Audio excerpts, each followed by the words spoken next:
Hello, hello, hello, hello, hello, hello, hello, hello, hello, hello, hello, hello, hello, hello, hello. What's going on? What's happening? Random show. We're back again. We're back again. Random show settings. What's going on? What's happening? What's going on? What's happening? Back again. Back again. Back again. Wagwan, my people. Wagwan, my family trees. Hope you're all well in the stream chat. Thank you for joining me. Another episode of the Random Show with your host, Agostino Zinga. Random show settings. What's going on? For those of you who've been waiting in the stream chat for a while, I apologize for the lateness, but it is what it is. We're here. Thank you for chilling. Thank you for being patient. Thank you for hanging. Thank you for not calling me names. I appreciate that. If you did call me a name in the stream chat, I can't see it, right? I'm not going to scroll up and see abuse. So if you did abuse me, it's okay. I forgive you. All right? I'm not going to scroll up and watch people abusing me. So if you did abuse me, it's okay. I forgive you. I forgive you. If you said rude words about me, if you took the mickey out of my skin color, you mentioned something about my head shape, about my way, about my fucking face, something, it's okay, I forgive you, okay? That's what I'm being now. In 2024, I'm leading with forgiveness. I'm leading with forgiveness. Hey, NJ Ranger, ban him. Mods, ban him. He said bigger guy. Ban him. Ban him. Ban him now! Big up NJ Ranger. Yo, big up GJ, yo! Queso Moses, Austin Casey, Wagwan, Jaded, J1B, Sarlux. What's good, everybody? I appreciate all of you so much. Thank you for joining me. So, before we head into the show, brief life update. I've been a bit poorly, I'm not gonna lie. I've been a bit poorly. I'm not gonna lie. I've been a bit poorly. Mind, body, and soul. So that's why I haven't been around streaming as much, but we're back. We're going to get it cracking for the next few days and so. So it should be fucking fun. It should be fucking fun. So let's just get on it, innit? Let's just get on in it. Let's not fucking waste any more time. Have I got everything I need? Yeah, I've got everything I need. I've got water. I need actually some tissue. Okay, cool. I've got everything I need anyway, basically. But big up everybody in the stream chat. I appreciate all of you for joining me. It's always a fucking pleasure. Never a fucking chore. Always a pleasure. Never a fucking chore. Thank you for hanging out with your boy. You know what I mean? You get me, you get me. We're here, we're live, we're direct, and we're ready to roll. I'll get my headphones. Whoopsie. Forgot my headphones. I'm fucking ill prepared as per usual. It's been a while since I've streamed, blah, blah, blah. So much to do, so much to say. Ah! So many comedians to laugh at. Fuck, man. Fuck. My life is so hard. Anyway, big up everybody in the stream chat. I appreciate all of you so much. Thank you for joining me. Thank you for joining me. Let's go. Let's go. What you guys saying? What you guys saying? Teenage Mutant Ninja Turtle. Bean cheese, bean cheese, bean cheese, bean cheese, bean cheese, bean cheese, bean cheese. Oh yeah, I heard you. Bean cheese, bean cheese, ivory nate. Yep. Actually, why is it so low? Why am I so low here? Wagwan, man, get my levels up. Get my levels up. Get my levels up. Get my levels up. I know I'm screaming a bit here, but fuck it, man. Let's just scream. Let's just make it a thing. You know what I mean? Welcome for my. Oh, there you go. Let's get my levels up. Get my levels up. Get my levels up. Mic check 1 2. Can you hear me? Mic check 1 2. Are my levels up now? Are my levels up? Yeah? Cool. Levels are up. Levels are up. Levels are up. Cool, cool, cool. Let's go. Let's go. Let's go. We got everybody appreciate. Yeah, everyone's saying loud. Everyone's saying loud and clear. What does that mean? You can't hear me then? Does that mean you can't hear me, or do I need to be louder? What's going on? Should I be louder? Closer to the mic? Let me know.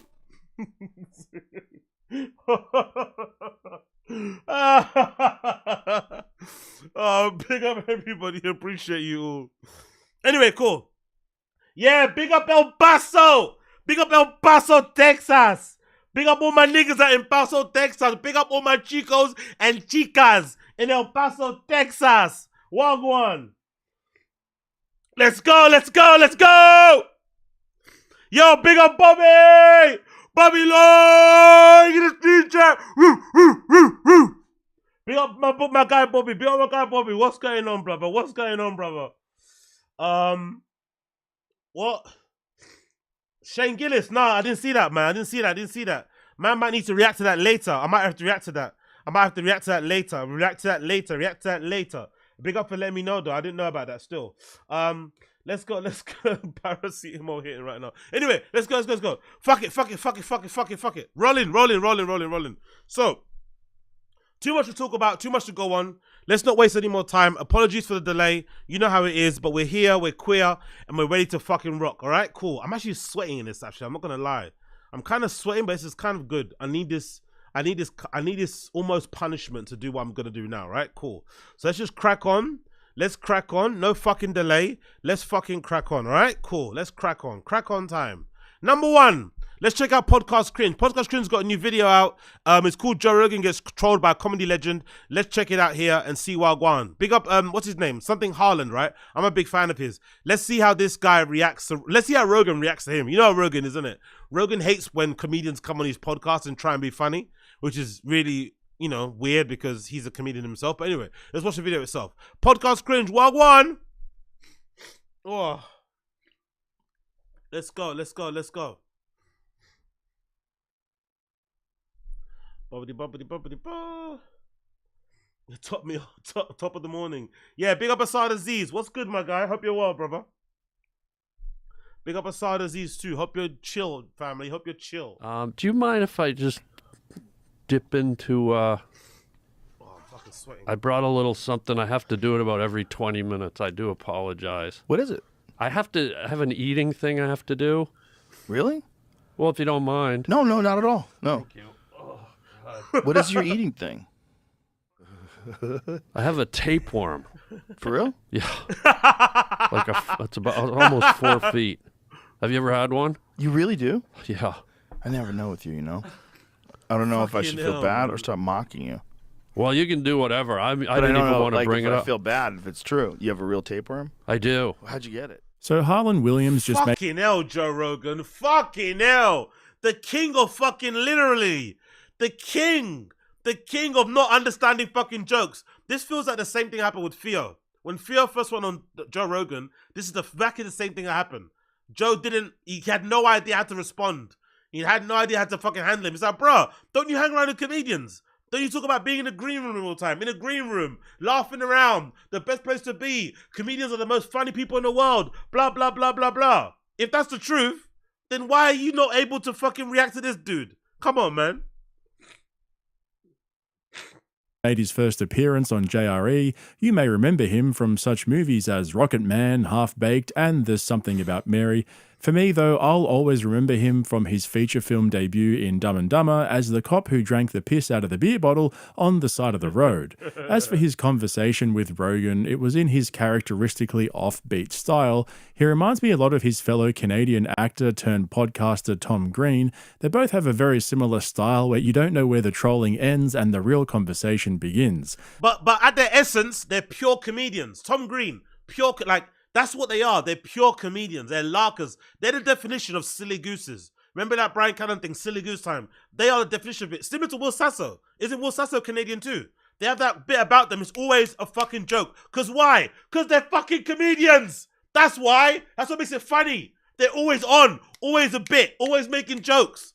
And Rogan, the fucking Navy SEAL, the fucking Army General, fucking stand-up comedians, can't even begin to recognize, understand what's going on. Bloody hell, mate.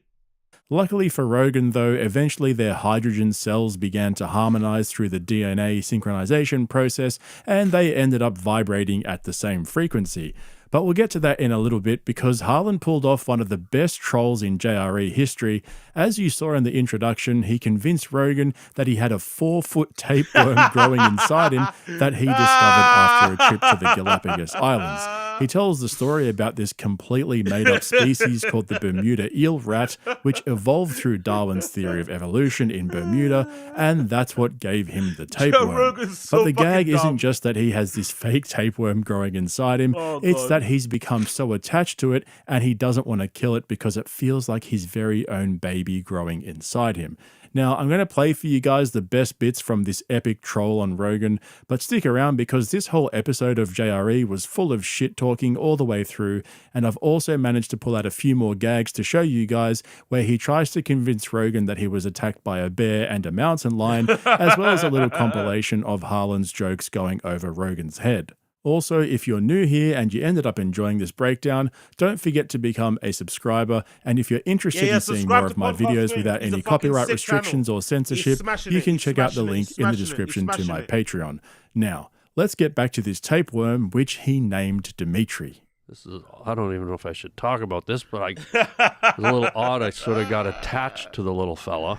Oh, you like having it now? Well, you know, we hear all this talk about, you know, women and men can have babies. They're telling men they can have children. So you got a little baby tapeworm. Well, let's just say I have something living inside me. Sometimes I can feel it moving around. Sometimes I'll put a piece of cheese in the bed at night and it'll come out and I feel like I have a tail. I have to eat. Celery. Well, what it does, it reacts to the vibration of sound. And celery's kind of got the best kind of crunch. And it kind of settles the guy down.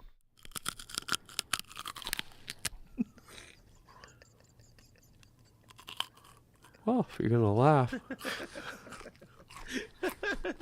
He's so disturbed. He's so disturbed and annoyed. That's the thing about I realize about Rogan with his podcast. It's almost as if, like, this is weird to say, right? But I feel like Rogan treats his podcast like a safe space. You know, he's always complaining about woke people and snowflakes and shit. He actually treats his pod like a bit of a safe space. He doesn't really like to be challenged too much. And he also doesn't like when people troll him and he's not in on a joke. He doesn't like to be like the spectator, right? Which is odd because I think in the beginning, what made Rogan really good, when I used to listen to it all the time, from episodes, let's say like 400 up until like the early 1000s, was that Rogan was the best at giving people a platform. Rogan basically did what Theo does now, where Theo's able to give anybody a platform. Recently, he had that he's got a fucking school lunch lady on, and the podcast is literally like 2 hours long, so clearly it was really good. And he always makes those guests, it makes an entertaining show regardless of who the guest is.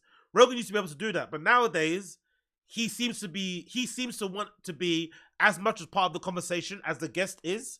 So he then doesn't like it when the guest kind of takes over or kind of, you know, basically tries to run the show a little bit. He gets really, especially when the comedian does it, because I don't know, maybe because he hangs around the comedians all the time, he gets bored of the constant larks, but it's like, hold on, why are you going to have a comedian on your pod and then talk to him about fucking Trump impeachments or COVID and what's going on in Botswana? It's like, bruh, this guy's best skill or talent or whatever it is jokes. Talk about the fucking jokes.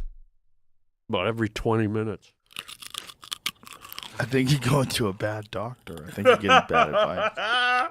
No, I just mean for me. For you. This is like a self-medicating. Yeah, I think they can get rid of those things, man. No, but what I'm saying, I've grown attached to I Dimitri. understand. So in Rogan's signature style, even though he's suspicious of Harlan's tapeworm story, he still takes him literally at first, even though it's obvious that it's just a bit.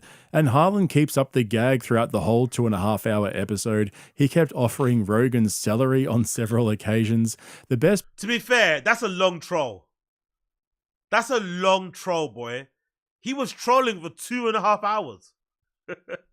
That's a committed troll. Even Rogan did, to be fair anyway, Rogan even struggles with Save Our Parks, right? And Save Our Parks guys, they're not even that trolly, right? They just want to have a laugh. But Rogan could not survive. That's why he doesn't get on that guy. I've always wondered, why doesn't he have that guy on? Who's the guy that does all the fucking gags? The guy with the curly hair. The one that fucking trolled fucking Brendan with a hazmat suit on. What's his fucking name again? Is it Rick Glassman? Yeah, Rick Glassman. Rick Glassman hasn't been on Rogan, has he? I don't think Rick Glassman's been on Rogan, but he'd be a good one because he'd also troll. You know what I mean? But let's see. Part for me though was when Rogan started realizing the whole thing was made up, and so in an effort to keep it going, Harlan tells Rogan one of the most bullshit stories you've ever heard. Do you really have a tapeworm? I do. For real? Yes. Please. Have you ever seen a Burmese python? Yes. I had a lady friend over, and I guess little Dimitri got jealous. And I woke up, all I heard was, and I looked over. He was, yeah. Unbelievable. How are you laying? We spoon upside down, so I'm like, the only thing that makes sense. she uses my nose like a bicycle rack. You have to come out. It's not pretty, but he's my boy. No, but for real. How long is it going to take to kill it? Well, once you take those pills, you can kill it like within about 3 days. And you're not taking the pills? No, I feel like I have a boy inside me. Wow, wait a minute. Like a child. Okay. Well, good luck with that. Thank you. Have you seen? I want to see a photo of those. He's struggling so hard to fucking bounce. But again, like I said, I don't think it's Rogan not getting a joke. I just think Rogan doesn't like it when comedians do that on his pod. I think he's the one that tries to give them. He will give them permission. He doesn't like it when you come on and be a lollygagger, right? He doesn't. Nah, no lollygagging on my fucking pod. We talk seriously about serious topics because I think in a way, this is really strange for me to say this, but I'm just fucking, throwing out theories here. I think Rogan wants to like almost intellectualize, maybe in a way, like comedians. He wants to present them as like being, way more than what they appear to be. Hey, we're not just fucking clowns. We're also philosophers. We also know a bit about engineering. We also know something about social sciences. We also are plugged in politics. We also have, like he wants comedians to appear multidimensional. So in a way to do that, he tries to not get them to joke and talk about serious topics. Like, see, look, this guy knows about farming. He knows about agriculture. He knows about industrial manufacturing. It's like, bruh, this motherfucker talks about skid marks on stage. Let him fucking talk about skid marks, man. Bears. The bears that have it, it's so disgusting. It looks like enormous spaghetti. So then, after Jamie pulls up bears with tapeworms hanging out of their asses... He really does believe that. Exactly. He really does believe they're philosophers. Exactly. He actually believes it. Like, for real. Rogan actually believes... I don't think I played a clip here, but I think it was a clip with DERIC POSTON. Rogan said that the comedians would like to kind of... Rogan said the podcasters were the ones that kind of unraveled the truth about COVID and shit. He actually takes credit for it. I kid you not, like he says something around that. Like, I won't say he says those exact words, but he insinuates that podcasters were the reasons why the public at large discovered that the COVID response was maybe a little bit overblown or whatever it may be. That's what he actually said. So it wouldn't surprise me. It wouldn't be too far-fetched for him to be like, yeah, comedians are the Monday philosophers. Without comedians, without us true speakers, right, that nothing would get done. Nothing would be exposed. We are the power. The power is us. Fuck out of here.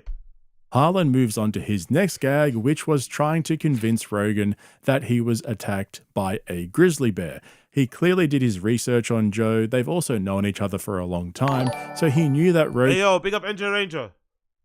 Enough with the comedy. Comedians, let's get to the geopolitics already. Exactly. After all, that's why we watch JRE. Oh wait, male sign. Exactly. JRE geopolitics. But that's a funny thing too. You say that, but then this motherfucker doesn't know anything about anything else outside the world. Doesn't really know what's happening in Ukraine, Russia. Has no idea what's going on in the Congo. Has no idea what's happening in fucking Georgia. Has no idea what's happening here in the UK. Or what's going on in Ireland. Or what's going on in Scotland. Has no idea outside of the kind of hot button like topics. He doesn't really know much. Do you know what I mean? That's the funny thing. The more you watch Rogan, the more you start to realize this motherfucker doesn't really know what he's talking about. Rogan has a kink for bears, but the commitment to his jokes was second to none, and even Rogan admitted that at the end. And so he tells this story about how he was picking blueberries in a field when he was viciously attacked by a grizzly bear, which he miraculously managed to survive and lived to tell the story on JRE. So this was about 7 years ago. I'm up on a hill in Banff out in Canada in the Rocky Mountains, and I'm sitting there picking blueberries. And this behemoth comes flying over the hill. So that was a grizzly bear. It was a grizz. They roll and claw. And I've never done this, but...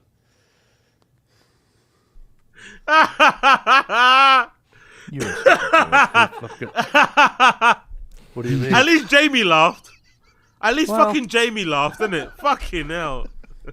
Is that a real fucking tattoo? Let me see that again.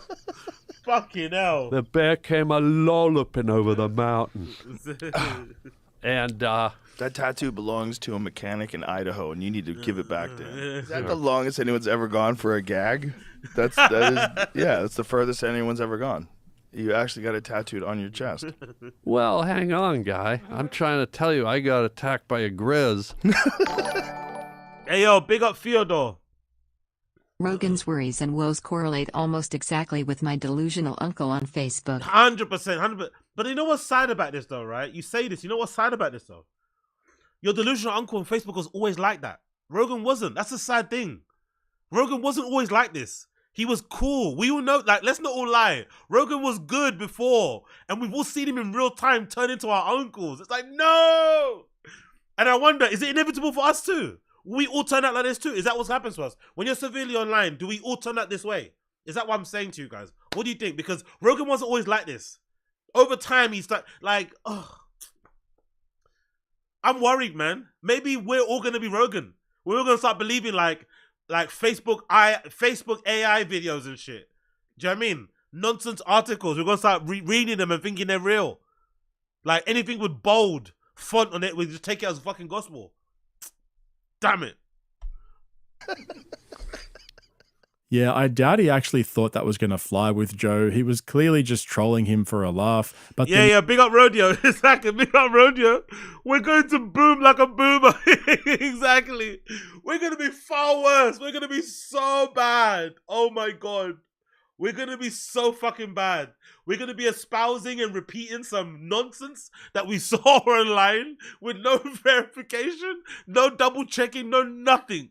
We're going to be spreading so much misinformation. We're going to sound so fucking dumb, so fucking loopy, but we're going to be so sure of what we said. We're going to double down, triple down on our fucking nonsense. We're going to be loud and wrong, wrong and loud. Next one was even worse. As well as being attacked by a grizzly bear, Harland also claimed to have been attacked by a mountain lion, another one of Rogan's favorite animals. But by the time he got to this, Rogan had fully realized that the whole conversation was one big joke, and so he started to relax a little bit and just go with it instead of ignoring all of Harland's gag. Hey yo, big up, big up, big up. Have you also noticed how much more he has been talking about the Bible on his podcast? Kinda crazy. No, we're not even, big up Austin Casey. We're not even gonna go that way. We're not gonna, I'm pretending that's not happening. I'm pretending that is not happening. I'm covering my eyes because that's the last hurdle before the person's gone. Because I haven't seen a single podcaster person online who once they cross that Christian threshold, they never come back. Once they start pretending to be a Christian, they never come back. I'm pretending I can't see it. I'm pretending I can't see it and I can't hear it. That's what I'm doing. I'm pretending I'm not hearing him mentioning Bible stories because I'm like, no. He's doing the Bible grift. He's doing the Christian conservatism shit. No. He's doing traditional family values. No. No. Like, I can't do it. I can't do it. Spiritual, no. Like, I just can't. I can't. I refuse. I'm covering my eyes and my ears. That's what I'm doing. Bill Austin Casey. Like I'll show you in a moment, and it didn't help that the dodgy makeup from the fake scars started to fall off while he was showing them to Joe and Jamie. Now, mountain lion, on the other hand, can I share something with you? Does it involve another tattoo? Well, no, the mountain lion. What the f*** is that? Did you glue those on? What the f*** is wrong with the mountain lion? Scrapes. By the way, how refreshing is this? How refreshing is this to have a comedian do this? Go to all the effort of having a temporary tattoo, have the fucking fake scars done on him and shit by some sort of makeup artist, or maybe he bought them on Amazon and glued them on. How refreshing is it to have a comedian actually do fucking bits on Rogan? How refreshing is that? Fuck, you know. Big up Harlan Williams. He digs in with his claws. Can a guy have adventure stories in nature? It fell. Yo, big up Glit. Is it Glit? Gits. Rogan only pushes unfunny white comedians. Doesn't he know there's tons of unfunny brown and black comedians too? That's brilliant.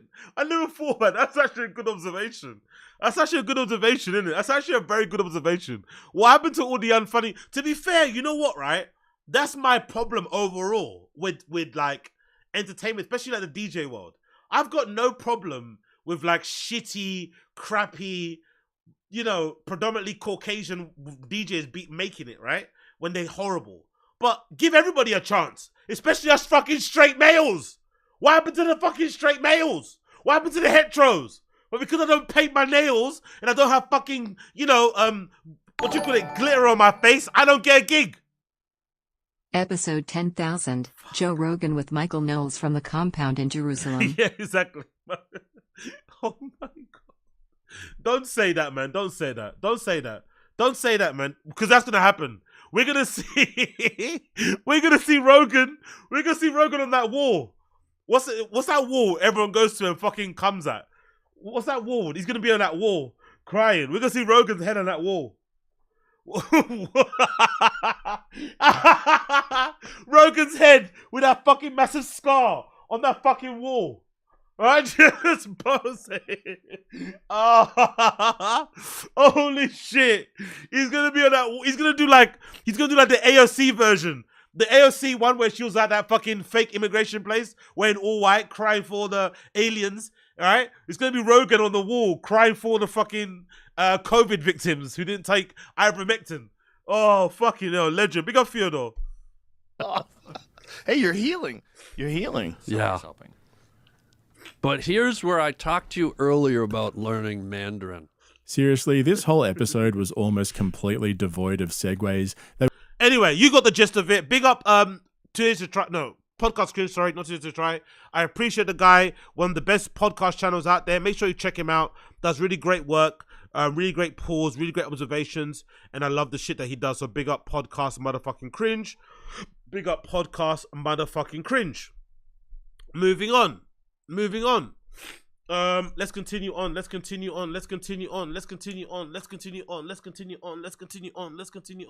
So, let's talk about the first clip here that we've got, which features Tony Hinchcliffe talking about DERIC POSTON, which is an interesting one, because if you guys remember, DERIC POSTON was once a member of the TFATK army. He was once an opener for actually Brendan. Early on. He was an opener for Brendan. Early on, he was one of his writers. He helped on the Golden Hour. But ever since he's left the thick boy orbit, his career has gone straight to the fucking, you know, he aimed for the moon and he ended up at the stars. No, he aimed at the stars, ended up at the moon. Whatever way that fucking Brendan says it, right? DERIC POSTON's fucking been smashing it. He's out there in fucking Austin, Texas, being a host of the Comedy Mothership. He gets taken on tour with all those big guys and shit. He is absolutely killing it. Another example as to maybe a lot of people need to get away from Brendan in order to succeed. Maybe that is actually the way to go about doing things. Get away from Brendan and you shall succeed. So let's hear Tony Hinchcliffe talk about arena shows and DERIC POSTON on this pod.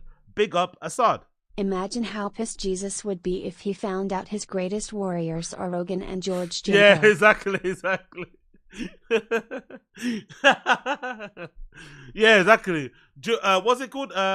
Rogan, George Janko, what you call it? Drewski, Gideon, right? These are all Jesus soldiers. Gideon and Rogan. Fucking hell. Allow that. Big up Assad Aziz. Let's go. Whoopsie. Opening for I was 8 years in. I was opening for Russell Peters. Yeah. And he flew me over to London. First he did a warm-up show for 7,500 people in Birmingham. Yeah. And then we go to do the O2. And I'm like, so I'm 8 years into stand-up. Terrified. And that's with like a set that I know I'm doing. Right. I can't imagine doing a cold 1 minute there. We have learned that 100% of people out of the bucket bomb. So how do you deal with that? So what I've been doing lately, and it's great that we've had these practice runs before going to MSG, is I stock the lineup. Yeah, by the way, you're calling the forum a practice run. Yeah. It is weird. God damn it. Sometimes I don't know how fucking cringy and ridiculous. Can you imagine, though? Can you imagine putting your name forward to kill Tony, and the next one they do is at an arena, and that's your first time you do stand-up? Because now we know why Brendan sucks so bad, isn't it? Can you imagine the first time you do stand-up is to a sold-out crowd? There's no way you can get better. There's no way you're going to do well. And if you do well, it's because it's a home crowd. And even if you do badly, how do you recover from that? How do you recover from 5,000 plus people sitting in complete silence as you're trying to make them laugh? How do you recover from that? That's the kind of ego dent that nobody needs, to be honest. I sound. I hope it's translatable. But it's the to people. truth is like MSG's the shit. I mean, It look, is. I'm probably never gonna do MSG, but Yeah, you are. You know you want to do it. Look at him trying to act like. Look at Bert's fake humble shit. I'm never gonna do MSG. Yeah, you are. You know you are. He's already got a fucking highlight reel. He's got a scissor reel planned. Him in the middle. And the fucking drone zooms out with him and his fucking caleçon. His little fucking big, little slazzing fucking shorts on there. Oh, fucking man. Breath don't come. Like, he knows what he wants to. Come on, man. Get out of here, man. You know you're going to get the fucking MSG. It's one of those obvious ticks at the end of a list. forum for me was like that's because I live in LA still. Oh, totally. But I think you did the forum twice. So like, Yeah. Yeah. It's like, it is a practice run. And the roast, and I did the Staples Center with Gillis and Schultz. Yo, big up. Tony would be the best gay Zorro. He just needs the hat. Yeah, exactly. The best case over. Yeah. To be fair, there was a couple instances in this episode. I watched the whole thing. There's a couple instances in this whole episode where I'm like, I don't know, man. I kind of think you're the guy that Rogan speaks about.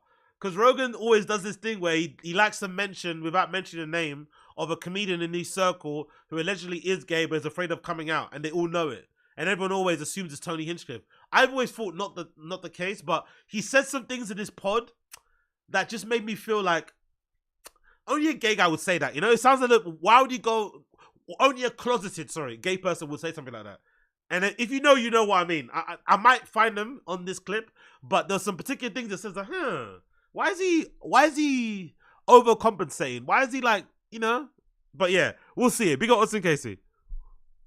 How was that? It was unbelievable. Yeah. I mean, like, with Schultz, Gillis, Post Malone, and Derek Poston, who's my fucking homie, who I originally hooked up with Schultz. Schultz a few years ago was like, "Hey, you got an opener I could use for San Antonio?" You got a black guy? I need a black guy. Well, that's how I translated it. He said an opener that I could use in San Antonio. I'm like, who's my? Oh, boom! It was like immediate. Yeah, because I knew David.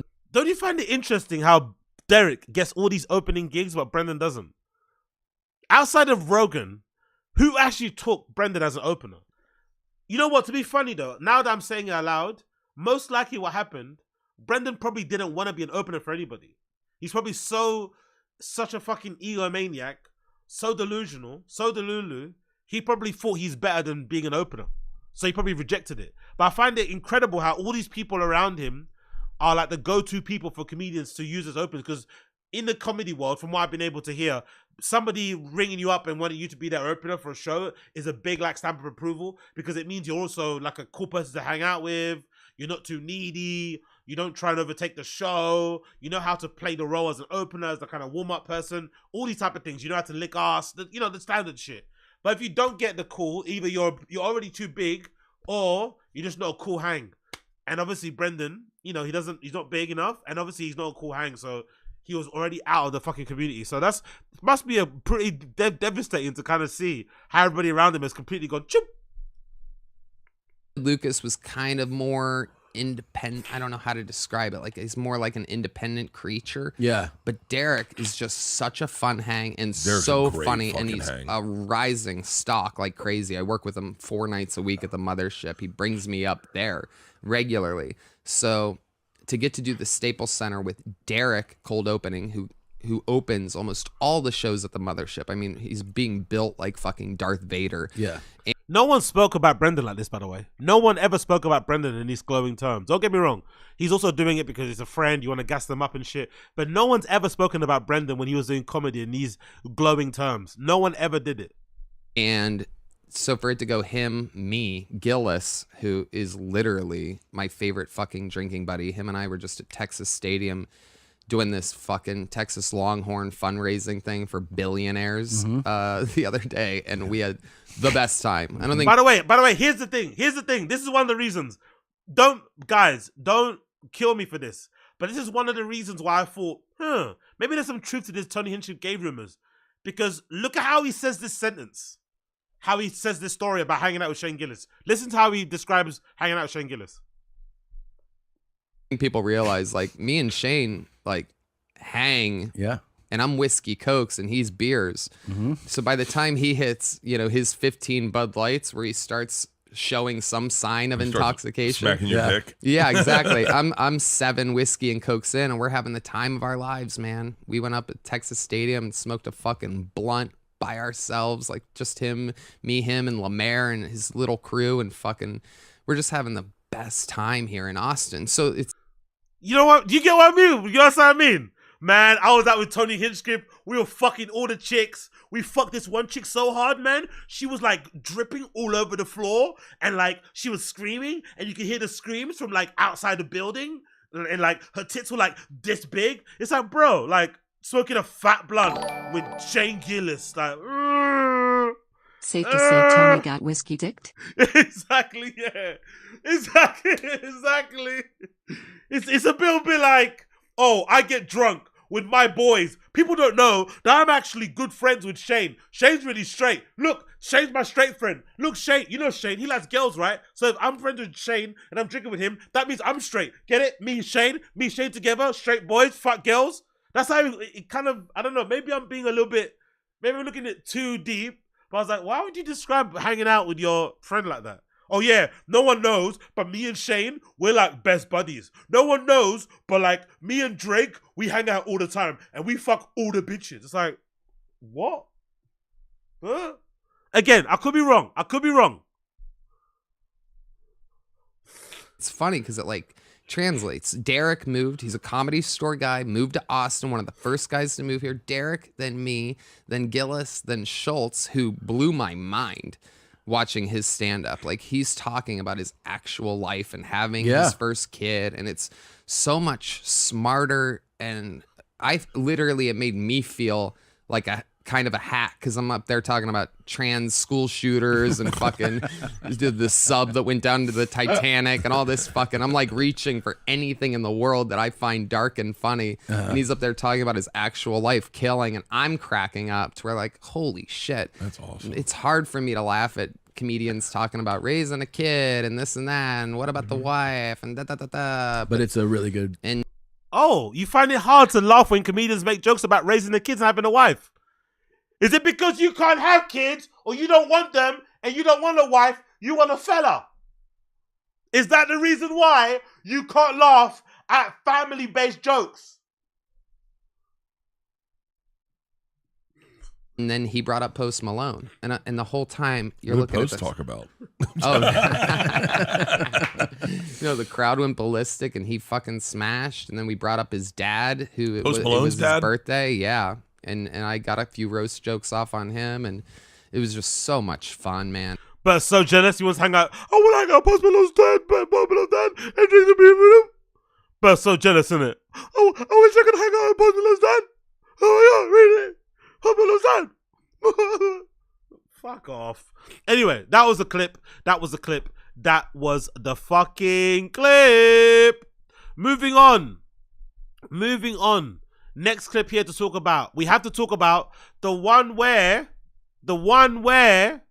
Tony Hinchcliffe talks about how he made it on to the roast of Tom Brady. In this particular clip, he also mentions and gives a little bit of a sly dig at Bert and Tom's bombing of the Tom Brady roast. I'm glad he did this. I'm glad Tony Hinchcliffe mentioned how bad these guys did, because I still think they're a bit delusional. I get the feeling Tom kind of accepts they did badly, But I think Bert doesn't. Bert clearly doesn't think they did bad. He thinks they did pretty okay, which is weird because if you watch my reaction to it on my Patreon, you'll see that Bert is clearly the most nervous one out of both of them. He's actually really fucking nervous. You can see his handshake. Now again, the handshaking could be fucking alcohol withdrawals, but he does look a bit like he looks like he has stage fright. Because he's actually on a genuine big stage in front of actual executives that could change his life, people that he actually wants to impress. He wants to be around celebrities. He's a bit of a fame whore anyway. So a lot was riding on that performance. And he's just standing there like with his hand shaking, right? Reading a teleprompter. So these guys obviously did really bad. They probably were the worst of everybody on there, including Ben Affleck. They probably did even worse than Ben Affleck because Ben Affleck in a way was kind of comedy in its own way. So listen to these guys as they try and rationalize how badly they did, but also listen to Tony Hinchcliffe's story about how he got onto the fucking roast because it's kind of funny. And it also kind of shows to me why I don't buy this idea that all comedians are like happy for each other and, oh yeah, you did so good, I'm happy for you. I don't buy it because in this particular clip, what you'll see here is that there's definitely a difference in how they get treated. Tom and Bert are like Netflix darlings, even though they're shit. And Tony Hinchcliffe clearly isn't. And he gets, basically he's like the afterthought. And you can see a little bit of the friction there. So I don't believe this idea that they're all happy about it, happy for each other. Because for some reason in comedy, the ones that do the best are some of the worst, in my opinion. Let's run the clip. Come on. With that. Oh, we man. talked about, obviously, your set, and we were hanging out and all that stuff, and we saw you at the 5K, but so how were you a late addition? How did this come together? Crazy story. So I wrote for the last 10 Comedy Central roasts. Comedy Central never gave me a shot at all to get on them, which was crazy because if you remember, Comedy Central was literally making stars at the time, like SNL used to way back in the day. And the roasts were huge for a minute. Huge. Yeah. And the roast, before I started writing on it, the writers that were on the roast before I started writing on it were Whitney Cummings, Anthony Jeselnik, So there was a clear path. Yeah. By the way, why weren't Whitney Cummings on that roast of Tom Brady? Has that star fallen that much? Or she wasn't asked? Or she's not funny that much? So on the first roast, I'm like, okay, so if I kill it in this writer's room and get a ton of jokes in and really focus, I can get on the next one. Yeah. 10. Hey, yo, big up Austin Casey. It doesn't even matter, BC. I don't live in Austin anymore, but Jeremy Piven, the biggest jerk in Hollywood, is moving to Austin. It sucks that Austin is really becoming the next Telly. Used to be such a fun city before the Rogan crew. Oh yeah, Jeremy Piven. Do you remember when he got cancelled and he started doing fucking comedy? That's hilarious. I remember that guy. Yeah. I think he was one of the first. He might be in that first batch when cancel culture was like ripe, when it was fucking taking out everybody. Jeremy Piven was one of the first people to get cancelled. And again, his one was a bit of a nonsense too, to be fair, looking back at it. I think it was just him being a shitty dude. And you could, you only have to watch a couple of interviews of him to see that personality or that character he played on fucking Entourage wasn't too far off from his actual personality in real life. And obviously he got a bit typecast. His career didn't really work out afterwards because of the cancellation mostly, but also because he didn't have much range as an actor. Then he got cancelled and he started doing stand-up. And he actually, I might have to watch that as a Patreon episode. There was actually an episode of TFATK where he was on it after he got cancelled. That's one that might have been obviously the first time TFATK were trying to be like we're the safe space for cancelled comics. And he went on there as well, and he was pretty shit. It was a pretty awful episode. But yeah, Jeremy Piven's fucking hilarious. He reminds me of that old LA. He reminds me of that kind of LA douchebag that Joey Diaz kind of hates and always describes. The guy with the kind of beret. Oh no, the guy with the fucking hat with a scarf that wears a waistcoat and has those jeans that they tuck into their boots and shit. You know, that kind of like that LA kind of douchebag shit, like an agent, also a model scout, director guy. Always like twirling their mustache and shit. That's what Jeremy Piven is. But imagine if Jeremy Piven gets up at the mothership before Brendan. Imagine if Jeremy motherfucking Piven gets up on the comedy mothership before fucking Brendan. Can you imagine? honestly, man, like Rogan is so fucking out of order. Big up Austin Casey. Rogan is so fucking. He's bad. He's a bad guy, man. He's a bad guy. He's gonna get Jeremy Piven up on there before Brendan. Oh shit. 10 later, fucking Trump. Boom. Fucking Rob Lowe, Bruce Willis, Alec Baldwin, you name it. I'm like, that close, never got on one. But all that stuff. Were there conversations, like, would it be with, because these are usually conversations that happen with like managers and behind the scenes. You tell your manager, I want to do this. I had a bad manager for a long time. Okay. And I'm a very loyal dog. So I'm like, we're going to do it together. And I didn't realize it just wasn't happening. Sure enough. So the real power players in Hollywood or stand-up community are the managers, not the comics. Get a good manager and you can take over the world, even if you're fucking terrible at stand-up. Have a good manager in your corner and you can literally be at the top of the world, on top of the fucking industry, in places you probably don't deserve to be based on your talent. Managers are probably the most important people in comedy, or maybe in all entertainment, actually. Managers. He retired a month before the pandemic. No, what a move. Yeah, exactly. It was good timing on his part. Oh my God, it was unbelievable. Makes you feel like he might be connected with it. Yeah, I honestly did. I'm like, what the fuck? Because I was left with. Hey, yo, big up Jack Donaghy Jr. I think that's a diss. AZ could play the club before Brendan does. I think that's a compliment, but I'm gonna take it as a diss. So thank you. Holy shit. In shambles. So you never get your shot. And then never get my shot. Imagine Unique will probably do a live stream, a live podcast at the Mothership before Brendan does. They probably get Unique up there before Brendan. I'm super close with Jeff Ross, who, I worked with directly on a lot of those things. He really does executive produce all of these things. Yeah. He knows how to do it. I told him, I said, without your fingers in the pie, it would have been a nightmare. And I gave him his flowers that night and the next day, and it like every party. Yeah, big up Assad. Tony did great at the roast, but he's been riding this high like he conquered the world or something. It's a Cinderella story for him in the comics. Come on, let's be fair. He does deserve it though. Let's be fair. He deserves to like gloat a bit because he did fucking destroy him, Nikki Glazer. No, is it Nikki Glazer? And who's the other person I like? I like Sam J personally. They did well. Come on, let's be fair. He did fucking well. He destroyed. And if you listen to the podcast, he basically mentions that he's been trying to get on roast for the longest. They don't ever like put him on. They let him do the writer's room, but he never is able to actually present or do the jokes on stage. So he's been trying to get into Netflix Good Books for a while, and now they're going as far as entertaining the idea of maybe buying or licensing Kill Tony. So it's a big deal because that's the sort of money that will literally change his life forever. So I can understand why he's getting gassed. Because think about it this way, he actually got lapped by a lot of people. Schultz lapped him. Shane Gillis, he's been with Rogan for a while. He's been Rogan's opener for ages, Tony Hinchcliffe, and he hasn't really cracked the mainstream yet, ever. So this Netflix kind of tie-in is maybe his real attempt to kind of go mainstream. So I can see why he's getting excited. So he's allowed to gloat. I understand it's a bit cringy, like he fucking, yeah, he's doing a bit much with it, but I understand why he's also doing it. Let's be fair. Because if he bombed, we'd be laughing at him extra hard. But he did well, so let's allow him to gloat. Big up Assad. I saw him because I think it's understated how it is very understated, and I say this because you were a writer for 10 years, how important the writing team and Jeff Ross and the production team is to those roasts. Yeah. Because they stage it in a way, they know what people are going to say, they know where they're going to say it, they create a fucking recipe for you to succeed. Yeah. And Jeff Ross, I said it to him 100 times, drunk, even sober, he fucking is the reason everyone. What kind of details had to add to a story, by the way? I know it's a nitpicky thing to say, but when you're a 50-plus-year-old man, why do you need to retell the story and say, "Oh, I told it to him when he was drunk and he was sober"? Like, why does that matter?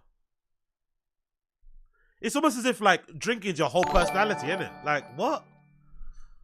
Big up NJ. I've said it before and I'll say it again. Rogan hates affirmative action /DEI /what have you. Proceeds to let David Bubble Bass Lucas fart out a bomb of a special at the Moship. Soft bigotry of poor expectations.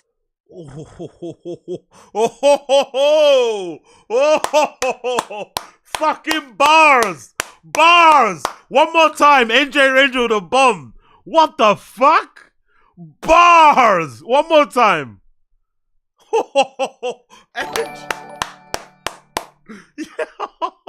I've said it before and I'll say it again. Rogan hates affirmative action /DEI / what have you. Proceeds to let David Bubble Bass Lucas fart out a bomb of a special at the moship. Soft bigotry of poor expectations. Bloody hell, bro. Mic drop moment, NJ Ranger. Take a fucking bow. Yes, exactly. Yeah, I've got no more to add to that. You fucking killed it. That's really, really good. Fucking hell. Bars! Bars! Big up NJ Ranger.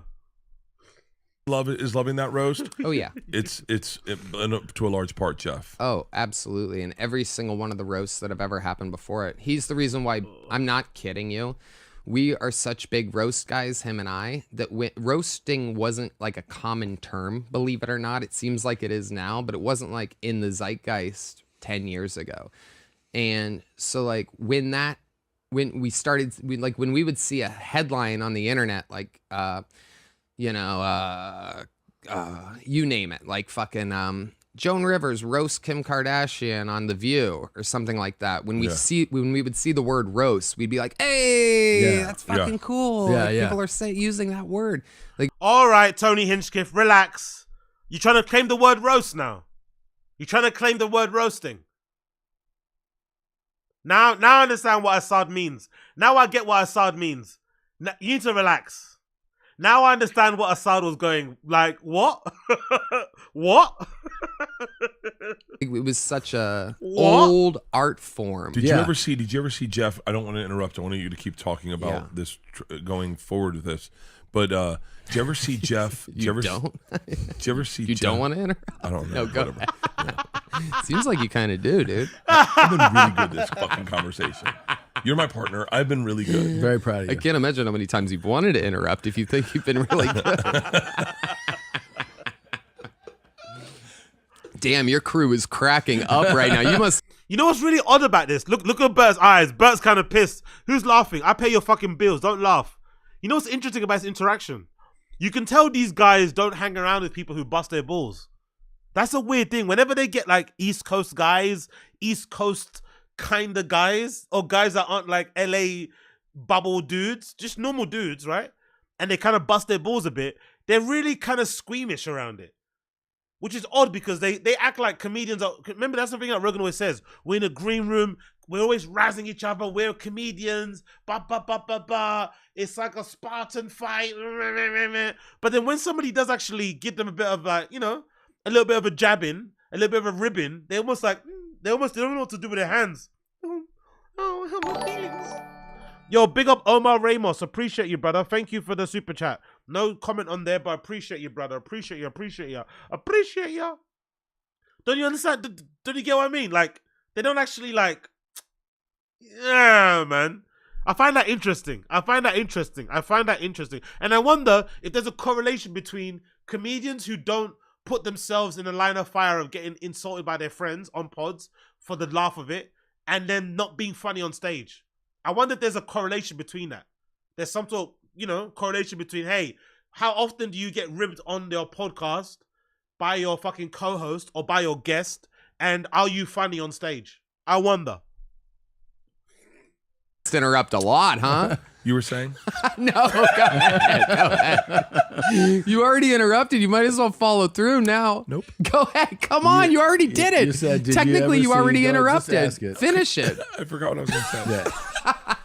Well, that's He's so just a bad embarrassed. Look at him, he's so interruption. embarrassed. It was Jeff. You ever see Jeff Ross when he roasted B. Arthur? This is probably 20 years ago. Jeff Ross did an old school roast with all the legends, and they were doing it at the Friars Club.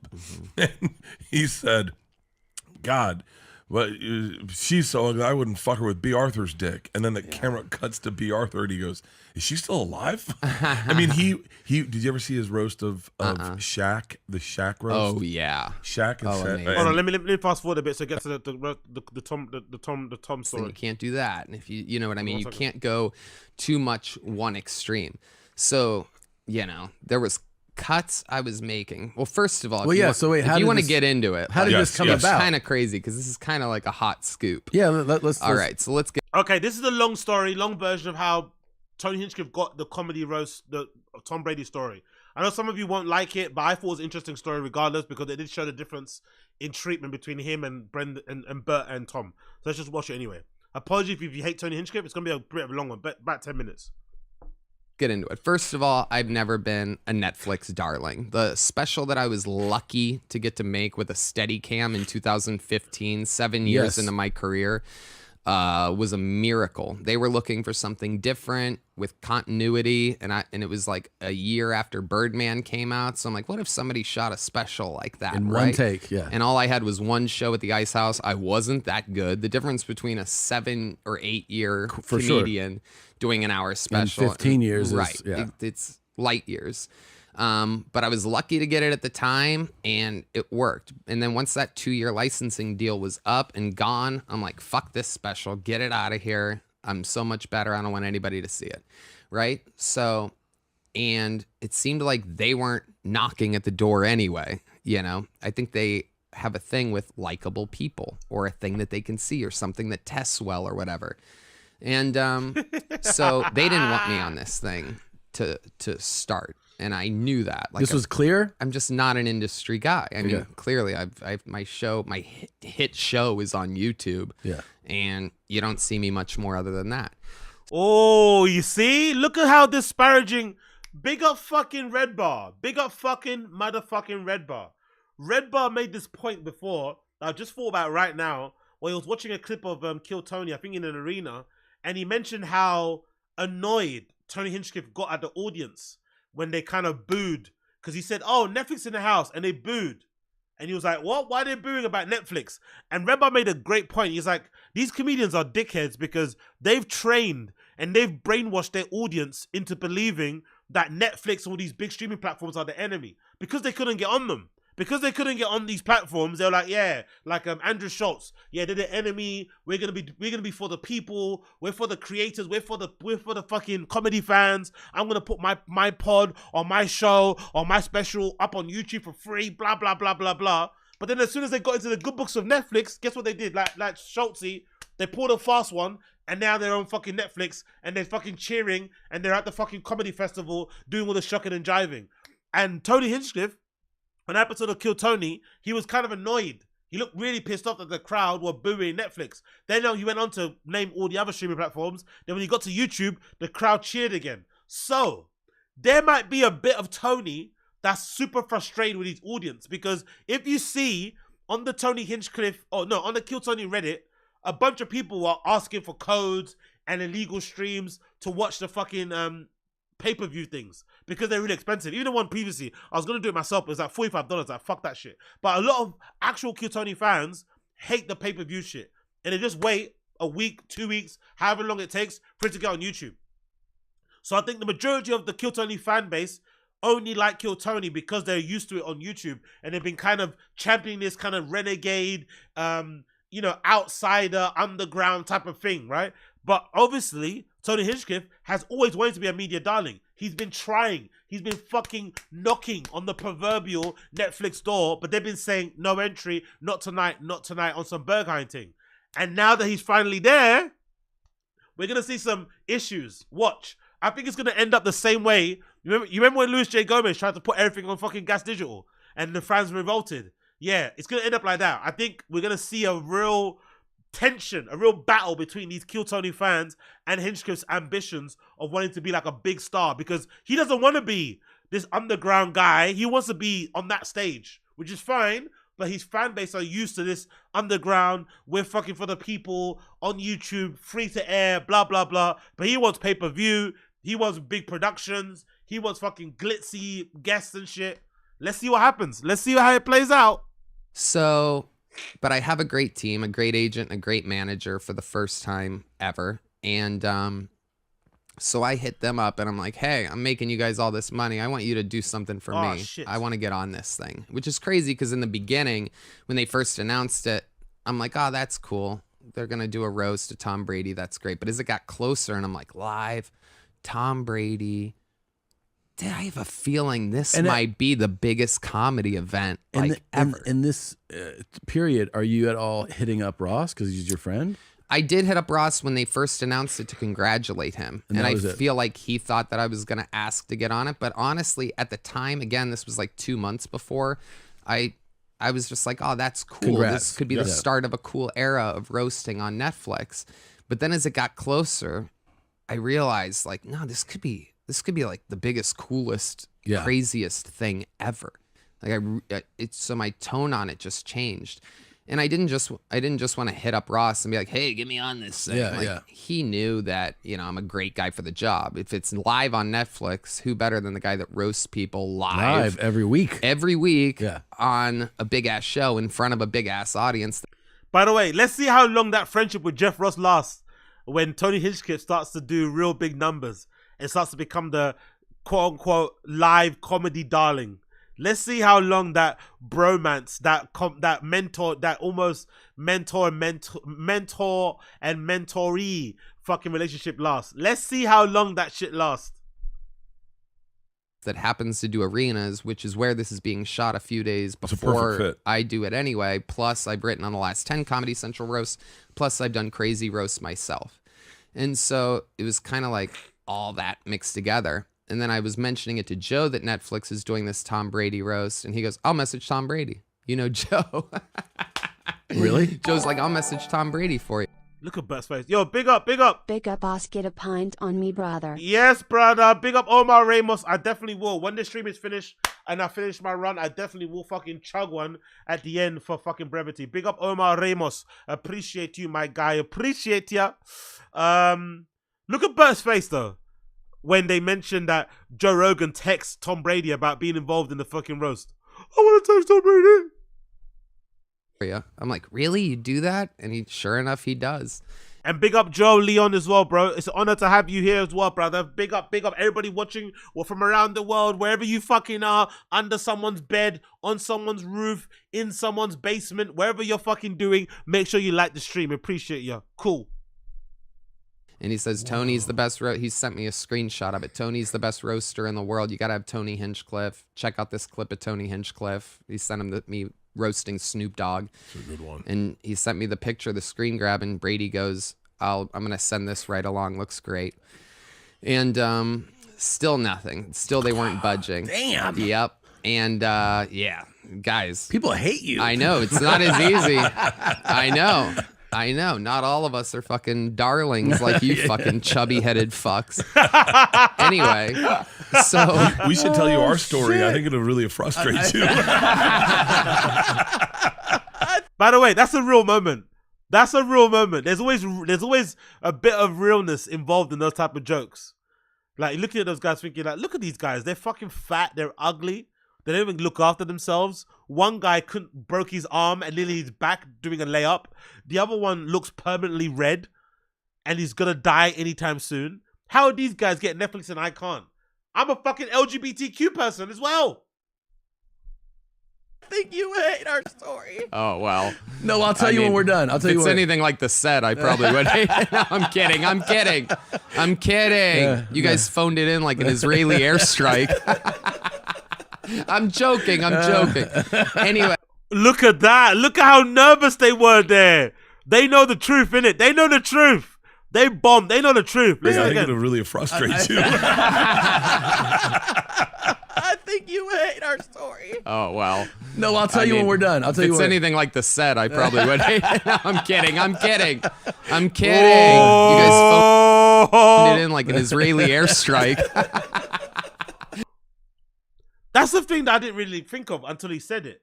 They did kind of phone it in, didn't they? They did kind of phone it in. That's something I didn't think about, actually. They did actually phone it in. It's not even like they tried and it went bad. They did actually phone it in.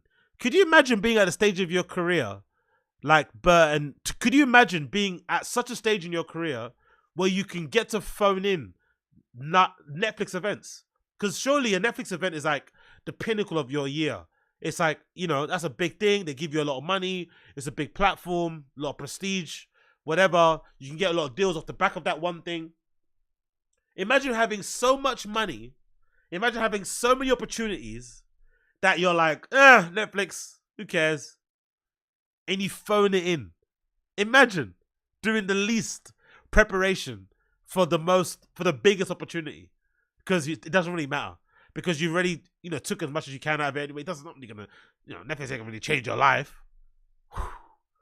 That's something that not a lot of us can fucking have, Fucking hell.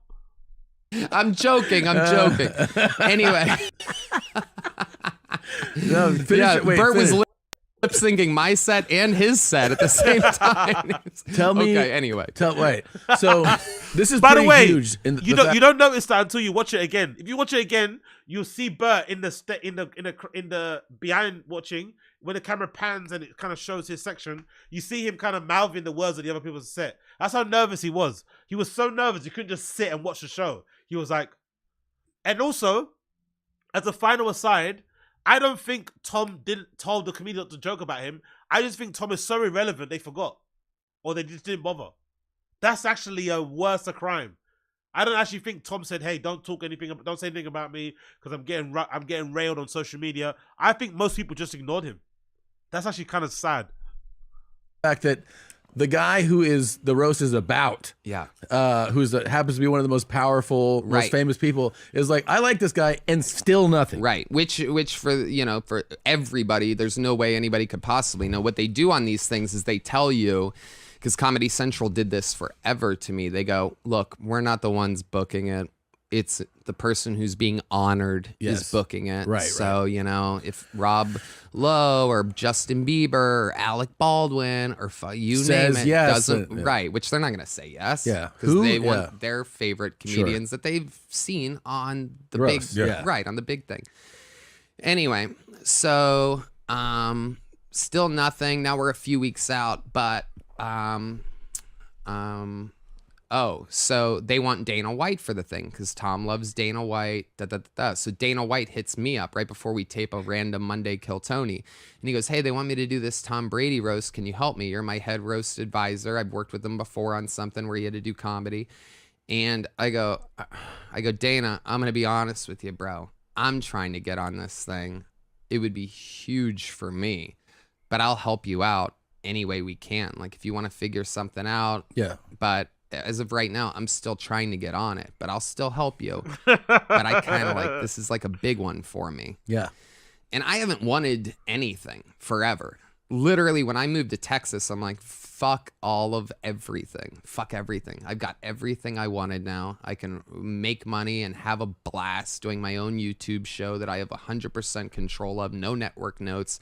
I don't need. By the way, remember this sentence as well. When he signs a big deal with Netflix and starts to talk about how important it is to empower the artists and put money in their pocket and go behind a paywall, remember that sentence. Remember what he just said there, because it's gonna happen. He's gonna pull a Schultzy.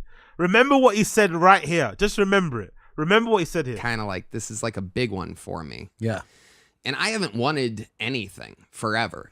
Literally, when I moved to Texas, I'm like, fuck all of everything. Fuck everything. I've got everything I wanted now. I can make money and have a blast doing my own YouTube show that I have 100% control of. No network notes. I don't need anything. I can make my own specials, drop them on YouTube. I'm so done with Hollywood. It's hilarious, and I love it. It's so freeing not to worry about anything or be greedy or, you know what I mean? Just want anything. I have what I want, even though that sounds corny. Anyway, but here I am all of a sudden like, fuck, I want to fuck this roast up. I want to fucking wreck this shit. I'm the guy for the job. So, and then it gets closer. My agent, who's fantastic. There's no way this guy doesn't hate Bert or Tom. The way he talks about himself, the way he gasses himself up and how he thinks he's so much better than these guys. There's no way he does not hate them for getting all those deals with Netflix. And he can't even get on there as a fucking writer sometimes. There's no way he doesn't. I'm the guy for the job. I'm the guy for the job.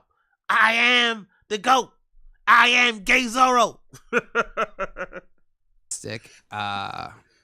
Marty Leasack at UTA applies the pressure to this EP. He's like this old-timey legend who, reps Will Ferrell and I have no.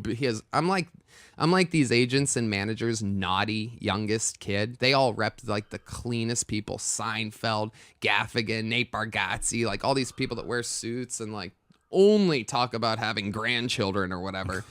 And I'm like their naughty bastard kid that they kind of root for and like. Ugh. Say naughty again one more time, bro. What's that about? Like all these people that wear suits. Say that one more time. Only talk about having mouth. grandchildren or whatever. And I'm like their naughty bastard. Naughty. Look at that mouth. Fucking hell. Look at that fucking mouth. Where is it? Let me see that. Let me see that naughty mouth. Give me that naughty mouth. Where's that naughty mouth? Where is it? Give me that naughty mouth. Grandchildren or whatever. And I'm like their naughty. Oh, I missed it. One more time. See if I can get it. Naughty bastard. Oh, one more time. Whatever. And I'm like their naughty. Yeah. Naughty. Naughty. Look at that. He's definitely going to be chewing on the fucking dick like he's Kobayashi, right? Brendan could do that Kobayashi joke with him. Naughty. That's him glocking. That's him glocking, by the way. If you can see a screen, that's him glocking. That's Tony glocking.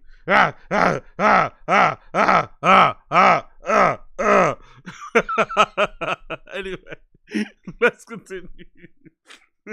The bastard kid that they kind of root for and like, because it's like he's a renegade. He's making this money different ways. It's not whatever. Anyway, he got excited and applied the pressure to the people over there at Netflix. And then the Dana thing hit, Jeff hit, Tom Brady hit, and this little storm started. So it ended up being, okay, we have an idea for you. Let's do a thing called, and first Jeff warned me, he's like, keep an open mind when we pitch you the idea that we're going to pitch you over this Zoom call, which I'm like, oh fuck, here we go. I'm going to come out on a unicycle and clown makeup and not get to do a joke.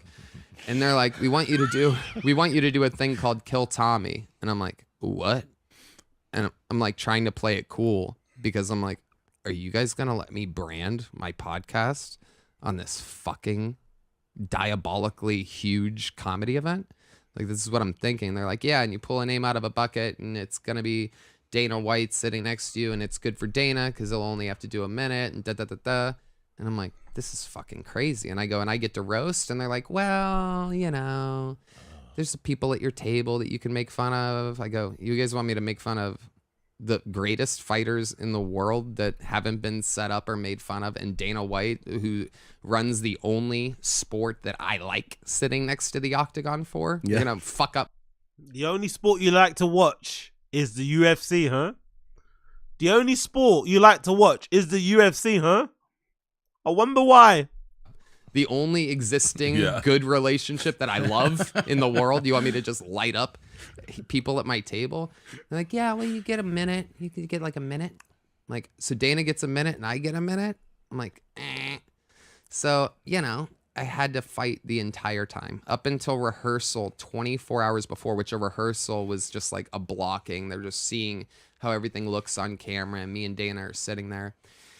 And the short version of the story is like, I go, you guys have got to let me cook here. And I'm like not arguing with this executive producer lady or Jeff. It's kind of like, I'm kind of like, guys, this is like, I can do this. Let me show you what it would look like. Okay.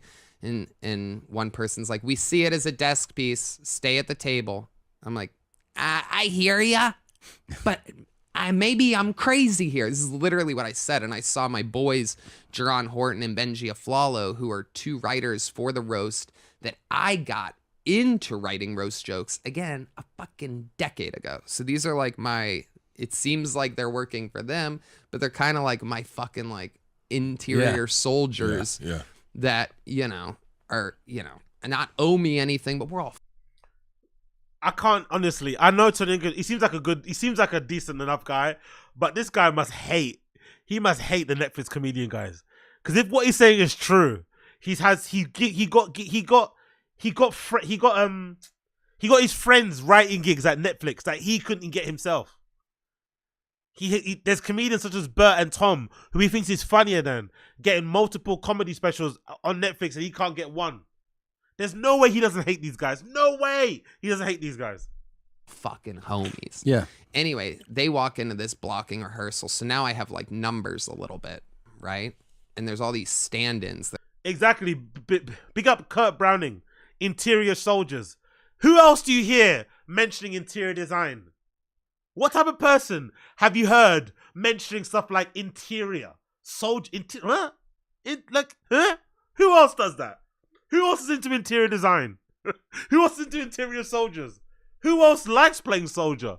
That are sitting there with your guys' things on the dais. Yeah. Bert Kreischer and Kevin Hart is some different black guy standing there. They're looking for like camera blocking, all this shit. And I go, here's what it would look like. All right. So Dana White, da da da da, ba ba ba ba. And then I go, fuck you, bitch. Exactly, Rodeo Brito. But I ask you, Rodeo, what are your wife's work friends like that are male? What are they like? Exactly. And I start walking, right? And I go, here's the stool that Aaron Hernandez kicked out from under. I start showing them jokes, which I didn't do the whole time because you don't want other writers or anybody to hear any of your actual material. Yeah. I mean, they could hear your guys' material, but I mean, my good material. I didn't want them to hear any killer jokes. Wow. The writers or anybody. Hear that diss about Bert and Tom. Listen to the diss about Bert and Tom's comedy.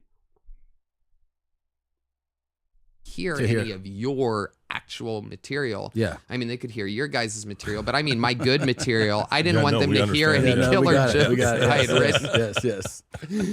Because, it's a sneaky business, especially in Hollywood. That's why, one of the many reasons why I got the fuck out is like, make your own shit, save it for you, enough giving it away. So I wasn't doing any of my jokes during the blocking thing. And they're like, come on, Tony, show us what you're going to do. And how far ahead were you doing, like... Anyway, you get the gist of it. Tony just smashed it. He did a good job. Congrats to him. He fucking killed it. I do agree with Assad a bit. He is kind of sucking his own dick a bit too much. But I also do think he's allowed to.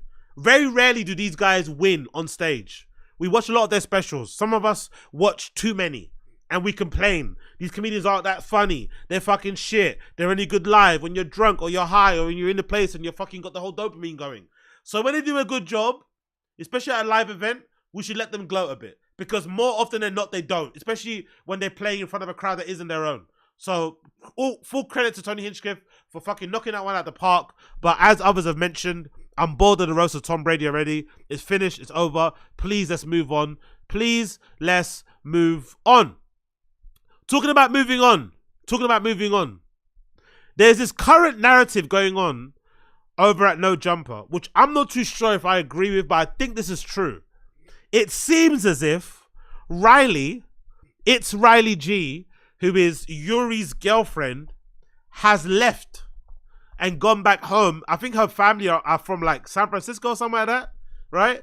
She hasn't been back since. So she went back, I think, it feels like a month ago. It feels like RYLEE went back to visit her parents maybe a month ago, and she hasn't come back since. Some people on the Reddit are saying that they might have broke up, or this might be a soft breakup. So some of you guys, I've not really experienced this before, so some of you guys in the stream chat, please let me know. But allegedly, a soft breakup involves just a bit of distance. Oh, I'm going away for a bit. You know what I mean? Like, it involves that kind of thing. Maybe living apart for a while, but you're still kind of together. But then it's a bit long and drawn out, and you don't see it ending. But then when it does end, it kind of hurts more because it's a drawn out process. Allegedly, people are saying that RYLEE has soft left Yuri because she went back to San Fran to see her parents, and she hasn't come back. That's what people are saying. Like, where the fuck is RYLEE? Where is she? Because she hasn't been seen back on the stream ever since. RYLEE's gone back, and some people are saying that the family might have stepped in. The family might have stepped in and seen all the embarrassing videos of Yuri abusing, taking the piss out of, and just treating like shit his girlfriend on the live streams, and they said enough, and they stepped in. Maybe they just saw his face and how ugly he is and thought, you know what, this guy can't procreate with our daughter. It's just too much. Who knows? But something has definitely happened, because recently, on an episode of Reconnected, the other day, Yuri's sporting a new trendy haircut, which is funny because I think he cut his hair this way because RYLEE said she's a fan of who's that guy? One of these country music guys. RYLEE likes one of these country music guys, and I think she mentioned that to him. And YURIY, I guess, in a way to kind of keep his girlfriend, tried to cut his hair the same way, which is funny, right? Try to cut your hair like some like hot country singer guy. That's not gonna bring your girl back. Anyway, YURIY mentioned in his clip, very big up the No Jump Reddit, that he's gonna move out of LA somewhere up north, and somewhere up north is probably San Fran. So, has RYLEE left YURIY, or is YURIY chasing RYLEE to try and save the relationship? What's going on here? Let's play the clip. I haven't told him what I was doing this weekend yet, but like I've been telling the chat that's like it is, you know, kind of like my plan to potentially. Oh, I wasn't trying to allude to that, bro. No, I already talked about that, like on stream a little bit. Like, is like, you know, like I said, it's not 100% set in stone. It's like, this is like a very strong idea though. It's like about potentially moving up north very soon. But that's gonna cause some conflict in which it's like, you know, it's a certain amount of hours drive one direction. Of course, I don't expect you to be here every Thursday. So I was thinking like it might cut down to a thing where it's like maybe 2 times a month. You know what I mean? Or up, you know, up to 3 or 4. But like, I would definitely want to be coming down, you know, here for like, you know, certain things. And well, now that's just out there, like. You know what's funny about that? Allegedly, people are saying in the stream chat or in the Reddit, "Hey, yo, big up, big up, big up, big up, big up." Shite. Big Austin. Sorry, I'm just checking to see if the text to speech No will problem. say shite. No problem, no problem, no problem. Big up Austin Casey, appreciate it, but appreciate you. What was I gonna say? Some people are saying in the stream chat, sorry, that allegedly San Francisco is the same price rent-wise as LA. It's not much cheaper. Because I think he was trying to push it. He was trying to push a narrative like, oh, it's cheaper. I can get far bigger space if I go to San Fran. But that's not actually the case. And obviously, I think it's worse too, crime-wise, isn't it? I think they don't really convict for a lot of things there. There's loads of crime. People are shoplifting all the time. So if you're going there to kind of like get away from the madness of LA and get away from bums and shit, you're probably moving to the wrong place. So most likely he is moving there to try and save his relationship. But as somebody mentioned here in the stream chat, I forgot who said it here. Big up, moving to save relationship is a writing on the wall. That's the truth, innit? The truth is, most likely, when you get to this sort of stage where you're leaving a place to go follow your mate somewhere, it's definitely the writing on the wall. And the funny thing about it is that he's had so many warnings. Look at what you do. Look what happens, right? When you write the names YURIY and RYLEE into the YouTube search engine. Now, don't get me wrong. My algorithm is a bit biased because I watch a lot of videos with YURIY and RYLEE arguing. But look at the amount of videos you get on YouTube when you type their name in. Look at what you get. Arguments. All arguments. Nothing but arguments. Nothing good. All fucking arguments. Nothing lovey-dovey. Nothing about how much they're a great partnership. All fucking arguments. So I'm not surprised that RYLEE's family finally stepped in. I was saying from before that I thought that they were soulmates. But I thought they're only soulmates because YURIY did a really good job, which is really sad to say, of like isolating her. That's probably why people say he's abusive. He kept away from her friends. She basically stayed at home all day, eating, smoking, drinking. She was kind of, they were codependent. But the moment she stepped away and went to her family and had safe refuge there amongst her familiar people, with her actual real friends, right? Suddenly, the YURIY thing didn't seem to be the most, you know, happy thing anymore. And she hasn't been back since. And I don't know, this is a young lady who, you know, for the most part, if you're happy and you love your relationship, you should be running back home to be with your guy. And she hasn't been back yet. No stories been uploaded or anything. So definitely something's happening. I'm not too sure what's happening precisely, but definitely something has happened because RYLEE's made no attempt to come back. She's been in the stream chats, writing some spicy things here and there. But has RYLEE finally left YURIY? Has she finally had enough of YURIY? That remains to be seen. That remains to be seen. Cool. Let's move on. We've shouted and screamed about that. Let's go on to the other thing to shout and scream about. Let's see this one. There's a problem with this narrative. Let's actually run through some clips and we're gonna do a Brendan episode. So there's a problem with this narrative. Let's watch this clip. There's a problem with this narrative. What's this about? Oh God. 1, 2, 3, 4, 5. In 5 years, he fought 5 times. That's once a year. So and then it was it a draw? One more time. That's once a year. In 5 years, he fought 5 times. That's once a year. Thanks. So it was it a draw? Split draw. Split draw. Wow. So nobody won, nobody lost. So when Chin says draw correctly, he kind of corrects himself a little bit. Listen to it again. He says draw, but then when Chin repeats it back to him correctly, he kind of does repeat it back to him semi-correctly. Listen again. Was it a draw? Split draw. Split draw. Wow. So he kind of does say it a second time. So he's almost like a monkey see, monkey do type of guy. You know, if you pronounce it right to him, he'll repeat it. But if he has to say it himself, he doesn't know what to say. So nobody won, nobody lost. But then I saw Chin, nobody won, nobody. Oh, really? Is that what draw means, Chin? Right. I saw it. You don't have to play it and slow down your computer. I saw it. I think. Jesus Christ. Brendan, buy the guy a new MacBook Pro. Honestly, stop buying parts for that shitty car and buy the guy a new MacBook Pro if you can, please. Don't play the video. Don't let it start on your shitty computer. Like, God damn it. What a cunt. I saw it. You don't have to play it and slow down your computer. I saw it. I think the narrative out there, and again, online, the narrative, that's what she needs to do. And nobody will take better care of her than Joe Rogan. He has no issue. She's aware of it. The issue now, and the narrative now that keeps, it's the same thing over. I don't know who the fuck is in her ear, but this narrative of playing. Why does he love the word narrative so much and not pronouncing it correctly? I wonder what his fascination is with the word narrative. I wonder if it's because he thinks it makes him sound more intellectual, more worldly, more cultured, more nuanced. You know? Why is it that particular word, narrative? Narrative. He says narrative, but why does he like the word narrative so much? What is with that fucking word narrative? Why?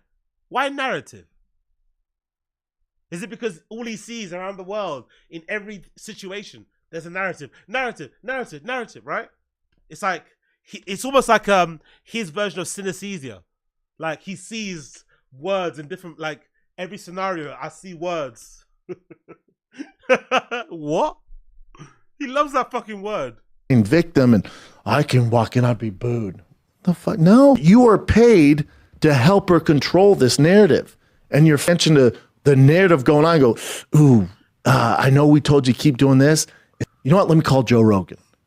When you start going down this road of poor me and this narrative of my mouthpiece and concussions, and you go, but here's the problem with the kids today. Also, the narrative of talking down to your elders in DC. Who do you think's going to be able to paint the narrative on you, young man? DC. And what? So now he's on this narrative. Maybe somebody's. I mean, so it's gonna be a problem till they figure it out. They'll figure. Narrative soldiers. We're narrative soldiers.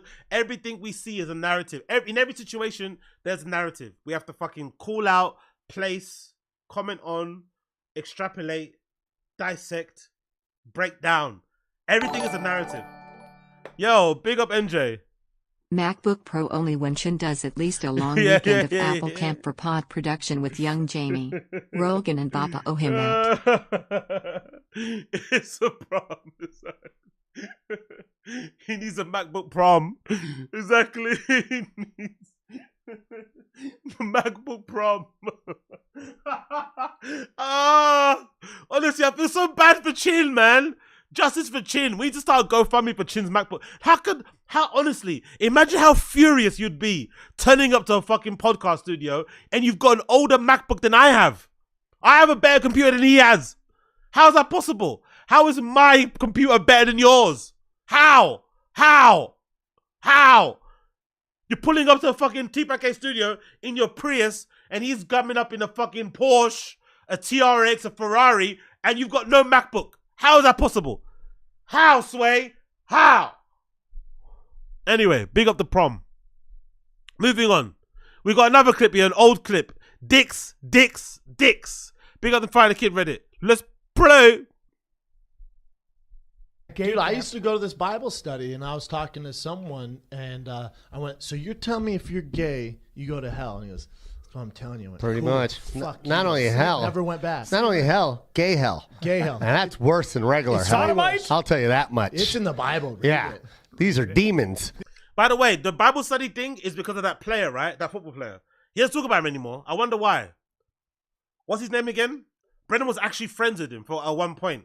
Brendan was so much trying to be a part of his life that he pretended to be Christian. Brendan was actually first. Brendan was actually a trendsetter in the Christian conservative grift. He was doing the Christian thing before everybody else was starting to do it. He did it before Owen Benjamin. He did it before Stephen Crowder. Brendan was a fucking Christian conservative long before all these fucking guys. Long before him. You know? That's what he was doing. But also, watch this clip, right? And notice when Brendan gets left away. They start talking about this. Look, it becomes a little bit of a bit. Notice Brendan and how he gets left in the lurch. This is early. This is another sign that you guys are right again when he said the TFATK was never funny. Notice how Brian and Joe Coy try and riff and do comedian things and make light of this fucking shitty story. And then watch Brendan struggle to keep up. It's only a 1 minute clip. Watch him struggle to keep up. Just watch it again. I'll put it back to the start. Watch Brendan struggle to keep up with the fucking banter. Dude, I used to go to this Bible study, and I was talking to someone, and I went, so you're telling me if you're gay, you go to hell? And he goes, that's what I'm telling you. I went, Pretty cool. much. Fuck Not you. only hell. Never went back. It's not only hell, gay hell. Gay hell. And that's worse than regular It's hell. sodomite? I'll tell you that much. It's in the Bible. Read Yeah. it. These are demons. Demons that like to fuck other demons. Demons. And they're going to fuck you hard. They got muscular bodies and big old dicks. Oh my God! Big Big. dicks. You think these dicks are big now? Huh? Underworld? Brian, Look look at at this Brendan. dick over here. Look at Oh, Brendan. no. How big is it? I don't know. It's Is it pretty big? It's Get worse involved. than a Look at him. tail. Yeah. Well, Hasn't imagine said a even word. bigger Oh. with Hasn't said a fire word. semen coming out of it. Hasn't said a You word. ready for Look at that? That's gonna Your stink. fucking now. mouthful of sin. Hasn't said a Why do I word. do Yeah. this now? Well, said a you- word. welcome to gay camp. Hasn't said a word. shit. You're not going to go there. Hasn't said a All right, I word. guess I'm not. It's Hasn't said- scared straight. Look at- It's just demons. Joe It's Coy. called scared straight. Scared straight. Funny Joe Coy shit. stars in gay camp. Ignored. Hey, I'm not gay anymore. Saints Scared gay straight. camp. Scared straight. This fall. That's right. Brendan This Schaub. fall. Brendan Schaub is the Kinda ignored. enforcer. All right. Who's stealing the dicks? Here. I am. What about this demon dick? Yeah. Never. He's going to hold you guys down and teach you a lesson by rubbing up on you. And don't try to get away because he's a black belt in jiu-jitsu. Jiu-jitsu. Uh-oh. Honestly, maybe I misremembered things. Is that possible? Or is it just like you develop as an adult? Why did I think this was funny back in the day? Or was I redacted? Was I actually redacted back then? Because I used to laugh at this shit. This used to be the pinnacle of my fucking week. This used to be to me, oh my God, these guys are so high level. Oh my God, so funny. Or was I fucking redacted? Because this ain't funny. Dicks. Oh, dick jokes. Oh, jujitsu jokes. Oh, man cum joke. Oh, someone sucking like, what? It's funny to be gay, is it? Really? It's funny. Are we 12?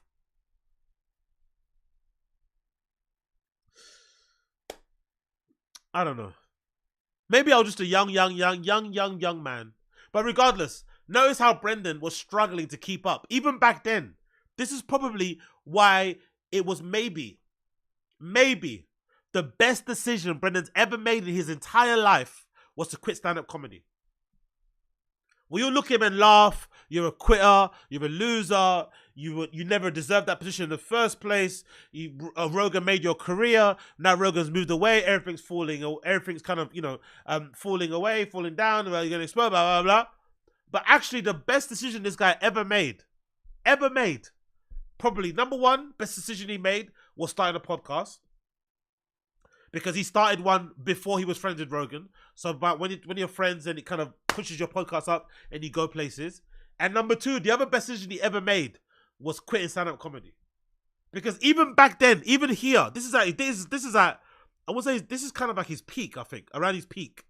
Because this is when he was like, getting into bed with Showtime, having his special and shit, MMA, getting flown out places and shit. And even then, he was struggling to keep up with just podcast banter. Not on the stage. Podcast banter, he was struggling to keep up. And this is a shitty dick joke about demon dicks or something. And Brendan's like, playing with his hair, struggling to keep up. Damn, son. Damn. Big up the demon dicks. Big up the demon dicks. Next. Look at this flyer. 50 Shades of Brown tour. Look at this fucking flyer. Back when Brendan thought he was a comedian, back when it was funny to have these fucking pull these silly faces, to put them on flyers and shit, things have completely gone downhill. It's never been the same again. Has it?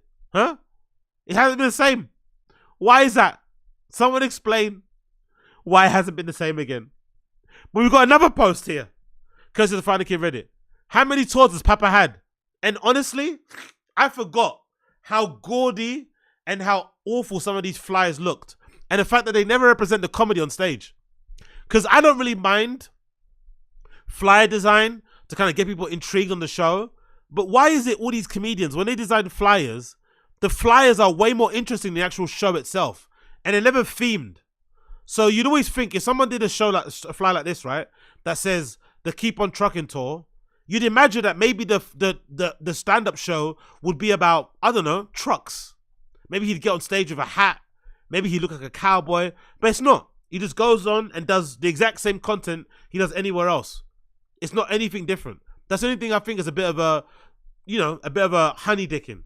You've got a flyer here for the old European and UK tour that he did back in the day. Or no, I think that's the one that I missed out on, actually. Yeah, I think that's the one that got cancelled. I can't believe Brendan thought he had the ability to sell out all these places in fucking theatres. He was going to go to Belfast, Glasgow, Manchester, London, Cardiff and Dublin. That's too much. If I was him, I would have just done Glasgow, Manchester, London and Dublin. That's it. Leave the rest. Leave Cardiff and Belfast. You don't have that kind of pull. Or if you're being really strict, just do Glasgow, Manchester and London. But then do them in clubs and then sell those bad boys out for a weekend. And then, or maybe do one date in London, and if it sells out, do a second date in London and then fly back home. But doing 6 dates in the UK and, whatever surrounding fucking places is insane. You're not that famous, bro. Even UK comedians, even legit UK comedians struggle to sell out venues outside of London, let alone an American dude who people don't really think is that funny anyway. Who has a small, I'd imagine, the base, I'd imagine the community, or no, I'd imagine the fan base of TFATK outside of US is pretty small, I'd imagine. I don't think it's that big. Again, I could be wrong. He might have like a really strange big fan base somewhere in Europe, but I think the majority of his fans are in America. So it's like, bruh, like theatres, really? In fucking UK? Fucking theatres. We got another one. Oh, he fixed, like, bro, look, I'm not gonna lie. Can you kind of understand why this guy quit comedy? I can get it. Can you imagine going to all these places? Las Vegas, Tampa, Springfield, Naples, Bakersfield, Brea, OKC, Tacoma, Atlanta, and then all them being half full or like 10% full and having to fly? Because I don't think some of you guys, the guys in the chat or the girls in the chat who've done open mics, who've played at, who played in bars, playing in a band, who maybe DJed or whatever it may be, no one knows the pain of putting an event together in a bar, in a club, turning up to play, and no one's there. I've done it several times. You put a flyer together, you promote it, you put ad money behind it on Instagram or on Facebook, you push it, you maybe even hand out flyers, you fucking put you do some fly posting outside. You really try to promote your event and only 5 people turn up. Nobody knows that pain unless you've been through it. So I can understand why Brendan quit based on that alone. Because he's catching flights. He's staying in Airbnbs. He's going to all these nice restaurants. He's buying clothes. He's actually turning into a thing. He's meeting fucking baddies. He's buying addies. And then he goes to the show and it's like crickets. Or they're doing those things at comedy clubs where if it doesn't sell out, is it called like filler? Where they give away free tickets on the night. So if you don't sell out tickets, If you don't sell out the place, they have somebody on the street handing out free tickets so that they can just fill the place out. Imagine doing that weekend after weekend after weekend after weekend. It's going to do something to your fucking mental, especially if you're not in it for the right reasons. Brendan was never in comedy to be a comedian. Because if you are, you don't care, like me. I played plenty of shows when no one's turned up, and I probably will do in the future, right? Cool. That's the process you have to go through in order to get to a place where you sell out. But Brendan never wanted to be a legit comic. He just wanted the accolades. Oh, I was on SNL. Oh, I sold at this arena. Oh, I went to this tour. But he never really cared about being a comedian. That's why at the first hurdle, at the first point of, think about this clearly. At the first point of struggle, he just quit. He didn't even try. As soon as Rogan said, I can't hand you a fucking comedy gig at the Mothership on the plate like I did at the Comedy Store, he was like, okay, I'm not playing anymore. I'm not playing. As soon as it wasn't in his advantage, as soon as he wasn't being given special privileges, as soon as he wasn't being given an arm around his shoulder, a fucking hand to lift him up, quit. Big up. Have you seen Anthony Jeselnik's European tour schedule? It's mad. No, I haven't actually. Big up Austin. Appreciate you, brother. Let's actually check that out. Let's actually see what that's saying. Anthony, Jess, how do you spell his name? Jeselnik. There you go. Let's see what it's saying. Let's go on his website and see what I want. He's probably doing like Prague and all these type of places, isn't it? He's probably touring like for real. For real. None of this fucking shit touring. He's probably touring for real, for real. 1 second, let's let it load up. Why is it taking so long to load? There we go. Anthony Jeselnik. Let's see what he's saying. Let's see how he's touring. I bet you he's doing some mad dates, bro. I still laugh at that clip. Remember that clip of Anthony Jeselnik talking about how Brendan tried to give him notes? And he said, I'm good. Only Brendan could try and give this guy oh shit. Wow. Wow. Where are these? Look at the European places. Amsterdam. He's doing 4 places in the UK. Belfast, London, Manchester, Glasgow. Well, Belfast isn't the UK, but anyway. Athens. What? He's playing in Cyprus. Fucking hell. Fucking hell. He's a big deal. He's a draw. Anthony Jeselnik is a fucking draw. No. Actually, you were redacted. Yeah, is that big old Sarlux.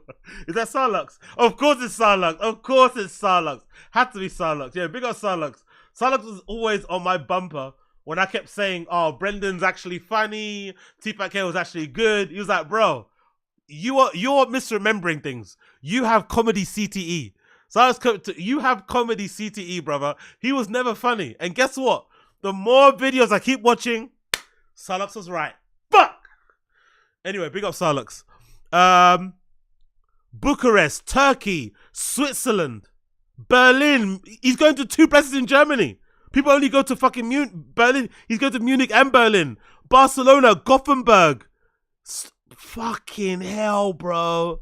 Wow. He's going to Singapore, Taiwan. Yeah, look. That's what you call a motherfucking tour.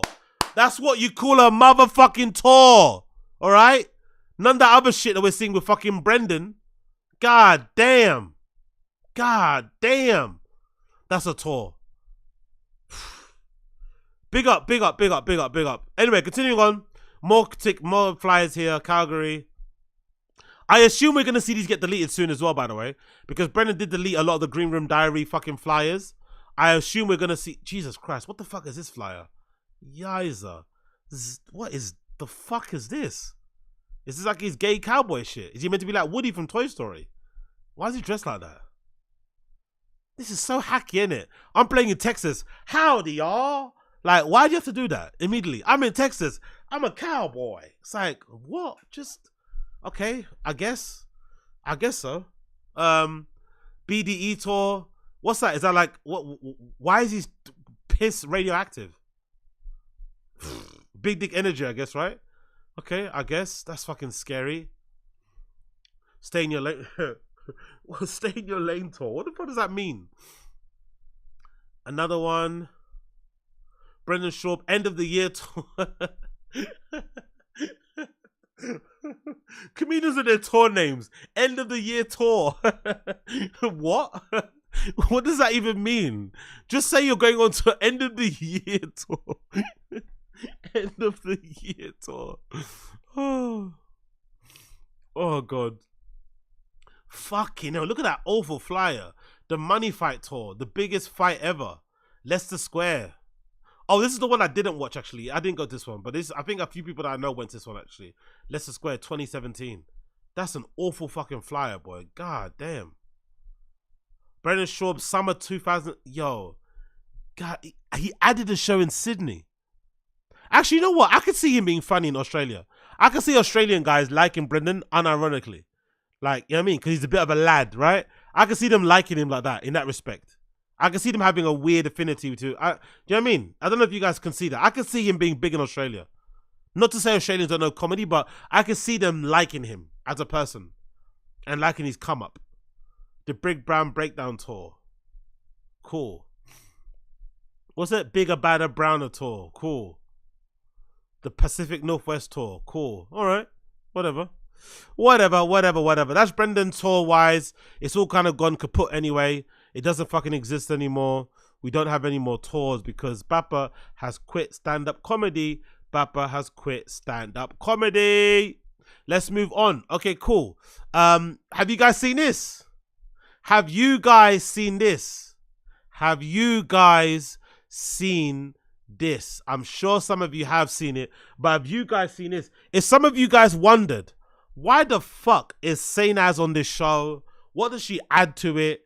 Who wanted her? Why did she get hired? Why did they let her speak? Why is she on there? Why do they have women on the show? It makes no sense, etc, etc, etc. I present to you evidence one of why SANAZ is on the Fighting the Kid. Have you guys seen that picture, eh? Oh my God. Oh my God. If ever you wondered why they hired that young lady, this is the reason why. Who knew? Who knew? Who knew? She was hiding all of that under those big t-shirts, right? Behind that desk, sat next to Chin. Who knew? She was hiding all of that goodness, huh? All of that. Bady. Who knew she was hiding all of that underneath those big, boxy, LA represent fear of God t-shirts? Who knew? She was hiding all of that today. All of that today underneath those tops. Who knew? Who knew? She had all those hips under those fucking leggings. Who knew?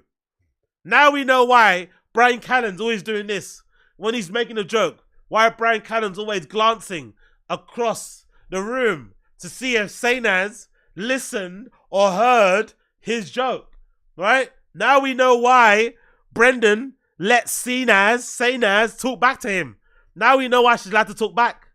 Now we know why she's allowed to have a voice on the pod and he doesn't clap back at her or fire her. Now we know why. Now we finally understand why she's there. Big up Omar Ramos. Get a MacBook hook before Chin. Exactly. Saying that this is why SANAZ will get a fully loaded M3 MacBook Pro 16-inch with all the accessories, wireless keyboard, wireless mouse, protector, screen protector, Apple Care. Brendan will even get her fucking Apple Care. Now we know why. Because of what we see on the screen. She will get a MacBook Pro with all the fucking trimmings before Chin does. Because unfortunately, Chin doesn't have titties. Chin doesn't have rumptious, round, circular fruit bowl titties. So he won't get any MacBook Pro. You know? She has titties. Titties. So big up SANAZ. We all love and appreciate you over here. We're big fans of your work. We love your views on football. We love your views on basketball. We appreciate your celebrity inputs. We love your timestamps, by the way. Your timestamps queen. Without you, we couldn't watch Fighting the Kid like a family like we do on this fucking stream. We like your hair. We like your background, right? We like the way you type on the keyboard and shit. We're big fans of you, SANAZ. So keep your chin up. Keep talking back to Brendan and shit, because he's never going to fire you. Because you know Wagwan. So big up SANAZ. Keep doing your thing. We love and appreciate you out here. We're all big SANAZ fans over here. We're all big SANAZ fans. Big up SANAZ. We love to see it. We love to see it. Continuing on. One last one before we jump into the Brendan on oil and whiskey. Let's play this one. GH Patch. Oh, okay. Big up the Final Kids subreddit. I think this is a post about the, what you call it? About the golden hour. I think this is a golden hour sizzle reel. So the golden hour sizzle reel. Let's watch this one. Golden hour sizzle reel. Let's see what happens here. Filipinos are great dancers and singers. Oh, that's kind of racist. Why? Yeah. Never seen a single episode. What? Ever. Breaking Bad. Breaking Bad. Right. And you I watch How do you pronounce episode? What? How do you pronounce episode? Breaking Bad. Breaking Bad. Right. And you watch what? Yeah. Never seen a single episode. What?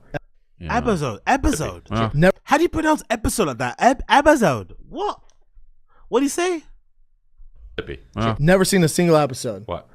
Episode. You mean episode? Episode.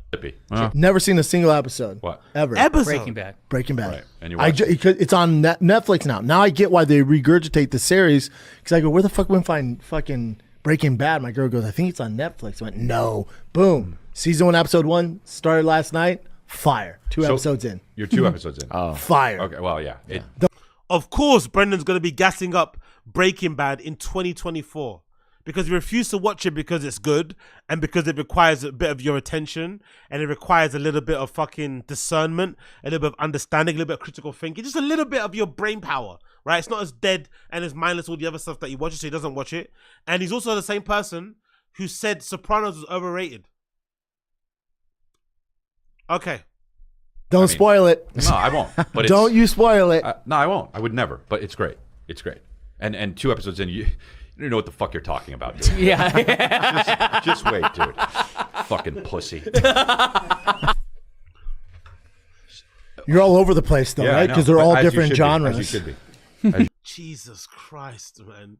Chris hates him, innit? I don't know. Let me rewind it. I don't think Chris hates Brendan. I think Chris hates the fact that he has to rely on Brendan. Because he probably sees him as a representation of like how far his star has fallen, where he's at currently, and the fact that he's never going to leave that place. He's got a successful comedy career. His podcast is still doing numbers, but he doesn't want it. He wants more. Most comedians are like that. Most comedians lie and say they don't want Netflix, but they do, right? So most comedians, whatever they say, think the opposite. So he doesn't really want what he has. He's not grateful that he still has a career despite being accused of diddling kids and all this malarkey. He's not happy about that. He still wants more. So he looks at Brendan and thinks, fucking hell. There was a time where I was auditioning for Hollywood movies and now I'm sitting next to this redact. That's what he hates about the thing. He doesn't hate him. He hates what he represents. You should be. It's genre, not genres. Genre. Like it's genres. No, it's it's not like JOHN. Genre. Be a little French about it. Genre. He's so dumb it gets you angry. Look at his face. Brendan's so dumb it makes you angry. That's how dumb he is. Have you remember people like that were so dumb in school that they made you angry how dumb they were? Like, how do you not know this? Like, what were you doing this whole time in school? He's fucking furious. Like, oh my God. Brendan is so dumb, he's making Chris angry. Oh my God, this is fucking brilliant. We got a person put this together, man. Oh, this is an actual sizzle reel. Or Italian, or no, not. Genre. Don't change anything else except for shit. The winners are awful. Awful. Awful. Summertime, nowhere better. Summertime. Big up. They should all spoil it for him and say it sold just like he used to Oh, do. yeah, exactly. Yeah, exactly. I hated that thing of, oh my God. What was the episode of Joe Rogan Fight Companion where Rogan gets really upset and annoyed at Brendan because he spoiled, I think, House of Dragon, right? And he's like, he spoiled it for him because he hadn't watched the latest episode. I love that episode. I love the episode so much. I loved it so much because you saw, you know, how it is for normal people when they have to fucking have Brendan fucking kill and step all over a show that they're watching. Don't change anything else except this year. The winners are awful. Summertime, nowhere better. Summertime. I don't do it. That wasn't even to do it. You fucking straight up took that. Took over. Let me do it, dude. But I want to. Imagine how annoyed you'd be. You're running bits. It's a comedy show. You're already struggling to stay awake. You're already questioning your sanity. You want the floor to fucking swallow you up whole. And then you have this guy just stepping all over. Not even stepping all over your bit. Straight up jacking it. Mid-bit. He's jacking your shit.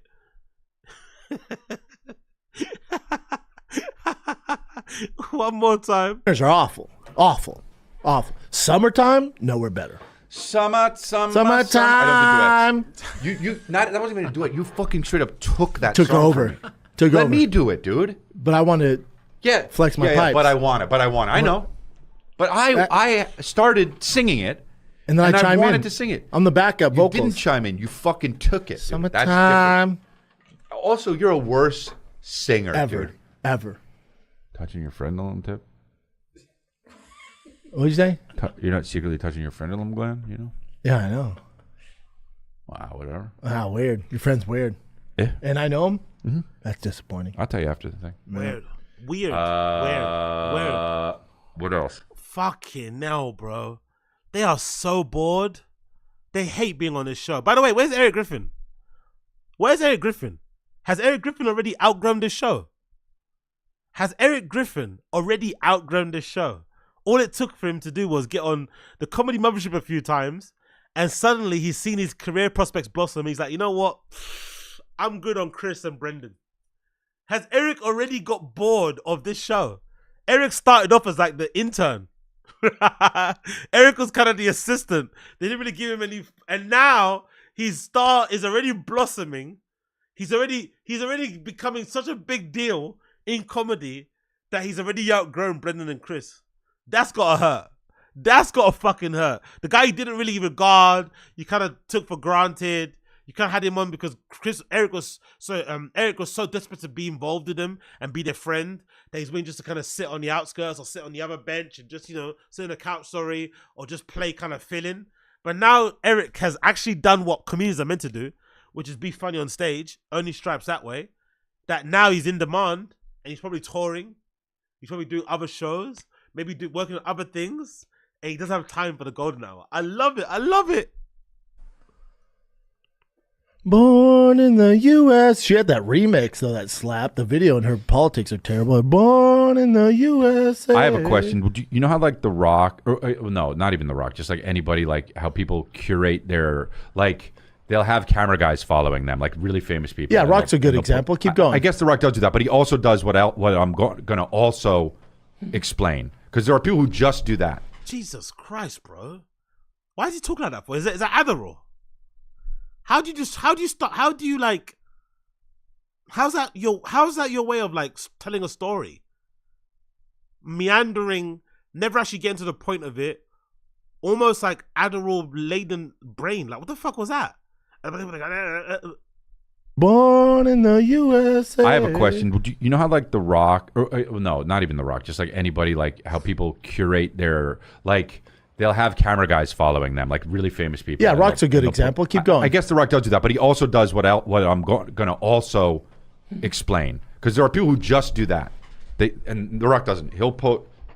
Well, let me tell the thing how I want to tell it, and then before you. So Jesus Christ. So bro. They'll have a camera crew with them. Yep. And then the only thing they post on social media is whatever that camera crew gets. They cut it together, and that's great. You know, people like it. But then there are people that do the. Here, hold my, Yeah, big up Ranger. Brendan, in your own words, tell me what Born in the USA is about. He definitely struggled with that one. He definitely struggled with that one. Big up Angel Angel. There's big stars that are like, oh, film this, hold my phone. Where it's natural. And it looks more natural. It's in the moment, yeah. What do you think people like more? The in the moment natural. You think so? Just and also coming from my small level of fame. Yeah. I'm like a C- list yeah. actor. More like Z. Let's not say C. More like Z. C level. No, let's say Z. Definitely Z. Actor, famous, but I am an actor. But Brendan's an actor. What? Since when has he been an actor? If like, but oh, that's hilarious. Look at your acting credits. Slow and Hot with Brittany Palmer, 2014. But look at the roles Brendan plays. Range 15, Guard Schaub. The Fire and the Kid 3D, he plays himself. The Tax Collector, he plays a character called Negro. That's hilarious. He played a character called Black, which is funny because Brendan hates black people. Isn't that funny? That he was called a character called, his name of his character in this movie was Negro, and he actually hates Negros. And he actually hates it when people refer to him as anything other than white. Another film fest, he was called Blade, and he was also in a show called Normal World, a TV series in 2023, allegedly last year. Really? Okay. He actually got an acting gig last year. Who would have known that? Actually, I'm an actor. One more time. That's fucking brilliant. That I love that action. Minus list actor, famous, but I am an actor. But I'm an actor. If like, but I am an actor. But fucking hell! Imagine bragging about those type of credits. I could never. Let's move on. So, before we move on to all the stuff I need to talk about, let's actually go on and talk about. Oh, let's just do the Brendan thing. Sorry, let's do the Brendan Oil and Whiskey. So Brendan was on a show called Oil and Whiskey, a podcast called Oil and Whiskey. It's actually got a decent amount of views. So big up the Fire and the Kid subreddit and everybody else who watched it, because I think it's actually got, for all these interviews that he really does. I think this might be one of the best viewed interviews he's done in a while. So far it's got 25,000 views. So clearly that pod has done well for itself. And I'm sure people are liking it. But look at the dislikes, bro. Fuck, everywhere he goes. Look at the ratio. 796 likes to 571 dislikes. Even on the platform that isn't his. Fucking hell, Brendan. Fucking hell. So let's see this. The title of the episode is comedian, former UFC. It should say former comedian, to be honest. It says comedian, former UFC fighter, and Toontown host. Why are you going to call yourself a host when it's a show you created? Just say creator, Brendan Schaub, on the Oil and Whiskey show. So let's play and see what he said on the Oil and Whiskey show. I had a GD2 RS modified, super fucking illegal. I should not have been driving this thing, roll cage in it, and I was flying to get to my studio, and a cop pulled me over. In my head, I'm like, oh, I'm fucked. And he goes, damn, it's a GT2 RS? I'm like, it is. He's like, pop that thing for me. Let me see what's inside. I was like, hell yeah, dude. He's like, I get it, man. Have a good day. He needs to find his reason. I don't need you to grow up on the streets and be starving and your dad used to beat you. I need this sad story like Sean Strickland. No. He's the outlier. You can do it, but you gotta find your reason. You gotta find that fire. That gives them the fuel to wake the fuck up at 5 a.m. and run, while that same kid in Brooklyn, New York, that's dead broke is running for a different reason. That's the rocket fuel you need to get to where you need to go.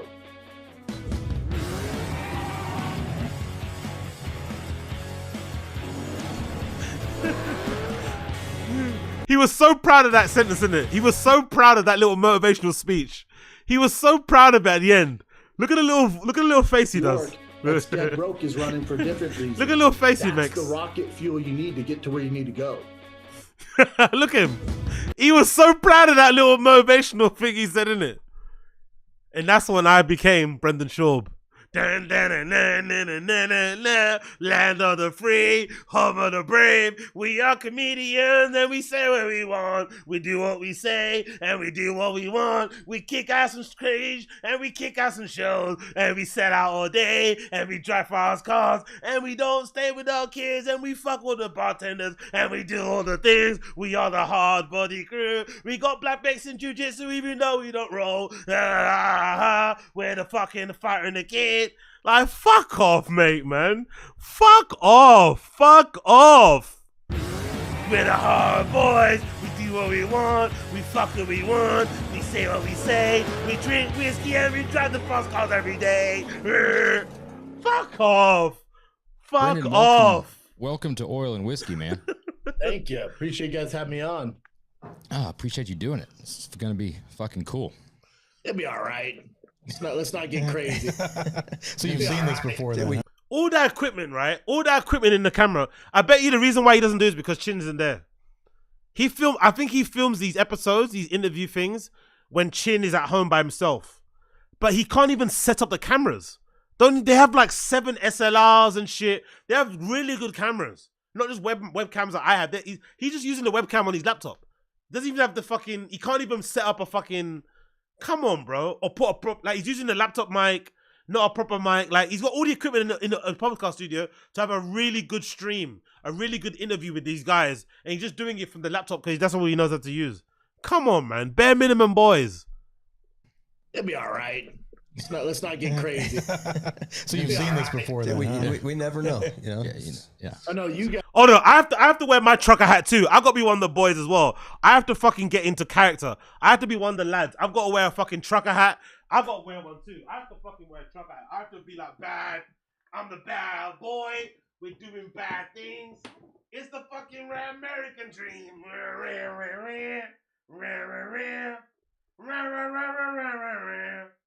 Let's fucking do this. Let me get a fucking Brendan hat on, actually. Let me actually get a Brendan hat, and let's fucking do this, right? We're the fire and the kid. We're driving our cars. I got my trucker hat, and I like to hunt. Let's do this fucking shit. Let's go. We're fucking one of the boys here. Like, come on. Man shit. Man. You guys are great. I'm just all right. You got a little more experience than we do. Yo, big up. Lol. Yeah, big up God's no. Big up the lol. Appreciate you, brother. Podcasting, yes. Cars, no. Yeah, luckily we're doing a podcast. It's like a on the car. podcast for the podcast. There we go. Let's not judge each other. There we go. There we go. Big up young old vibes. There we go. How you like me now? Hey, man. Hey. You've had your hands in fucking everything, and I'm excited to go through a lot of different questions and conversations and stuff. But fucking car thing is new to you. Yeah, I mean, new as far as me showing. Okay. First lie already. What is wrong? Honestly, what is wrong with doing something new? With you being the first time you did it? Yeah, I'm new. I'm just getting into it. What's wrong with just answering this question real? And be like, yeah, man, you know what? I was looking for a hobby. You know, I was bored at home with the kids. You know how it is. You know, us dudes, we fucking hate our kids and our wives, right? Old ball and chain, little rascals just pissing and shit everywhere. Fuck that shit, right? You can do the whole like man thing about hating your family and just say, hey, I was looking for a hobby. I quit stand-up, so I'm looking for something else to fill my time. I don't want to roll. I don't want to go to the gym anymore because I'm bored. Because I went to the gym all my life when I was fucking younger. So I saw cars as an extension of whatever I was doing before with fast cars. Let me start doing the mods and paying fucking garages to fix up my car. What's wrong with saying that? Why do you have to like lie and say, oh, I've always been into modding. I was a modder since I was fucking 12. Really? So in between selling comics, in between all those other things, this guy was also fixing cars in his garage, working underneath them and stuff, right? Come on, bro. It, you know, as far as me creating content around it, but as far as cars go, I've been modding cars since I was 16. Like, I don't leave anything alone. So,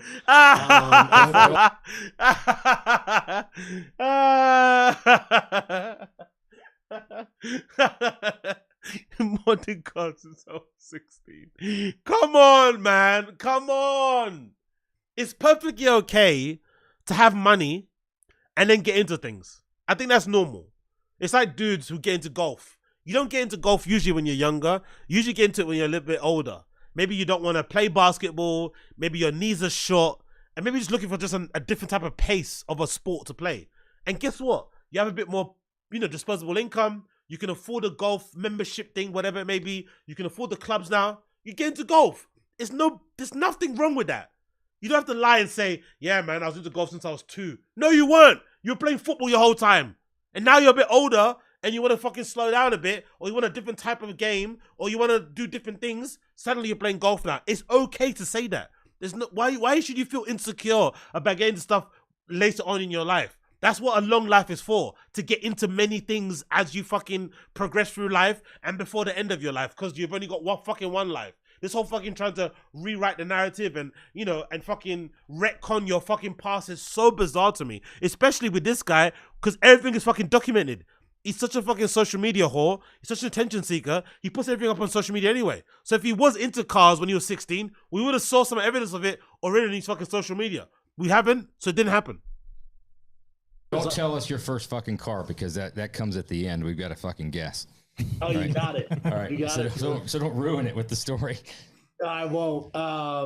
Yeah, so I guess as far as like the, making it public and stuff like that, I've always talked about cars. Making it public? What? But never really at depth, what I do with them, stuff like that. And then really it was Joe Rogan and my friend Hector who was like, dude, I don't know why you don't post more of this, because I was always under the impression like, I don't want to like brag or like it seems like a weird flex.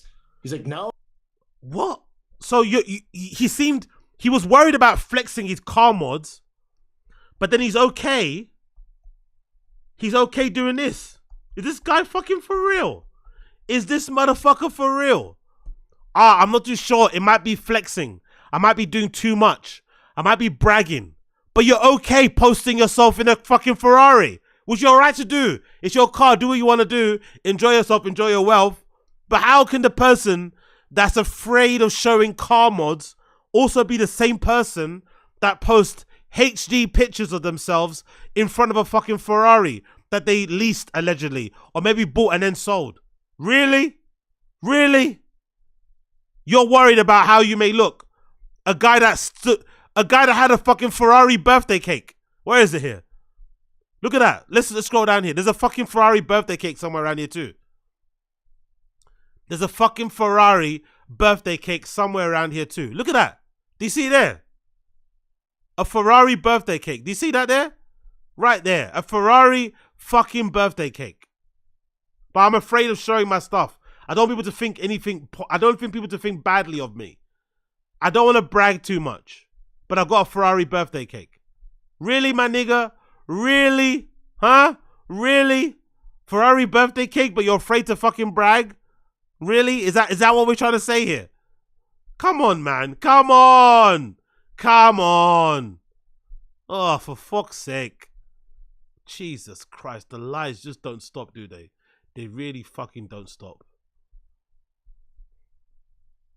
Oh man, like the stuff you're doing with, your Ram TRX and the Ford Lightning, like put that out there. So I just ran with it.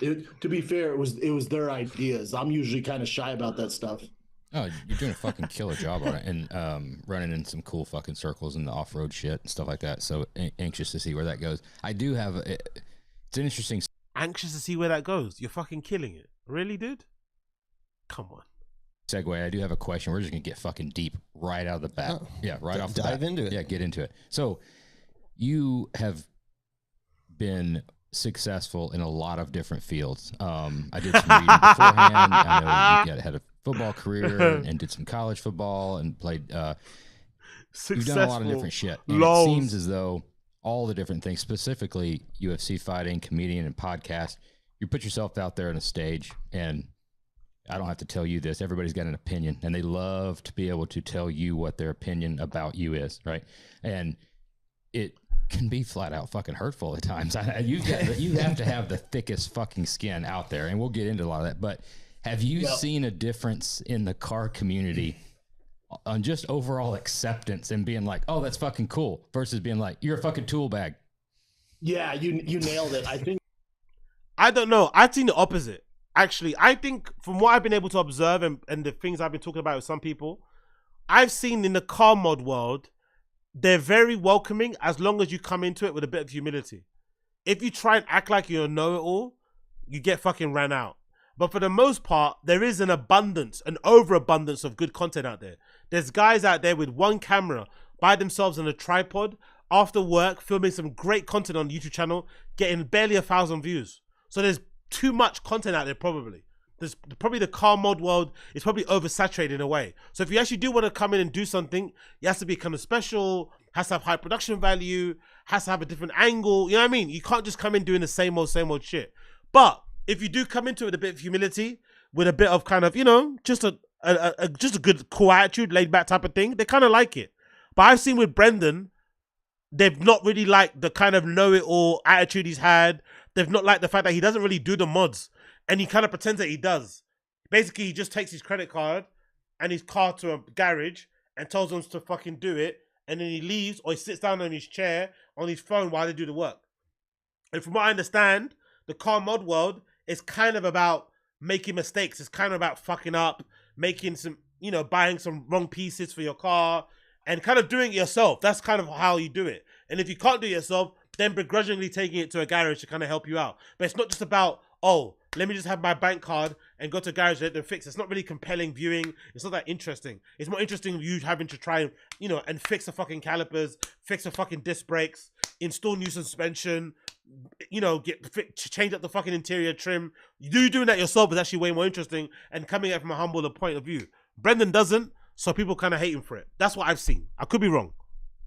I think I'm always like a team-centric guy. Like I always go, like I like a community. I like a team. Like I like family. So when I was playing football, you know, it was a team. You had your team. What? When I was fighting, yeah. When you watched, you know, a UFC fight, you saw just me in there, but there was a team. I was all about the team.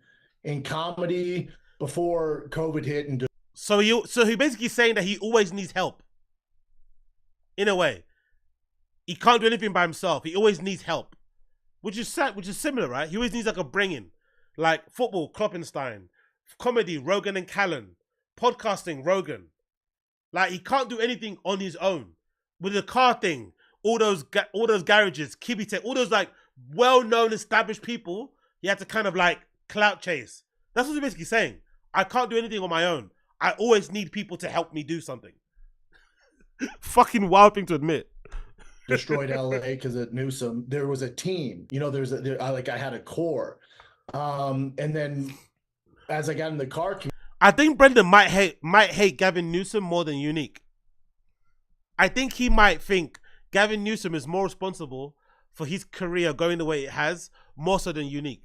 He might actually hate Unique more. No, he might actually hate Newsom more than Unique, which is weird because, you know, it's not really that deep, really. He's making a mountain out of a molehill.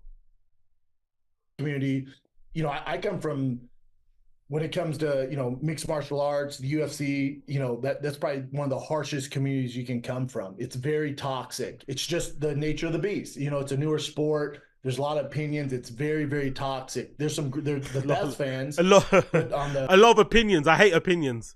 Any opinion that doesn't confirm my opinion, get the fuck out of here. The backside of that, you also have the worst, most toxic fans.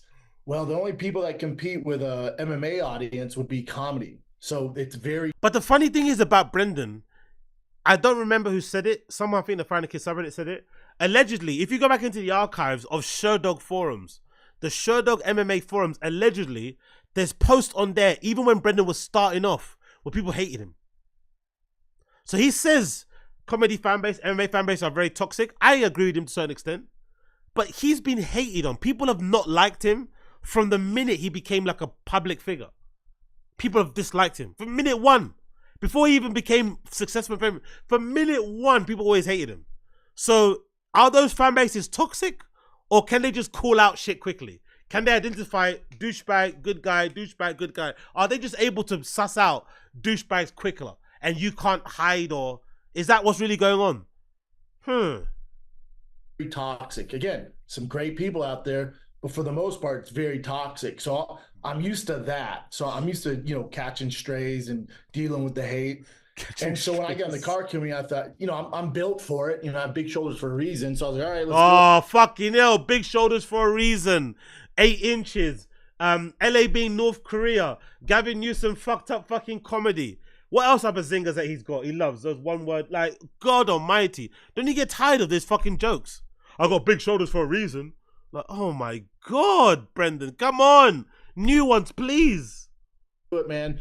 And I figured people were going to be pretty mean to me, pretty nasty, because, you know, I'm not nasty.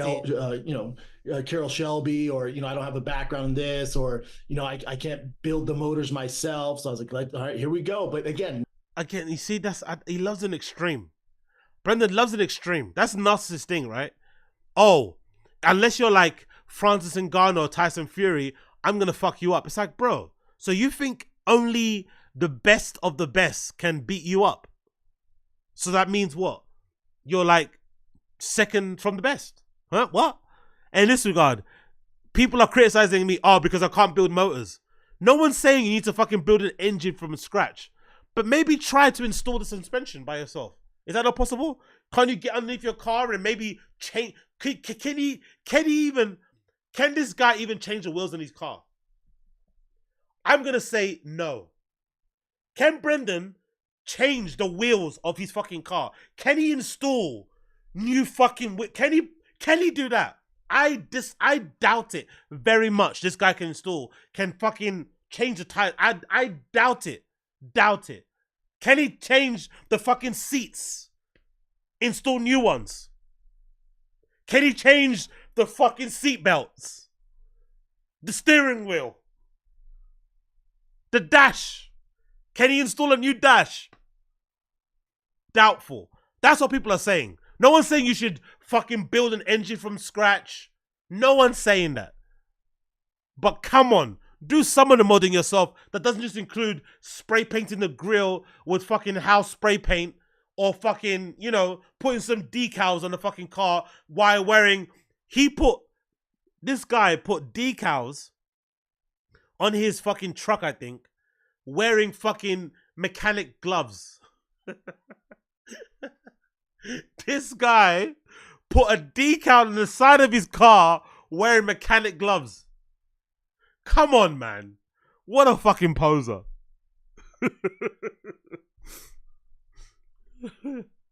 Nothing new. When I went from football to fighting, I dealt with it. I was just a football player. And then I started fighting. And then when I went to podcasting, I was just a fighter. Okay. Then when I went from podcasting and comedy, I was just a podcaster. Okay. So I'm used to it by now. But the difference is why I gravitate, why I'm so addicted to this. Gravitate? Difference is why I gravitate, why I'm so addicted to this whole automotive industry, especially in the off-road and the racing, the community. Like right away, like my first friend in kind of the industry was Ryan at KBTech. Oh yeah. This is kind of sad, isn't it? This is actually kind of sad. This nigga needs friends, isn't it? He's kind of really lonely. Because none of his friends from every space he carries over. He doesn't carry over any friends.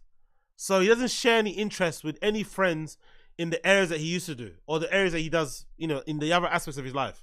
Podcasting, stand-up, MMA, whatever. None of them carry over to anything else he does. So they're not your friends, because usually your friends will share your interests, or at least put up with your interests, because they're your friends who want to hang out with you. But they don't do that with him.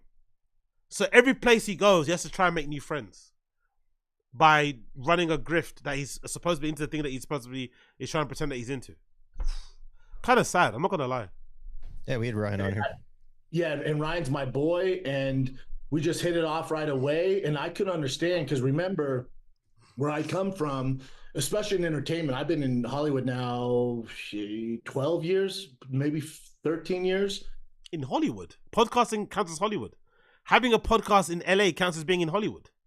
Don't you have to actually be in Hollywood to be in Hollywood? Like actually in the entertainment industry? Like producing shows and shit. Maybe if you said, oh, for the time he was in Showtime, cool, because Showtime's, you know, Hollywood adjacent. But having a podcast based in LA doesn't mean you're in Hollywood, does it? Surely, no?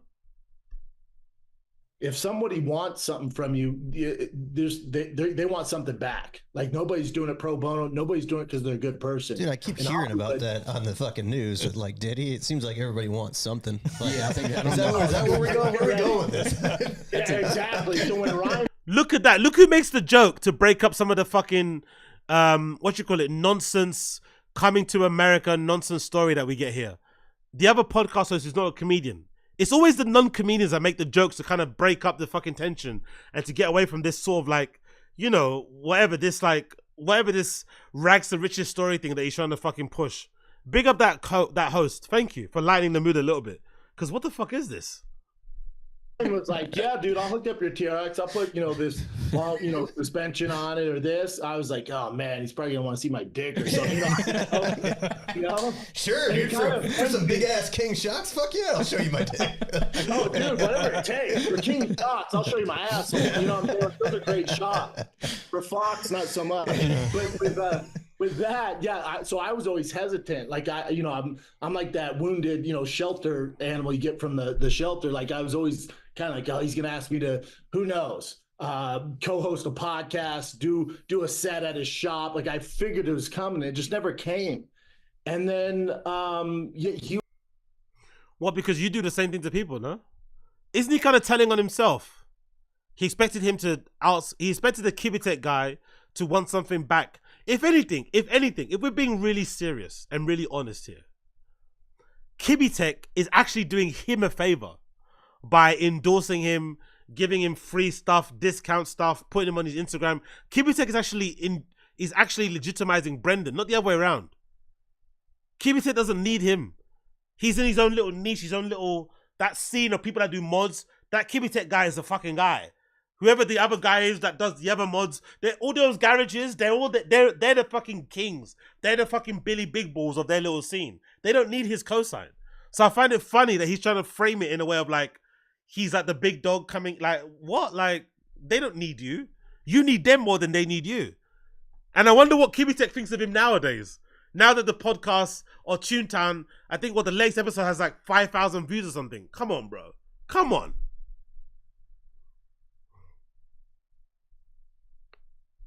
he was my first introduction into the market. And then I met Ramsey at King Shocks, and he used to work with Monster when I was in the UFC, so he's a familiar face. And now those guys are like family. And then Magnuson and Bohr. Family? Because you paid them to fix your car. Honestly, if this is what actually being in LA is all about, isn't it? Calling people that do you favors family. Okay. And Willwood and all these brands, man. And I was just like, oh, like I have a community. Like these are really good people. They're just doing it because they're good people. And so is this why he quit stand-up comedy? Because he found a community of garages that are willing to do stuff for him for free? Just gravitate towards that. And I know I need that in my life. Like I need that structure. I need that community. I need that family. Otherwise I don't do well. So. Oh, we got a straight up admitting without help, he can't do jack shit. Straight up admitting my career is based on my friendships and my network. Unless I have these friendships and network, I can't do it. Fucking hell. Straight up admitting without friends, without help, without a cosign, without a hand-holding, without a fucking silver platter of opportunities, I am useless. And we've seen it with the rating thing. Look at it. Anytime, look at everything Brendan's done. Whenever he doesn't have like Rogan Callen level of support, the outcome is also less than whatever happened with Rogan and Callen. Podcasting and stand-up comedy, Rogan and Callen gave him hands-on support. As soon as he went to other things, it kind of dwindled. And now look where he's at. Interesting. The car community has been so supportive. Don't get me wrong. I'm sure there's some dumbasses out there saying, oh, this guy got into this. Okay, whatever. So that comes. But in general, it's been great, man. It's been absolutely great. Nice. Which is surprising. Yeah. I think the car community as a whole, I mean, especially compared to if you're looking at like fight fans, and I mean, dude, the car community is way fucking easier than that. This is an inclusive community. It's a safe place. It does. The only time it gets a little. I don't think not it's even close. I don't think it's a safe it space goes at down all. that path is on YouTube, right? So when you post a, I don't think it's a safe space at all. I don't think that's true. Let's actually check Brendan Schaub's fucking Instagram and see his latest car post. I don't think it's as a safe space as they're making it seem as, because Brendan does get some pretty mean comments on his posts regarding cars on here. Let's go on his Instagram and check myself, because I'm sure I did see some comments on there that weren't the best, weren't the nicest, because of his approach and his heavy-handedness when it comes to fucking car content. So let's see what we got here. What's one post? Let's see this one. There's a post here. What's this about? Okay, let's go to a few of them here. Let's go to not one with the kids. Let's go to this one here. This one with a car, and let's see what people are saying here. Oh, that's not the car one. That's the wrong one. Let's go to this one here with the TRX. What's it going called? Let's put. It's just a video. That's a video, right? Lego. FYI, I only post this before, so let's continue this. What's the comment saying here? I thought it was just flashlight in the air. I love this, pure passion. That's edited for the haters. Truck sounds nice, bro. Broke down just like your body. Broke down just like your body. Already. One comment. That's so unnecessary. Let's go to this one.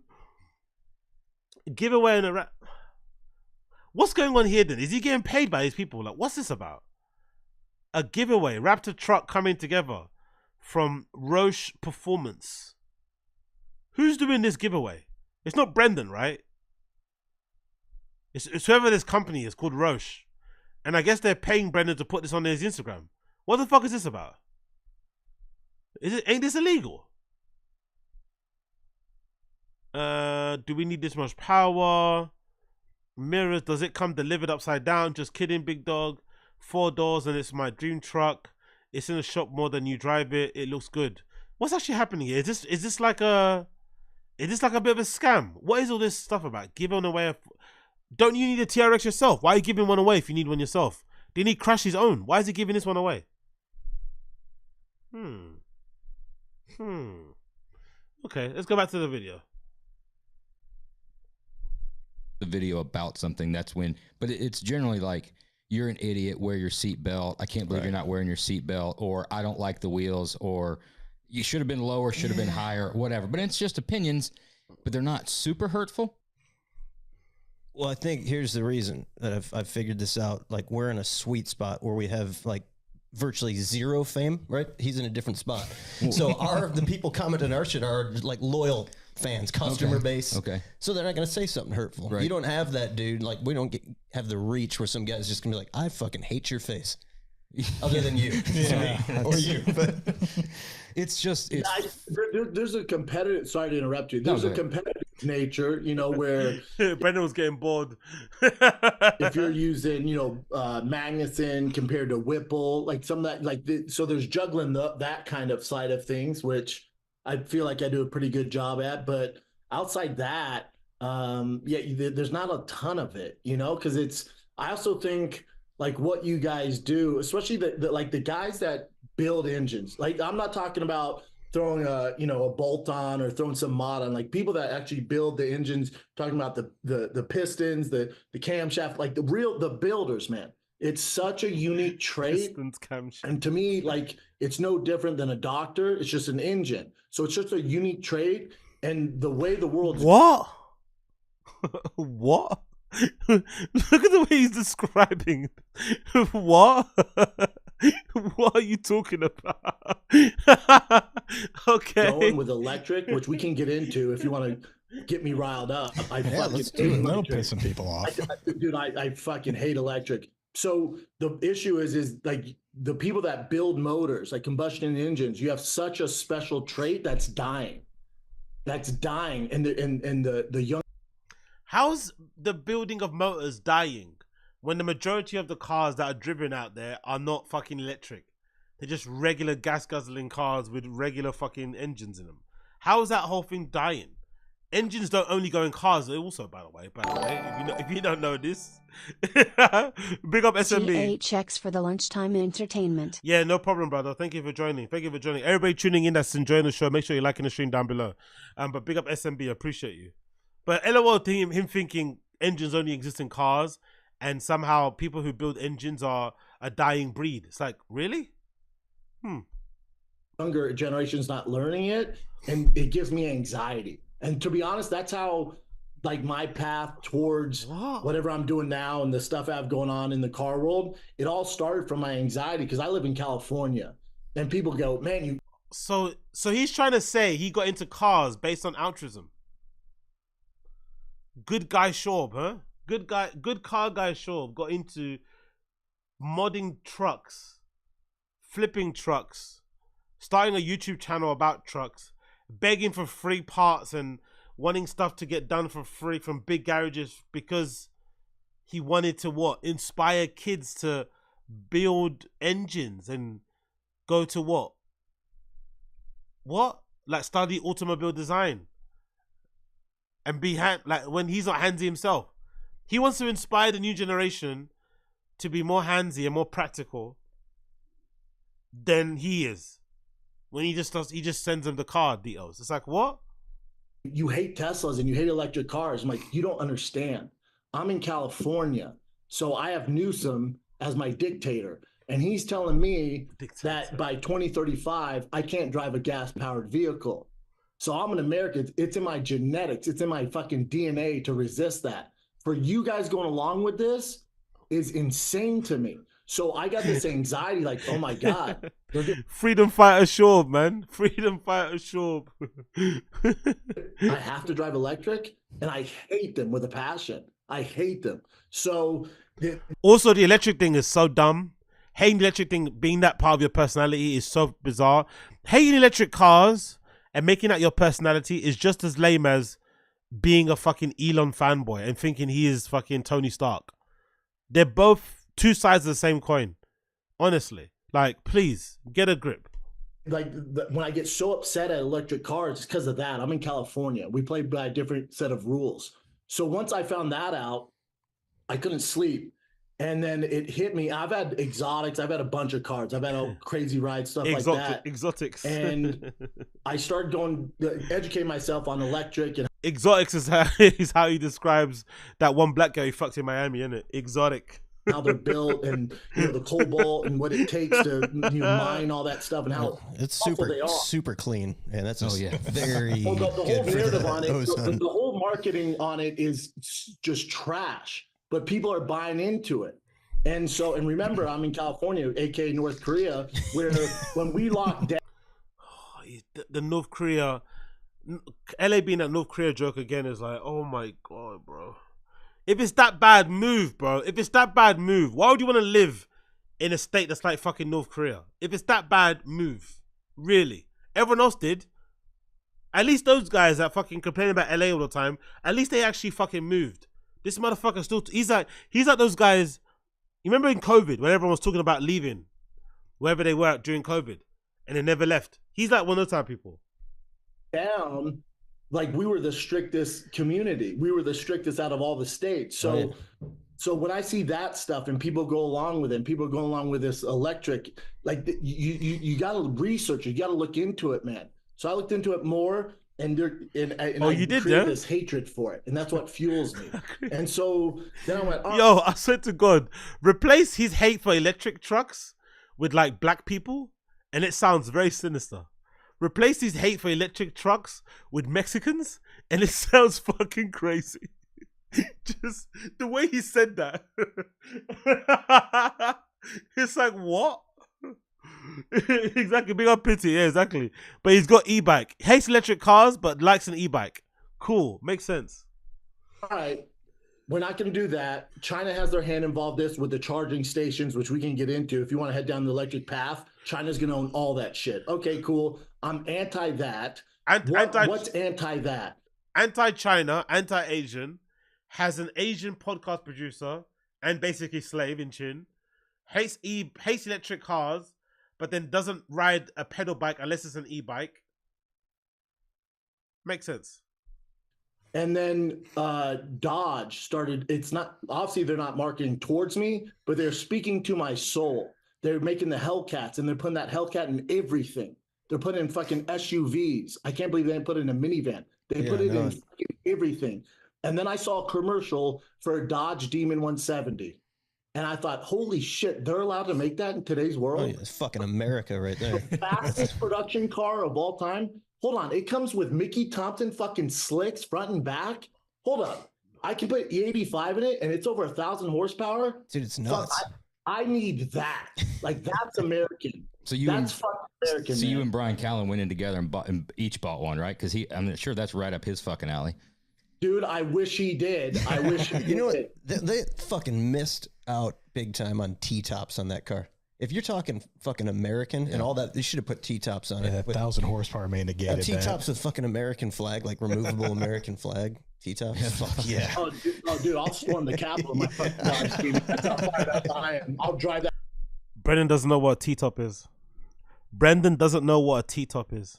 Brendan doesn't know what a T-top is. That thing right in the fucking Capitol. Fucking wheelie it all the way in there.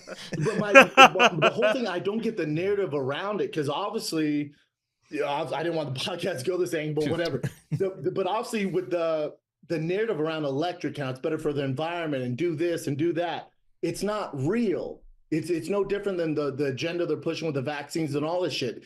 If you want to do it, do it. But when you force, electric car propaganda is like Oh my god, where's this?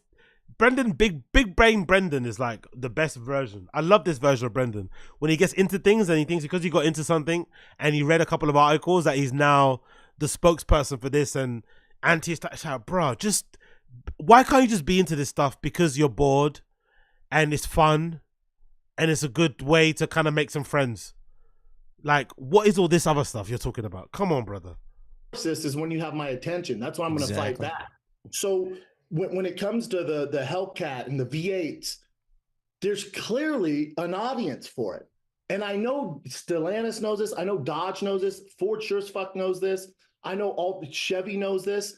But you guys are going away from it.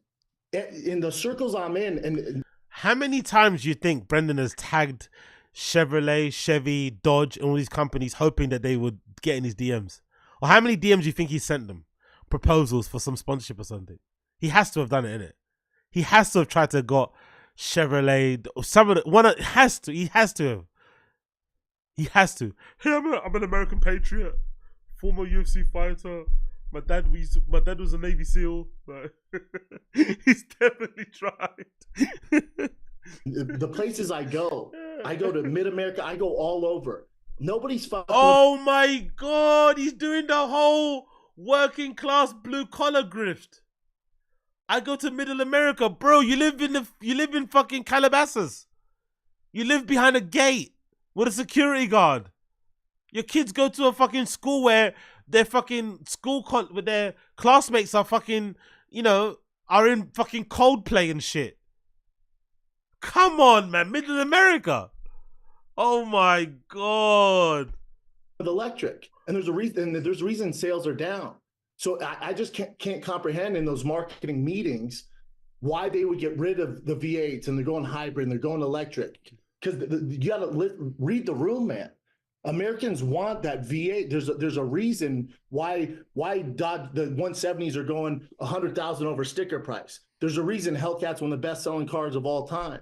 Aren't people switching to what is with this electric propaganda? Why is he acting as if like electric cars on average, unless you're buying like a Chinese made one or you're buying like a hybrid, but most electric cars are like more expensive than your regular gas guzzling cars anyway. Most of them. But most people are buying electric. I know from the places where I'm at, especially in London, because they're a cheaper alternative because, it doesn't cost as much to fill them up, quote unquote, to run them. That's most of the reason why people are buying electric or buying, cars like fucking hybrids like Priuses and shit, and even other smaller ones. I think there's a particular, I think it's like a Citroen or a Fiat. I forgot which one it is that does like 20 miles per hour. That's becoming really popular here in Europe as well. People are buying because it's just practical. Our roads are small. You don't have to you don't really need that much mileage anyway. So electric cars kind of, tick that box, and there's loads of chargers around most metropolitan cities. But it's not as if like most people are switching to electric. They're not. That's why electric cell cars are down. They're quite expensive, really and truly. And the environmental costs are also, benefits, are also maybe a bit overblown. We all know about how how much damage gets caused to the environment by having to fucking mine the things that you need to fucking build the batteries in the first place. So what is this whole like he's actually, look at his face, he's actually frightened. Like this electric car revolution, they're gonna come to his house and, break open his garage and take away his trucks. Like, what is all this fear? Most people don't drive electric cars anyway. It's really a niche market, to be honest. Especially when it comes to Teslas and stuff. Why is he so scared? The engine. There's a reason why the new Super Snake Ford sells out like a motherfucker. So there's a demand there. Yet we're being told, nah, man, it's electric. Really? Well, dude, the fucking problem is it's the damn government. Anything the government touches, they fuck up, right? So they're only doing it. They're not doing it because they think it appeals to the hold on, isn't America putting loads of really high tariffs on like Chinese-made electric cars anyway? Didn't I read that once? America's putting some high tariffs on like Chinese-made imports, so you can't even buy a lot of the cheaper-made electric cars from China, like from BYD or whatever those companies are. You have to buy the fucking Teslas, and Teslas are fucking 40 grand, 60 grand up. Why would you buy that if you could just go buy a fucking Toyota that's a gas guzzling car and still that does the same sort? Like, it doesn't. What's all this fear coming from? Like, what is this fear coming from? If you want a Prius, buy a Prius. If you want a gas guzzling car, buy a gasoline guzzling. If you want an electric car, buy an electric car. It's not that deep. Asses, they're doing it because they're getting fucking cash infusions from the fucking government. The incentives and what must be going on behind the scenes, the kind of fucking money that's getting funneled into those OEs to do that electric shit must be absolutely mind-blowing. Yeah, the debt forgiveness on the bailouts from 20 years ago and shit like that. They're not fucking stupid. I mean, Dodge knows what's up. They know who to market to, what to build. They know their audience, right? Exactly about saying, basically, big up Z. I ain't charging my car like a phone. Poor people don't have time for that. Usually, from where I've grown up in like poor neighborhoods and stuff, most people are like driving cars that are like under £1,000 or something, or like let's say the average is like under 5,000. What electric car can you buy for under 5,000? I don't know. Like, is there one that you could buy for under 5,000? Most people are driving around in the hood, are driving around in cars that are under 5,000. So what the fuck car can you buy under 5 that isn't fucking gas, that isn't petrol? Doesn't make any sense. So again, just panicking over nothing. They just killed the Hellcat and everything. It's gone. That's my thing. Do they know their audience? Like Ford is speaking. Like Ford's the last man standing. Yeah. And also the electric thing is like a. Oh, but I need to screen grab this. The electric thing that everyone's doing is almost like an add-on. I'd imagine. Don't you think so? I feel electric thing is an add-on. It's almost like Louis Vuitton makes all their money from handbags and accessories, so they can afford to have like Pharrell design, Nicolas Guesquer design for them, their runway pieces. They can afford it to be a dud because most of their money comes from bags and belts and wallets. So when it comes to these big car manufacturers, most of their money comes from their quintessential petrol, gas guzzling cars. So they can afford to make a Lightning, electric version of a Lightning. Just an extra add-on. It's not necessarily gonna, it's not their bottom line. It's just a nice to have. Why not? Electric's the in thing. Everyone's more aware of it now. Everyone's more used to it now. So why not just add an electric thing on there? That's all it is. It's maybe an afterthought. But if you can buy a gas guzzling fucking Raptor, why wouldn't you buy that instead of buying an electric one? It makes no sense.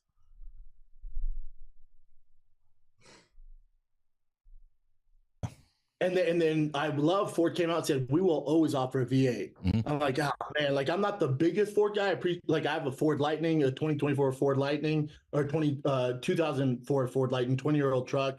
I like some of the Fords. And then once they came, I've been a Mopar guy all my life. And then once they came out, like we're never not going to make a V8. All my life. You got me. I'm in. I'll ride with that all day. Some of that shit though is I'm interested to know marketing side of things. Like you said, we always worry they can't be that stupid, right? But at the same time, think about how smart they may be, right? What do you think that there was a higher demand and a surge on some of these, specifically Mopar stuff, and then some of the Camaro shit too, when everybody knew it was going away, and they're saying all electric in California by this date, all electric, these are going to last once, right? So you've got it pushing from one side, fake you got demand, the rebellious nature of everyone, like, well, fuck, they're telling me I can't have it. I really wasn't in the market for like 1,000 horsepower street car, but now, fuck yeah, I'm going to, because you tell me I can't. Then you announce that this is the last year, right? Or we're canceling it next year. Well, they sell fucking everything that they made, right? You're telling me that probably can't come back in 18 months, 24 months. Guess what? You guys wanted it. How the election goes. It depends how the election goes. Well, yeah. And I deal with all these companies, and it's not a left or right thing. It's a combustion engine anti-electric thing. If one guy wins, you can figure out we're going all electric. That old fuck wins, who's stuttering through his speeches. He wins. Get ready for electric. If the other guy wins, dude, we're come roaring back. V8's out the fucking ass. Oh, yeah, dude. Yeah, big Hellcat in a minivan fucking right big there. blocks are coming back. There's going to be...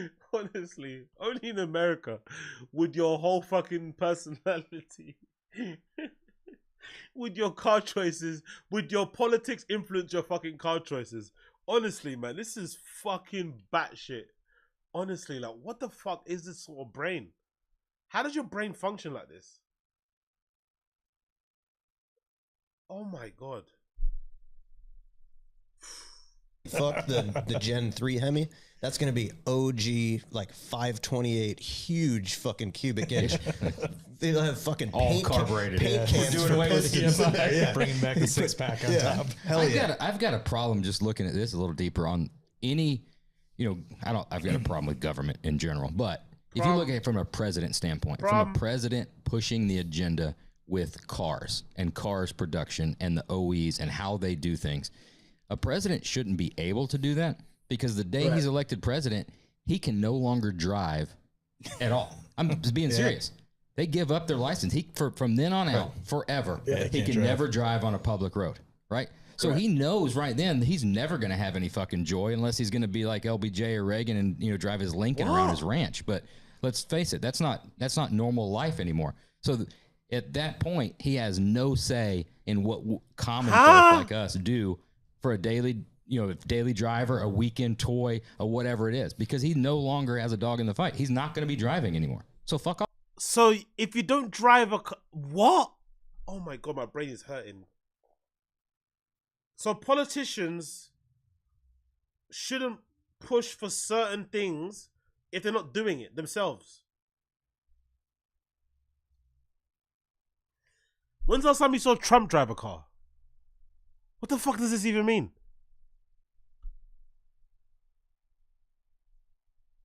My brain's hurting, bro. But they also don't see like the blue collar, the middle class that create all these products for combustion engine. He thinks he's middle class, isn't it? Who's that woman? Who's that actress that says she's middle class? What's her name again? Actress slammed middle class. Who is it again? Some actress recently during Cannes, I think. She said she was middle class, right? What's her fucking name? That's it, Kate Blanchett. Yeah. Big up Kate Blanchett. She said she was middle class. Yo, honestly, people's perception of themselves is like, excuse me, you're Kate motherfucking Blanchett. You're not middle class, woman. You're not middle class, I'm sorry. And this also isn't a fucking, you're not being brave by having a bit of like green lining in your dress and say you're standing for fucking Palestine. Like, honestly, that is not like, get the fuck out of here. She's middle class. Even though she's worth $95 million. Oh, I gotta love Brendan, man. Middle class, blue collar. New buzzwords. So, Kibby Tech, King Shots, all these companies, Borla, Magnaflow, Whipple, they all just go the wayside. They don't care, man. Yeah, big up Austin Casey. I've been a Mopar guy all my life except when I had Ferraris and Mercedes and Porsches. Exactly. I don't know. Maybe I'm just too self-deprecating and shit. But I don't get the point of like lying like this.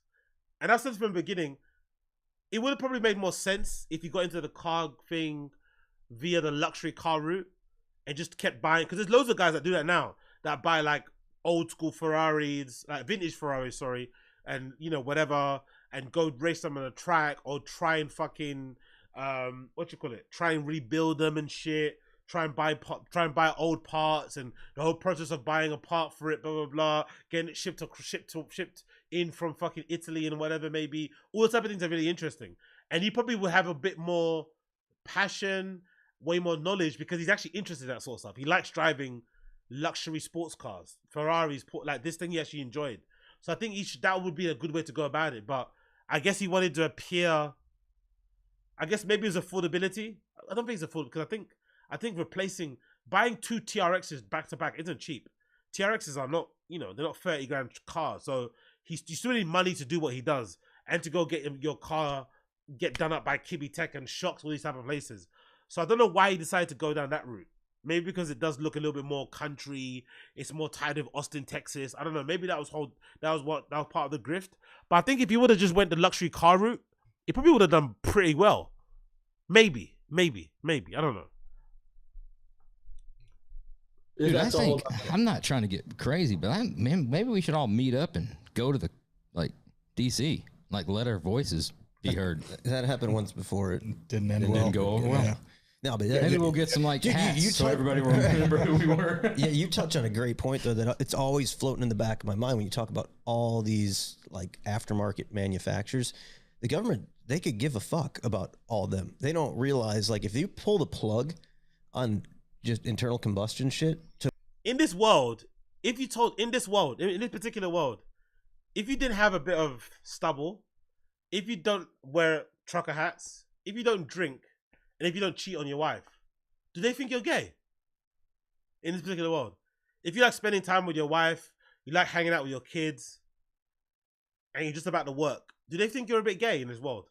You must be looked at a bit gay, innit? They must think really less than you. Oh, you like hanging out with your wife? You don't like to drink? You must be seen as a real bunch of sticks. To watch, that ripple effect of how many fucking companies are just out of business. They already did it with headers. Headers and fucking exhaust systems. Yeah, but they're going to brag quarterly about we added 250,000 jobs nationwide. They're going to kill, at least 100 million jobs? How big is the aftermarket industry? I feel like you would know this. That's a job. To seem a fact. Sure. It's 30-something billion, I think. That could be wrong. That's huge. I did. We're gonna have. Hey, yo, if Nick Recator saw that bar, he'd have a heart attack. If Nick Recator saw how stacked that whiskey bar is, he'd have a fucking heart attack. Have Mike Spagnola from SEMA on the next episode, right? And I heard him talk about it on a podcast. Yeah, that's a massive number, but will you fellas be at SEMA? We will. I'll be there. Let's link up there. Fuck, we should do it for sure, dude. We have a fucking ripper party there every year. Oh, if you're around. Man, I've never been. It's my first time. I was supposed to go last year, but I couldn't make it. I think I was on tour. But this year, the plan is I'll be quit comedy. We'll hook up offline for sure and set it up. Yeah, we've got a pretty kick-ass party you need to be at. Transitioning a little bit, I gotta ask. So there is a question in this statement. So you mentioned team sports, right? Your dad has a MMA background, right? I read a little bit about that. Karate. Yeah. Yeah. You played high school football. Correct. You went to college, then you transferred. Yo, big up Assad. At night, these guys death fog each other. Yeah. See, the podcast is good. It's decent. I'm not gonna lie. It's decent. If you're a fan of that sort of stuff, if you like cars, American dudes, beards, whiskey, they're quite good to listen to. I'm not gonna lie. So they seem interesting. They seem listenable. Sorry, interesting. I'm not sure about that. But yeah. I don't know. I'm just waiting until how long it's gonna take for Brendan to piss these guys off. There'll come a point where they'll get tired of him. Let's see how long it takes. to Colorado, I think. He knows all this stuff. Yeah, I know. I'm saying I'm going through this stuff. But so team sports is a thing, right? So team sports is a thing, and you are judged individually on the effort that you put in for your team, right? But it is team. Well, at the end of the day, the score really matters, right? So you can judge your success by your own personal achievements, but most importantly by the season record, right? How many wins and how many losses. Right? You don't have a judge saying you were good, you were bad. So then you move into MMA, right? And that's a totally different discipline. And there is a team supporting you, but at the end of the day, it's you that's out there that has to do it. But you try to win by submission or knockout, right? You don't want to be judged. You don't want to have somebody say whether you did a good enough job or not. Right, so it's still mostly up to a win or a loss. Come on, mate, get to the point. Then you transition into comedy, right? Which the measure of success there is fucking difficult. People laughing. It's what makes some people laugh. It doesn't make other people laugh, right? And you can measure your success, individually by your bank account or by the opportunities that you get or stuff like that. But it's very difficult to leave a night and know, well, I just left it all out there. I just nailed those 4 fucking jokes that I've been working on for the last 2 years, the best of my ability, and half the people fucking laughed, and I think half of it went over their head. Not really, mate. You know when you did well and you didn't do well. What the fuck are you talking about? What? Then you start getting in your own head, being like, well, they're too fucking stupid to understand it, or I've got to dumb this down. So it's this guy's toxic. It went over their heads. They're too fucking stupid. I'm gonna shoot them in the head. It's a completely different measure of success. Well, now you're moving into the fucking you moved into the podcast thing, which is also even more fucking convoluted because it's so new. Fucking. You're such a badass. You're saying the word fucking. His beard and his hat and his whiskey. Fucking. What a dork. What a fucking dork. You got to remember, I have a limited attention span. We all know this. Yeah, we're getting it. You'll watch this. You'll tune back. I'm gonna go back and watch it. You'll tune back in when you get it. So now you're moving into the car side of things, which if you're not building a car to race, right? If you're not going out and you're not NASCAR, you're not F1, you're not. No, this is the longest question I've ever heard in my life. This is like Brendan Schaub level. Fuck, you're still going. Not doing, score. You're not doing Baja. You're not doing something like that. Building a car for fun, for views, for entertainment, for a show or stuff like that. I'm not saying that we're on a similar level in any means, but you don't have a measure of the success of wins and losses. When you're doing that, it's a completely different train of thought. How did you manage all of those different careers and the measure of success so wildly different? I guess when it comes to success, as far as the car industry goes, a normal person will be self-deprecating and say, I wouldn't really say I'm successful in all the areas, but I've done well.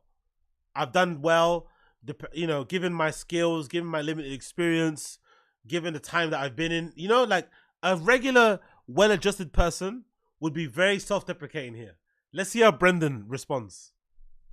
Well, I think one of the things that helps me deal with all of it is I didn't get into cars because I want to make money or I need views. I do it because I would be doing it whether there's a camera or not. So anything, whether it's, my merch line, the whiskey, I do it because I have a passion for it. It's what I want to do.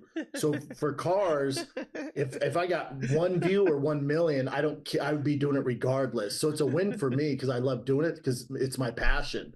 So like a lot of stuff I do, the team's not around and they can't film it. And I'll pull on, they're like, oh, dude, you did carbon fiber fenders? When? I'm like, oh, I was up all night. I just put them on. Like, well, do we need to film that? I'm like, nah, I don't think about it. I'm like, sorry, man.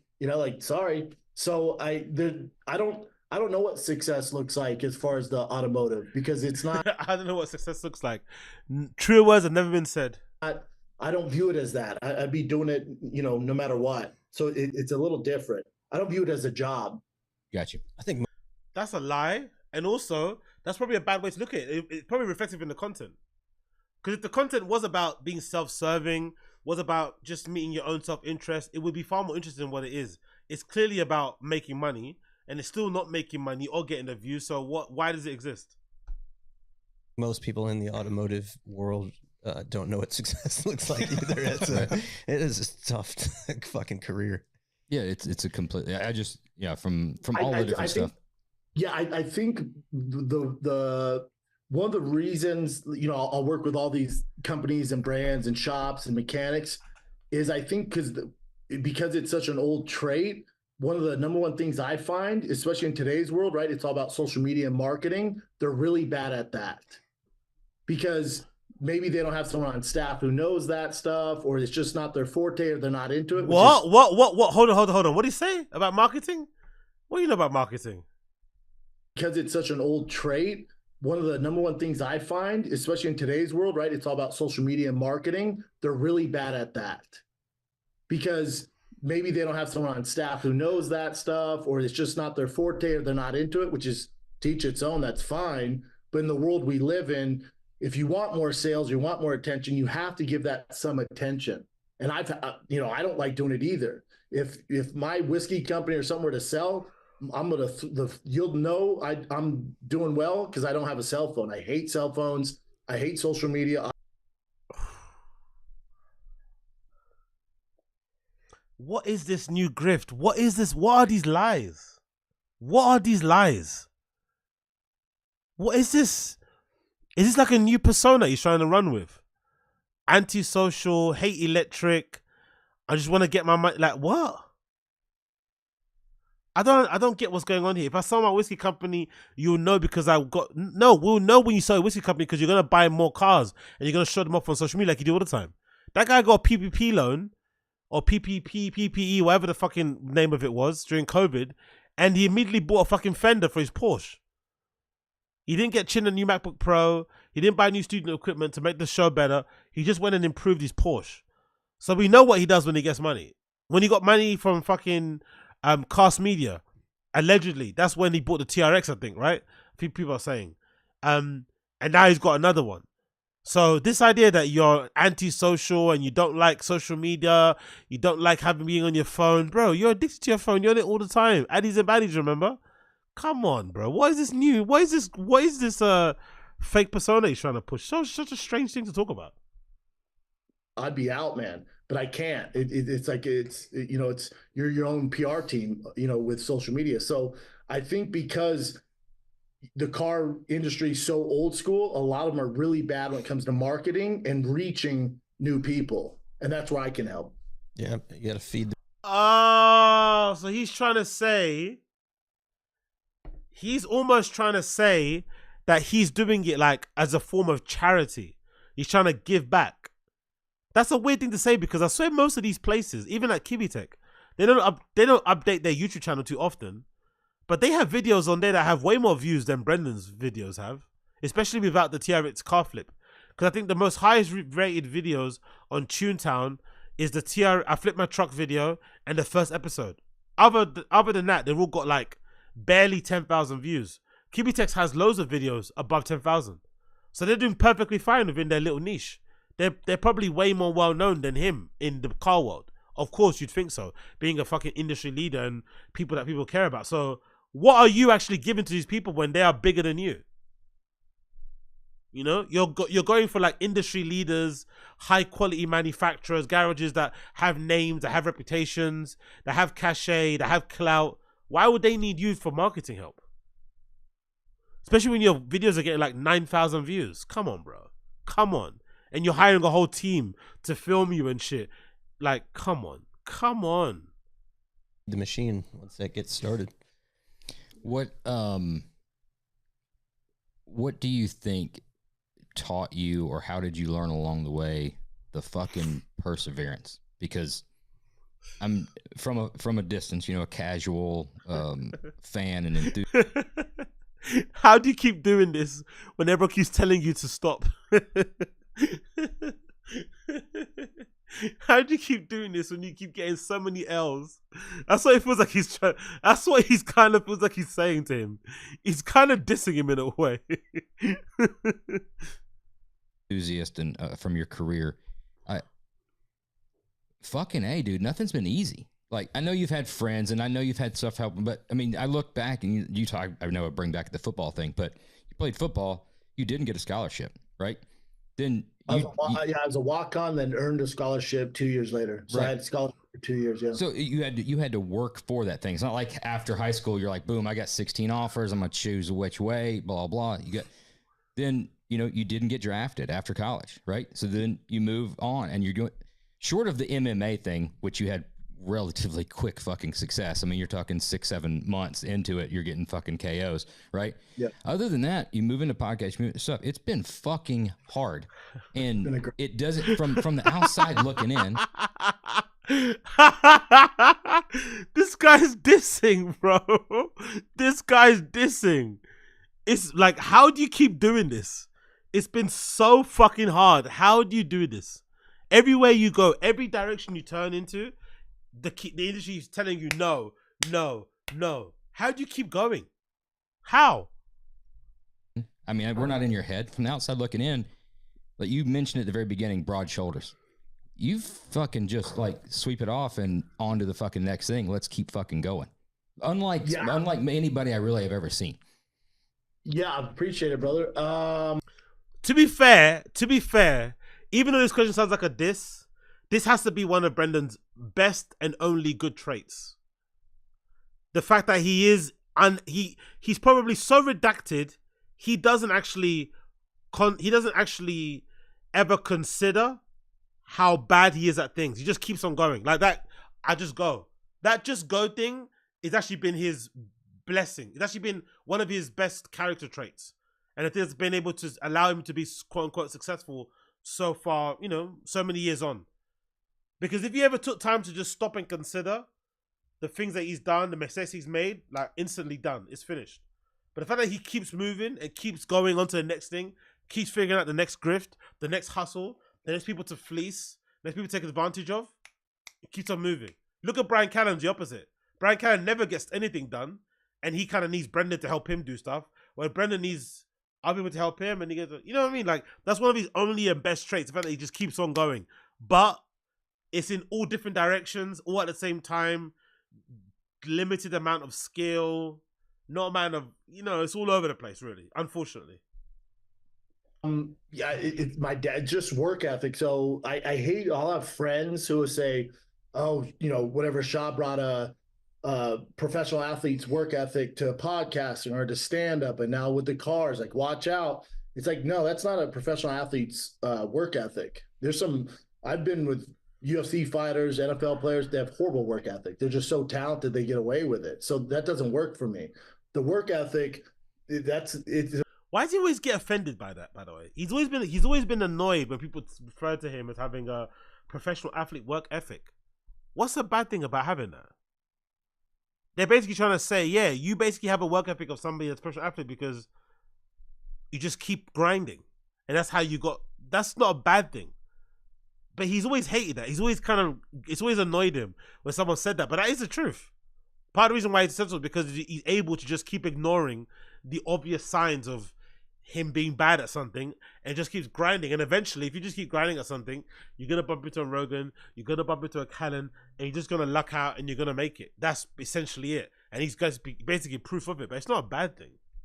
Across all boards, that work ethic came from my dad. I mean, dad, blue collar, self-made. So when I was young, he taught me the work ethic. So no matter what I'm doing, whether, I was a janitor for a short period of time when I Now, have you ever heard Brendan mention that he was a janitor ever in your life? What a weird lie. But again, it goes back to the whole blue collar, working class, middle class type of grift he's trying to run. I'm just like you guys. I was a janitor once. I worked at Wendy's. I used to shop at Target. Like, what is this? Like, what is this? Like, what is this LARPing, this cosplay? Why? I was young. I was the best janitor there was. I was there early, stayed late. Like, it's just a work ethic. So of course. He wasn't just a janitor for a short period of time. He was the best one ever. He was the best. In the history of janitors, in that particular school, that particular YMCA, that particular community hall, he was the best of those best. There's a plaque of his face. There's a plaque with his mop. There's a plaque with his with his keychain. There's a plaque of his hand holding the keys on the wall somewhere, commemorating how good of a janitor he was. The best of the best. Fucking hell. So wherever you put me at, that work ethic isn't going to change. So whether it's in the car business, fighting, podcasting, stand-up, that work ethic is who I am. We've talked about that probably fucking 50 times on this podcast in the last 3 years. There's kind of 3 ways to oversimplify it. There's 3 ways to be born. You know, you're born with a God-given talent and limited work ethic, right? You're born with a work ethic and limited talent, right? Or you were born like fucking Tom Brady and you got both, right? And you got work ethic and you got talent, right? And you move along. But we've debated internally on the podcast with other guests, you know, what some guys were born with the talent. What about the ones that are born with good friends? Because everything that we said is somewhat true, but a large part, you say 60% of Brennan's success is in part because of Rogan and Callan. I don't doubt if he didn't have Rogan and Callan in his corner, he still would have got into podcasting inevitably, because that's one of the easiest ways to become famous and have a name and have people look at you as a kind of, you know, a public figure and be like a go-to person and having a, you know what I mean? Whatever. That he would have probably already got into. But the success that he has is in large part due to the fact that he was friends with Rogan and Callan. Those 2 friendships are the ones that gave him the boost. So where does that in your equation enter? That's a big part of it as well. Yes, the work ethic is important. Yes, the drive is important.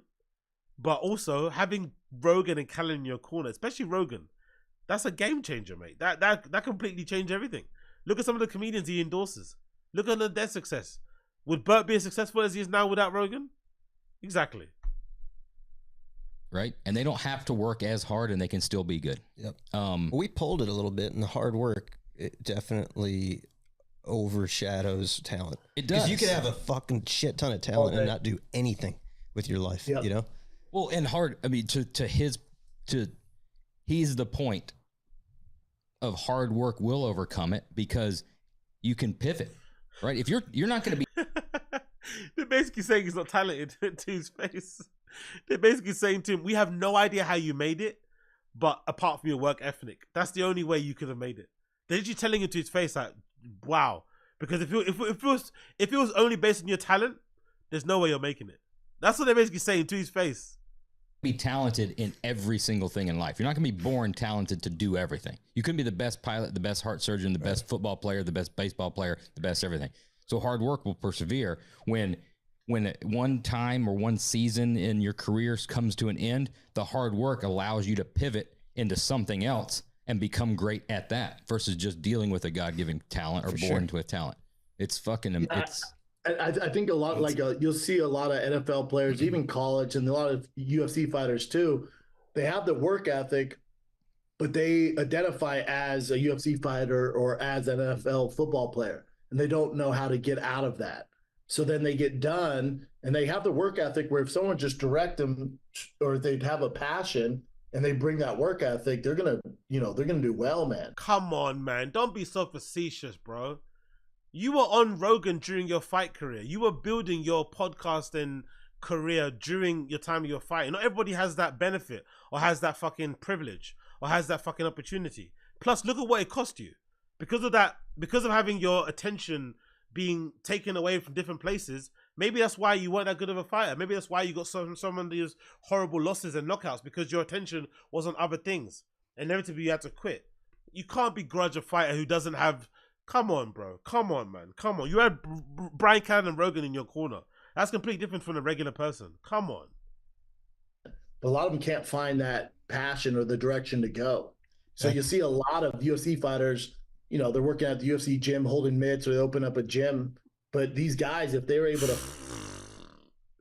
For a former fighter, the way he talks about fighters and what they have to do outside of fighting, he's so rude and dismissive, isn't it? He talks about holding mitts and working in a gym like it's working as a slave or something. That's how he sees it. He sees that as like the lowliest worst thing to do, which is weird because he's a former fighter. You'd imagine he'd see that as like a hallowed position. I'm giving back. I'm inspiring a new generation. Maybe somebody I teach might become a champion, and I'm so proud because I was able to play a part in that.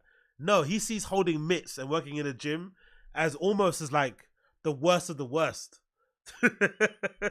That's the worst outcome ever. It's like, whoa. Find a passion, something they're into, and bring that same work ethic, they're going to kick ass, man. Who are some dudes out there that are just UFC guys that are just fucking born with it, that are like, can just roll out of bed and walk into the octagon and just fucking dominate, versus some dudes that maybe didn't have it, that worked their fucking ass off to get there? There's not many. When it comes to UFC, it's different than other sports because with the training and the cardio and stuff, you do got, there's one guy, he just happens to be the greatest of all time, is John Jones, where, you know, I was in training camp with him years ago, I mean, probably 12 years ago, 14 years ago, but I went down to Jackson's to train with him. And I was super disciplined. I was on a strict diet. I was running 6 miles a day. I was in the best shape of my life. This dude was out all night doing his thing, rolled up, you know, and I woke up early. I had coffee. I hit everything right. I warmed up correctly. He just rolls out of bed, put on his gloves, and was like, yeah, let's do it, and beat the shit out of me. And I was like, oh, okay. Check, please. Check, please. Like, I was like, yeah, everything's optimal for me. This guy's going off, 3 hours of sleep and just beat the shit out of everybody. I know he does. It has to be, it's always, whenever he tells these stories, again, it could be true, but have you noticed it's always the best of the best? It's never just some like middle of the road person. Almost as if like, this is an interesting way of lying, where you always lie, but you always make the person that you're lying about the best. So it makes you look like you're in that conversation too, right? It always happens that way, these stories. Oh yeah, I was like talking to Tyson Fury. Oh yeah, I was talking to Alexander Usyk.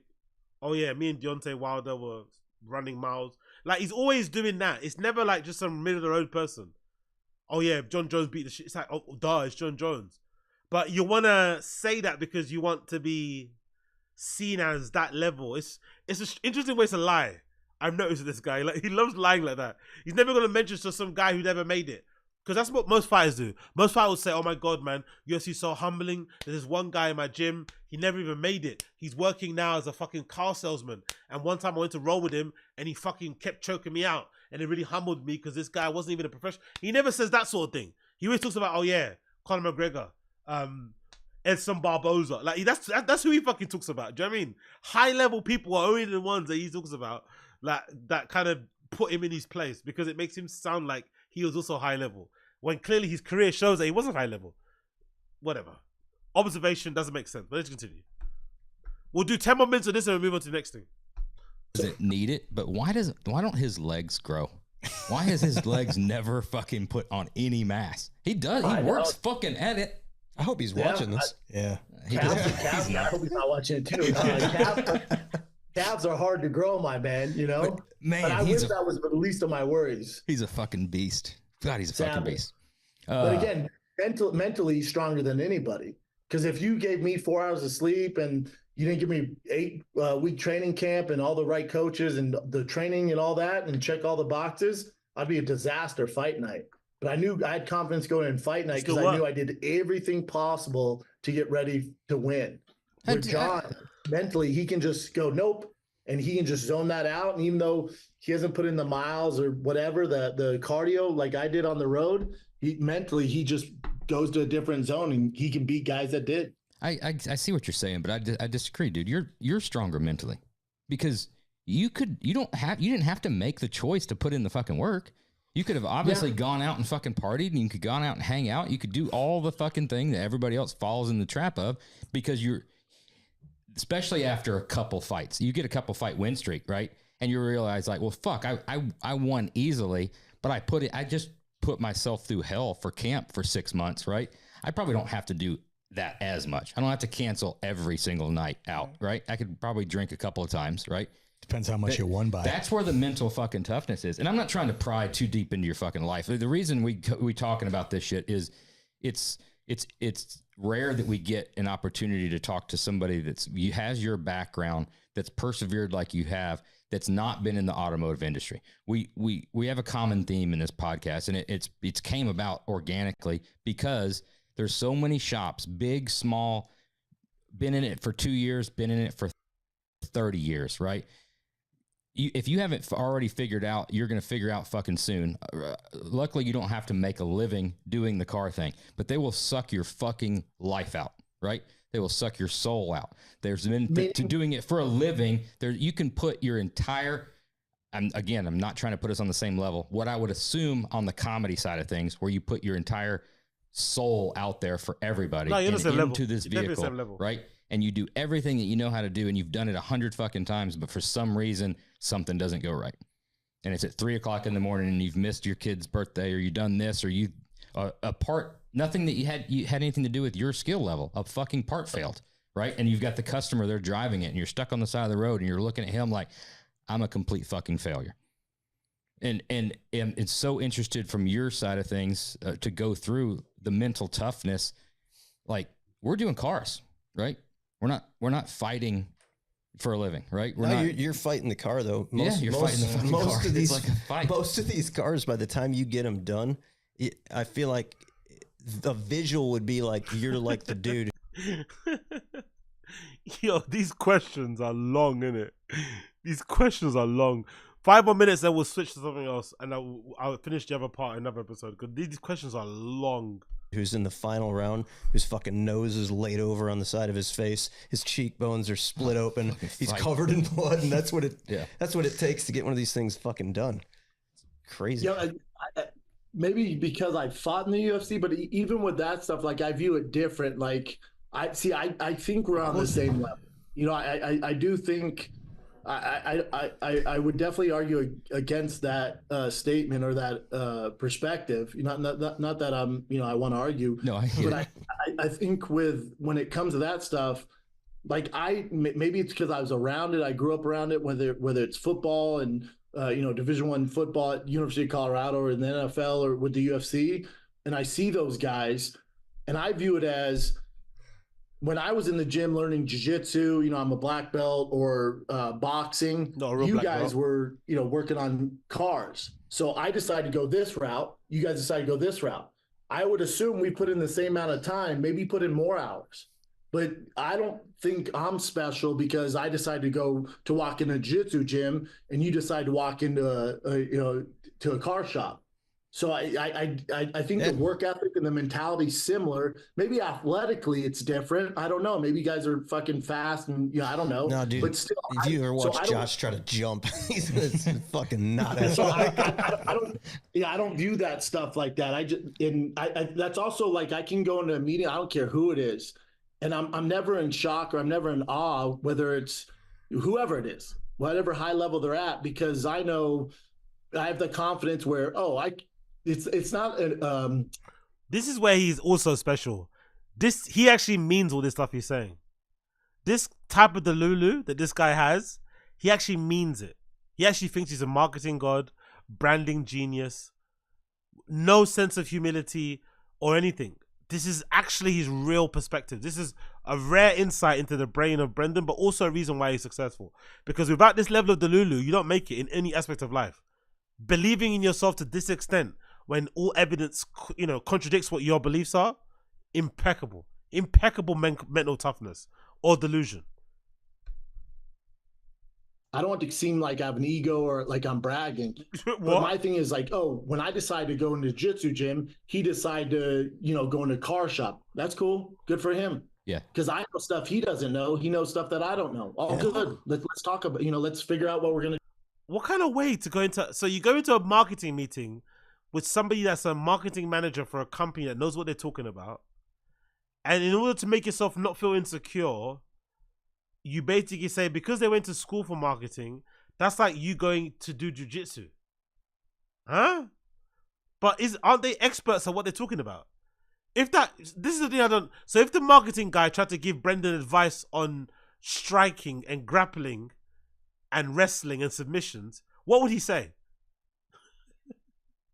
I like how it only works the other one way. But if that marketing guy tried to give him advice on how to podcast, what would he say? Exactly. to do together. So I never put anybody on a pedestal, especially athletes, because they were. Say that again. Say so pedestal I never again. put anybody on a pedestal, especially athletes. Say that again. What we're going to do together. So I never put anybody on a pedestal, especially athletes, because they were pushed towards that. Where if they were pushed towards cars, maybe they would have been successful with that. So I think you guys could have done anything you wanted. You just gravitate, or for whatever reason, the way it worked out is you focused on cars.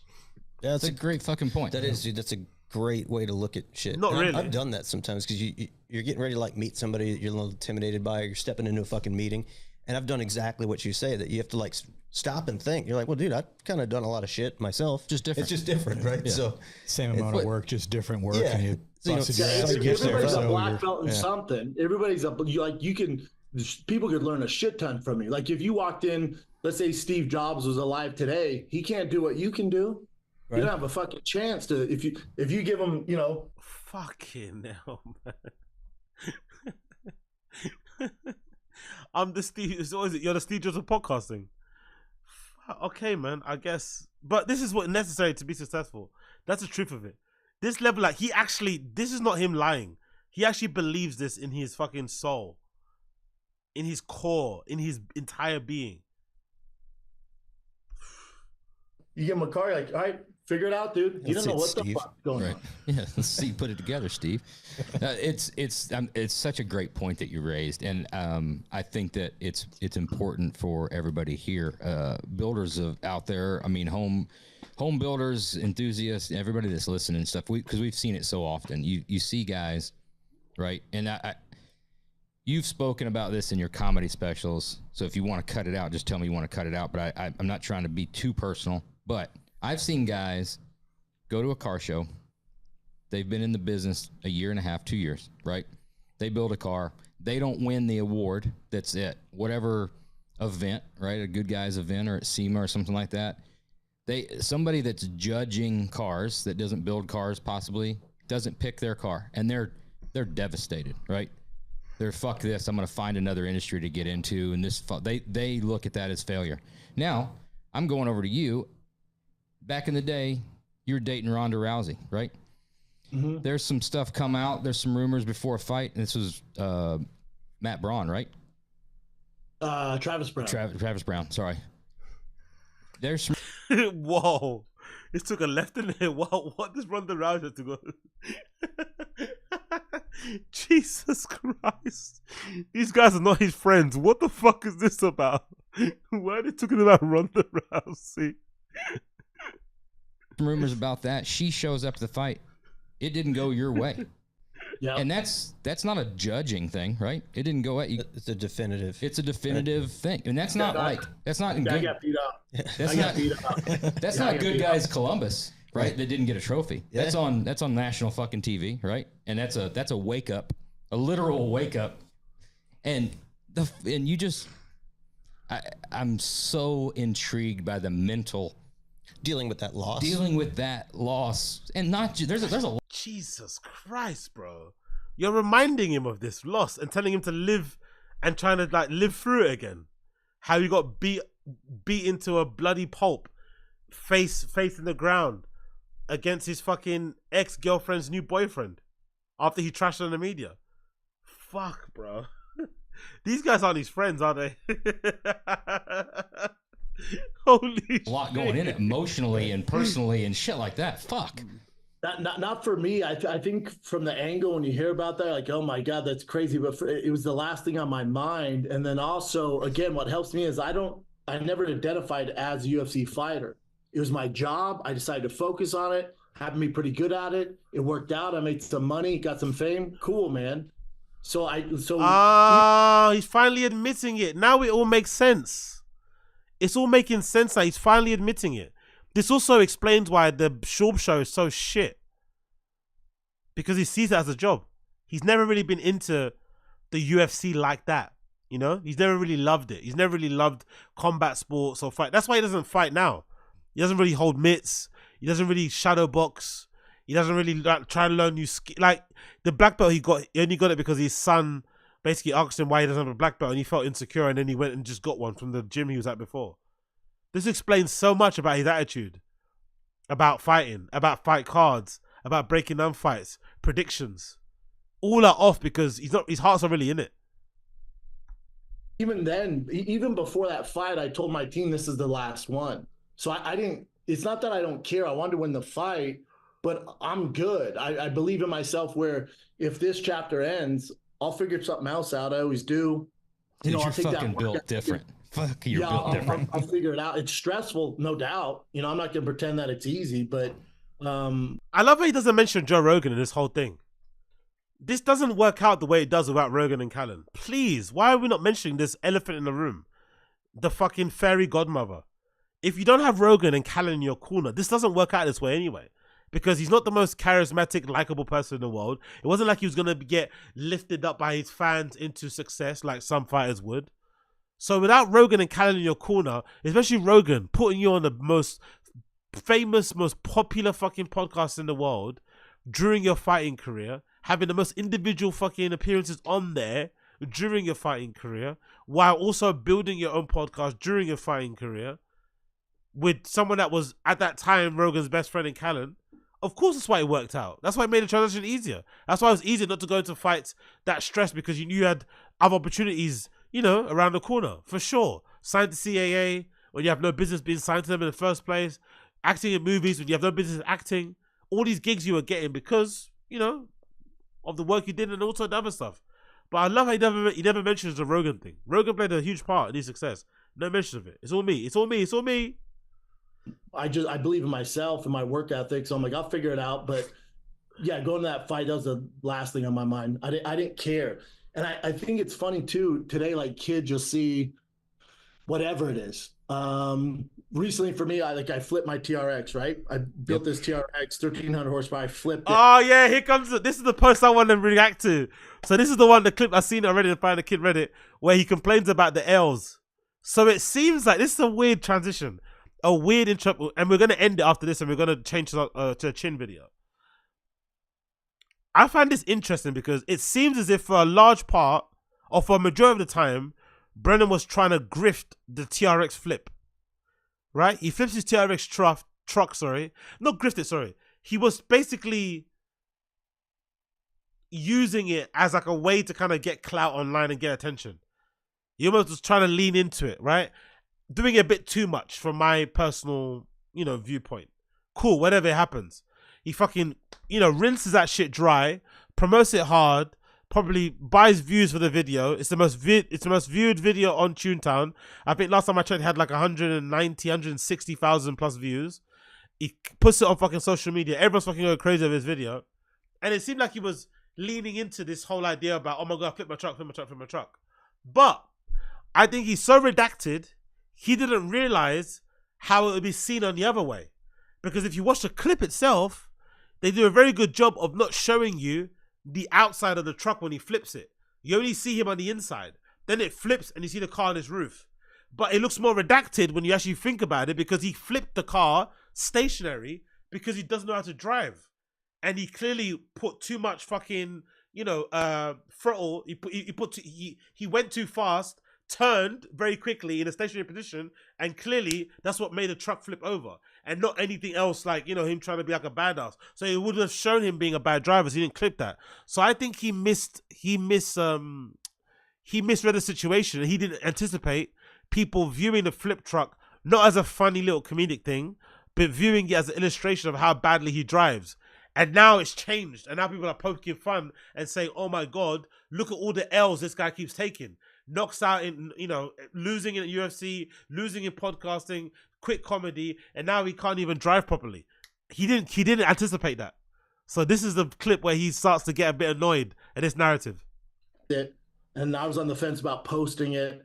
And people think that was my first time off-roading, whatever, teach their own. They're wrong. It's not. It just happened. It flipped that time and we were recording. So I decided to post it. That's how you know he's mad. Because he's doing that thing we all do when we're mad. He's doing that thing we all have done when we're mad. When we're arguing with like an imaginary person. He's doing that thing when we all do when we're mad. We're arguing with an imaginary person. He's fucking furious. People, the first time I bought off-road, actually they're wrong. I've been driving my car for ages. Like, what do they think? I just got my license yesterday. Whatever. People have been thinking, it's like, who the fuck are you talking to? Like, who are you arguing with? And people think that was my first time off-roading. Whatever, teach their own. They're wrong. It's not. It just happened. It flipped that time. Hold on, what? Do you say to each its own? Or to each their own? Off-roading, whatever, teach their own. They're wrong. It's not. It just happened. It flipped that time, and we were recording, so I decided to post it. And then so many. That's the thing. He's only embarrassed now because of the negative comments. They've flipped. Obviously, no pun intended. People have now looked at it as like, oh, actually, this is a poor representation of your driving. How are you flipping a TRX truck from a stationary position? Obviously, you can't drive. You know, like that's what people deduce from it. He's now realizing, oh shit, it's not all positive. Yeah, Bill Austin Casey. If you go to Century Martial Arts, you can buy a black belt or any other color for $10. I'm sure that's what Bappa did. That would actually be a far more commendable thing to do. I'm not gonna lie. Big up Austin Casey. That would actually make more sense. If you actually went to a shop and bought a black belt, that would actually be way more commendable. He did the even more illusory thing. He went back to that dojo, back to that fucking gym, back to that fucking jiu-jitsu place, and he made them give him a fucking black belt just to roll that one day. And he took that cringy picture with them to help them with their marketing and give them some promo, and they gave him a black belt because they were like, probably they see him as like a Rogan guy, and they do jiu-jitsu, so they're probably like, oh, if we give Brendan this black belt, maybe Joe Rogan will see it and you'll let us come on a podcast. That's actually way more embarrassing, way more despicable than actually just going to a shop and just buying a black belt and making your son happy and making him believe that you're a superhero. Whatever, you do what you have to do for your kids, no problem with that, no judgment. But going through the whole thing to impress your kid and then fake the fucking picture with the, like, come on, bro. Come on. Bill Austin Casey.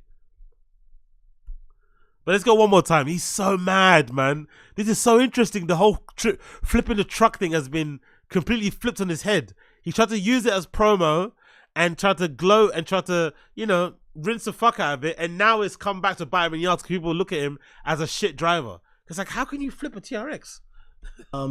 Recently for me, I flipped my TRX, right? I built this TRX, 1,300 horsepower. I flipped it, and I was on the fence about posting it. And look, as soon as the guy says it, the guy jumps up and plays a video in the background. The host is an op. The host feels like an ally, but he acts like an op. You know? The host feels like an ally, but he acts like an op. Look him get up the video in the background to play it. And people think that was my first time off-roading, whatever, teach their own. They're wrong. It's not. It just happened. It flipped that time, and we were recording, so I decided to post it. Look. And then so many people will put, God, Schaub gets so many L's. Like, there's so many L's. And they'll refer to my UFC career like, oh, this guy takes L's. He wrecked his... Even the way he says the word L's, he's so pissed. L's. I'm not an L. My name starts with B. There's not an L in my fucking name. My name's Brendan Schaub. I don't have L's in my name. He's so mad. Oh my God. We'll put, God, Schaub gets so many L's. Like, there's so many L's. And they'll refer to my UFC career like, oh, this guy takes L's. He wrecks his truck, L's. Or some L's. I'm like, oh, guys, you're so off, man. Like, if you think, I guess, me not becoming a world champion in the UFC is an L, but I had a 9-year career as a UFC fighter, if you think that's an L and you're fucking making my Frappuccino at Starbucks, bud. Compare this answer to this answer. How do you say his name again? Giannis on losses. Is it losses? Is it losses? Remember that thing he said in the statement? Let me see if I can find it while I'm thinking of the video. That's the one, failure. Compare Brendan's answer to this answer from Giannis Antetokounmpo, however you fucking say his name, right?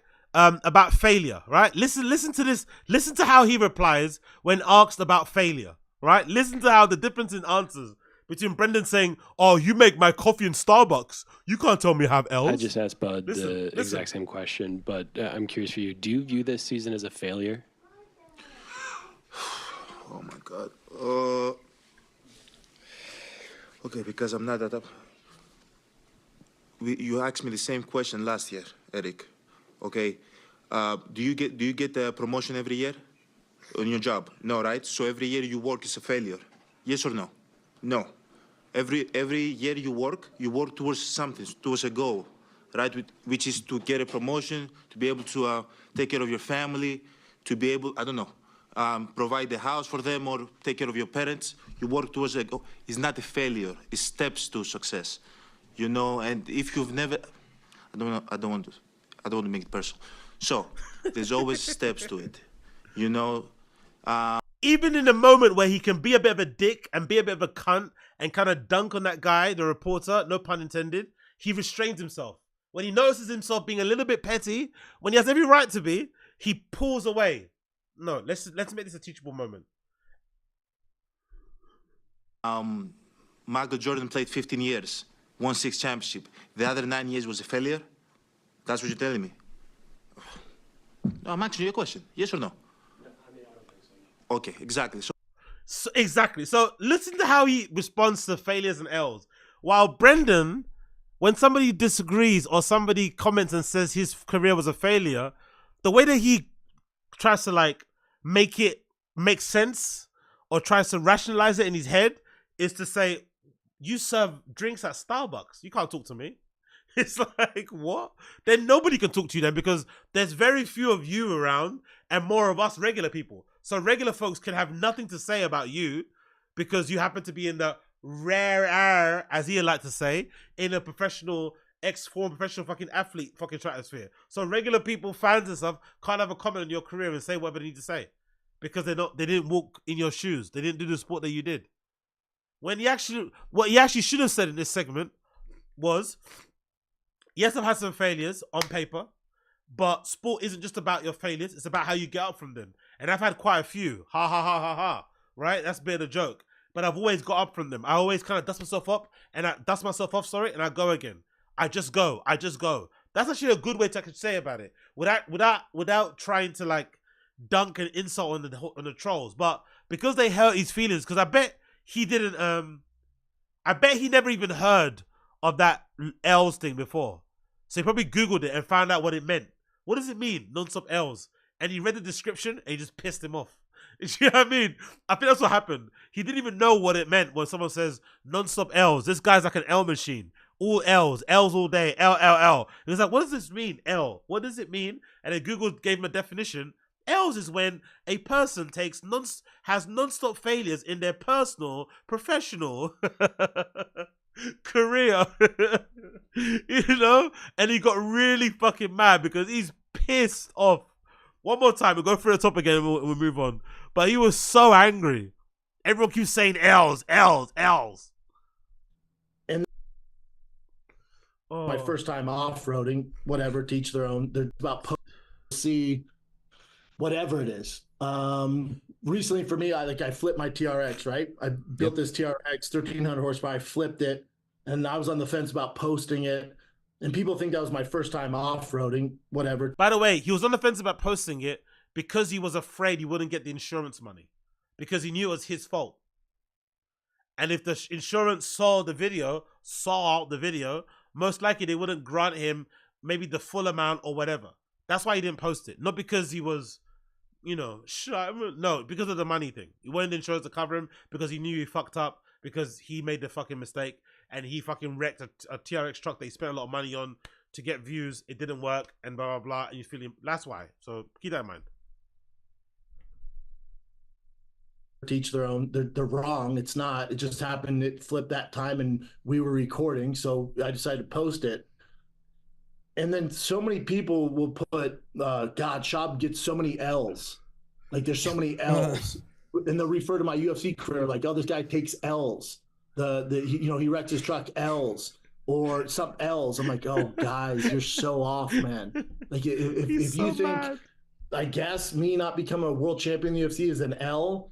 And again, the same thing that he does all the time. Whenever you criticize something that he does, or whenever you critique something that he does and try and compare it to, like, he always compares it to like the best of the best. It's always the extreme option.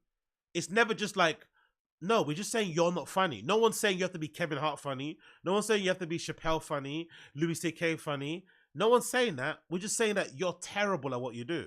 So, oh, just because I wasn't world champion. No. We're saying that you would get smoked by most regular outside of top 15 heavyweights now. You were just doing somewhat well back then because there wasn't enough good competition. And the moment you did start to fight people more higher ranked than you, you got fucking smoked. That's what people are basically saying. But to sort of like, you know, not make his fucking brain break, he will start saying, oh, well, only Tyson Fury and Francis Ngannou could beat me up. It's like, that's not what people are saying, though. People are not criticizing. Anyway, whatever. You get what I mean. But I had a 9-year career as a UFC fighter. If you think that's an L, and you're fucking making my Frappuccino at Starbucks, bud, this is an L button. Fucking hell. He's a team player. Exactly. Big up himself. Exactly. He looks down on people. So the funny thing is about him looking down on people is that, like, he doesn't realize how close he is to them, though.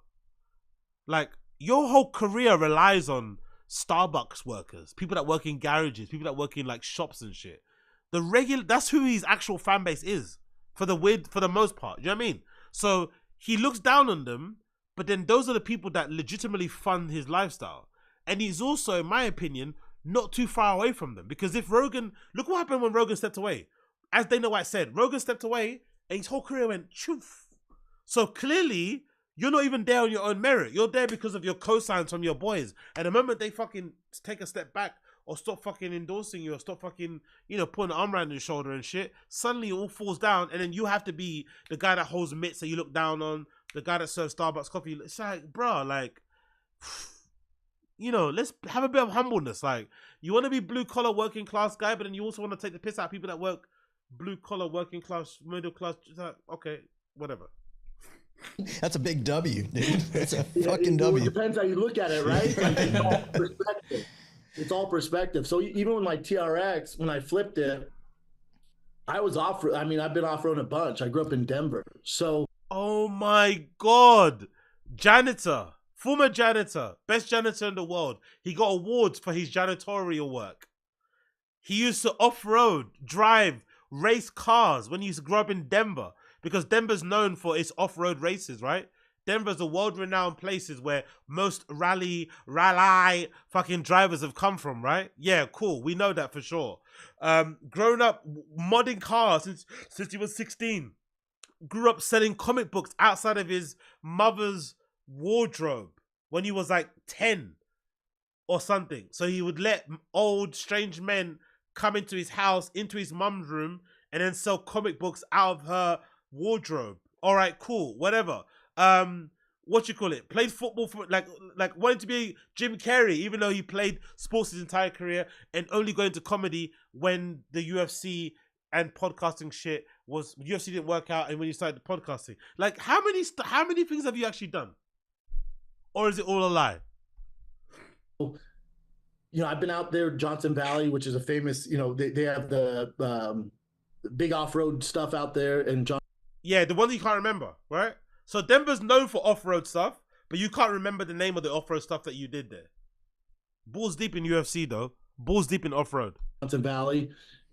And we decided to film. I was doing it all day. And so when I flipped that, I remember my first initial reaction, I was so upset because my truck's destroyed. I was glad I was all right because I got kids, and I was really upset at myself because I bring my son to everything I do, because I think it's on, you know, dads today to pass down.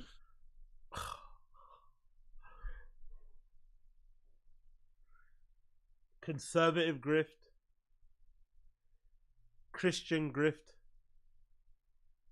and now we got boy dad grift, raising young leaders grift, beast of a dad grift.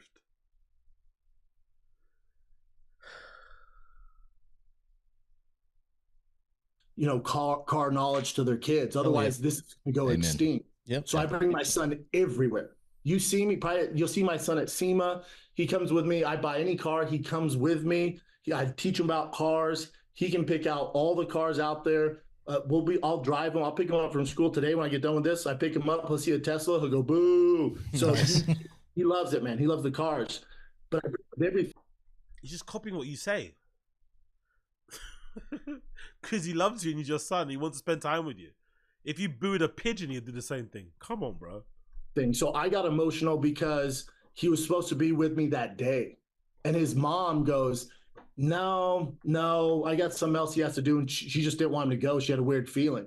So I got really upset myself because he would have been in the back seat. You didn't get that upset because you posted the video and you made money off it and you turned into a joke. You weren't really that upset, really, was you?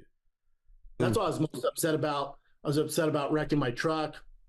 I was embarrassed. And, but again, people go, oh, that's an L for Brendan. It got 50 million views. Oh, yeah. Dude. So you can't get an L if you get loads of views. Is that how you live your life? Honestly, man. Imagine having this type of brain. I guess so, man. I guess so.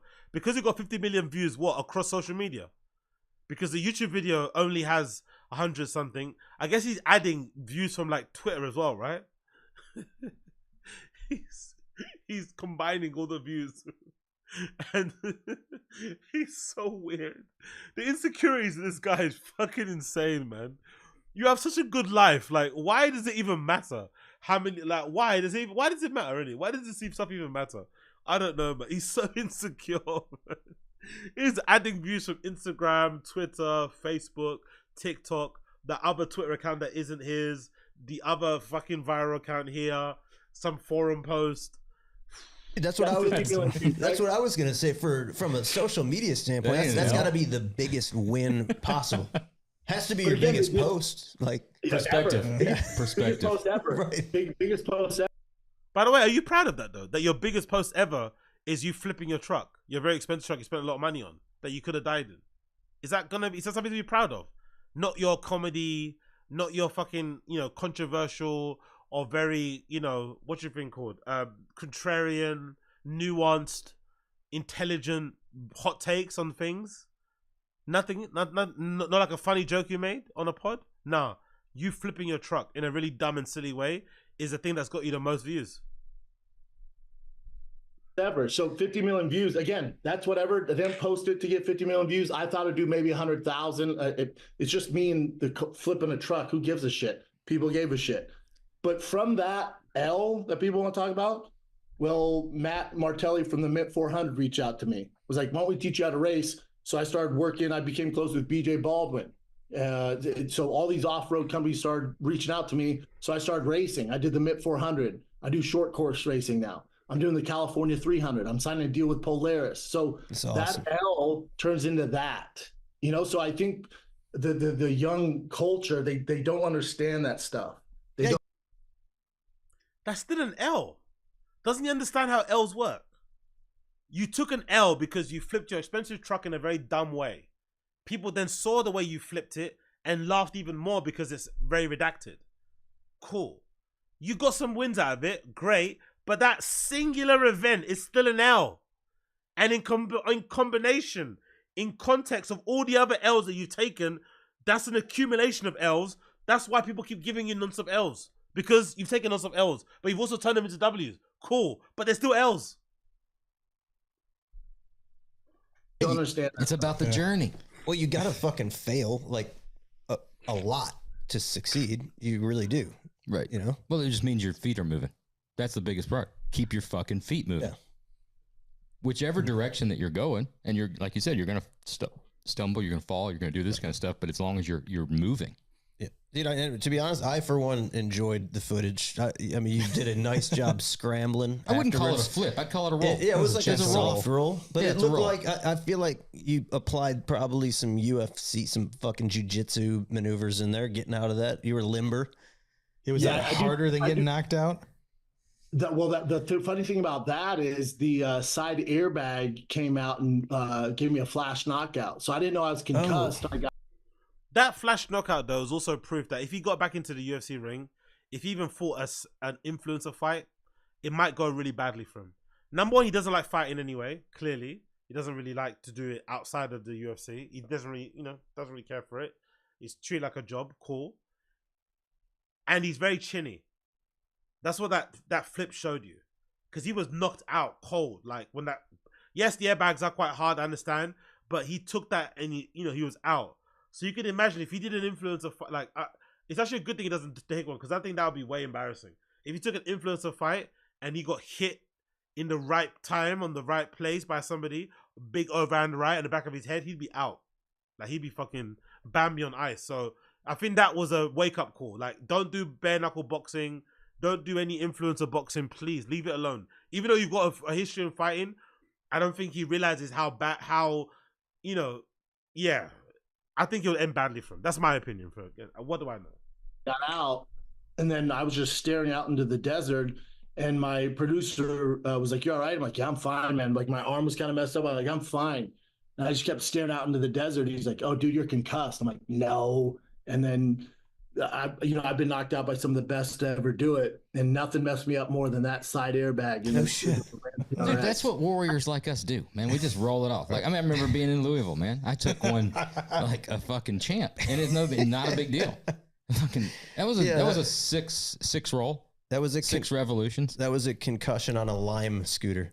I wouldn't, dude. I wouldn't brag about that. That's not. Yeah. I guarantee we were going 20 to 25 miles an hour, and I had no gear on, and it was helmet. I mean, my head off no helmet, head off the concrete, and got right back up. We went to dinner. You slowly got back up, and you weren't present at dinner. You were there. I went to dinner. I don't remember dinner. Technically, you was there, yeah.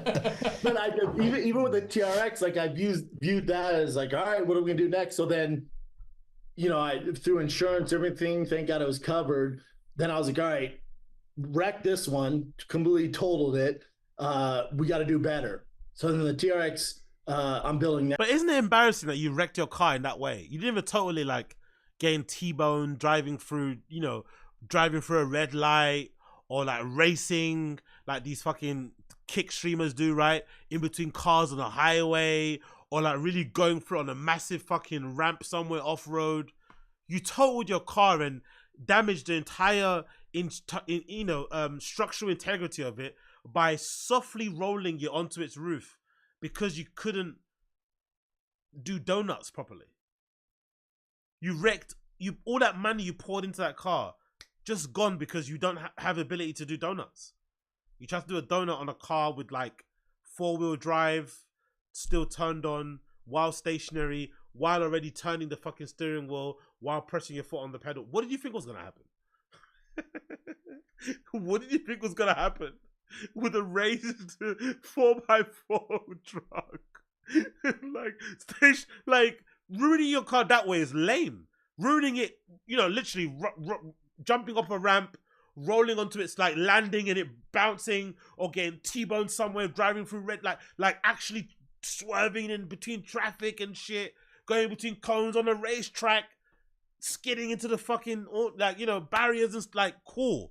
But rolling it like that is like, that's how you killed your truck, and you're proud of that. Now is like what I had before, but on steroids. Like completely different animal, doesn't even look the same, completely different beast. It works out. You doing all Kibby Tech stuff on there? Yeah, so it has all the Kibby Tech on there. Magnuson 2650 blowers on there. I had Fiberworks crate. They haven't done it before. I think they're gonna offer them after this, but mine was the prototype. It has carbon fiber front and rear fenders, so it's 4 inches wider. We did spacers on the tires, has 38s on there. Damn. And then it's actually going to Bailey's in Fort Worth, Texas at the end of it leaves May 26th. So to be there at probably, early June 1st. All of this, like, is he trying to get Rogan to kind of be his friend again?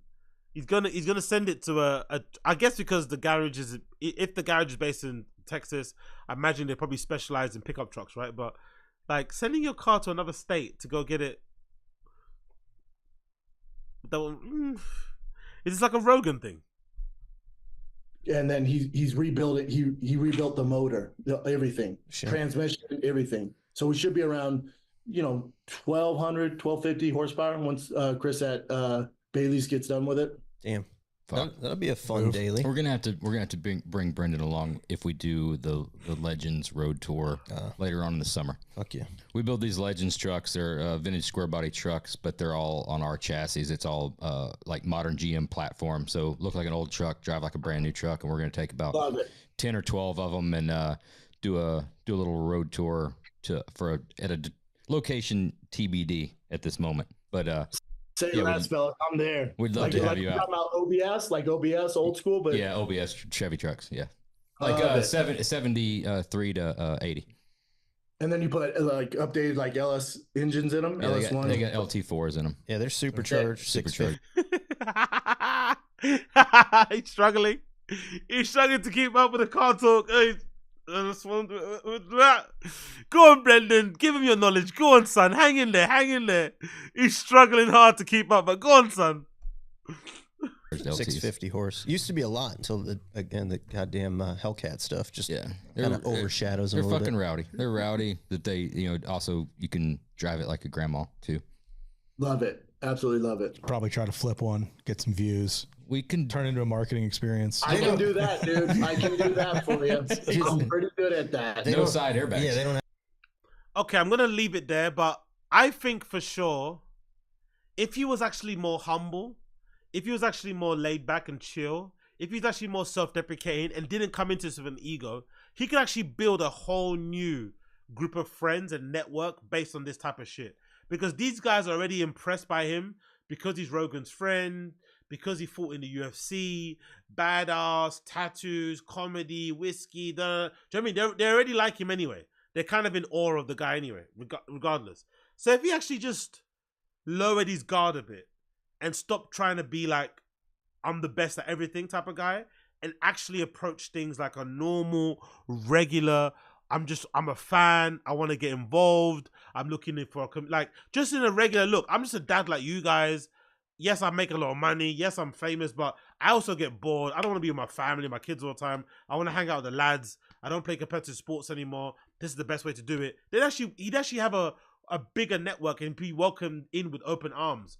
But because of this whole I've always been doing this from minute 1, from minute 0. I'm the big bad guy. I've been modicus. It's like, bro, you don't need to pretend anymore. You're fucking 40 plus years old with 3 kids.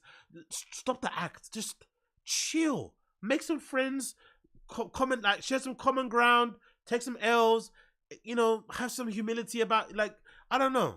He would actually be okay because these guys clearly like him and they keep saying, hey, we should take him here. They're not doing these empty gestures, I don't think. They don't seem like the type of guys just to say empty gestures about let's hang out. They actually are going to follow through. They actually wouldn't mind hanging out with him. But would he be okay with that? Because these aren't Rogan people. They're not going to change his life in a monetary way, but they will probably enrich his life by being a real kind of, quote, adult friend to him.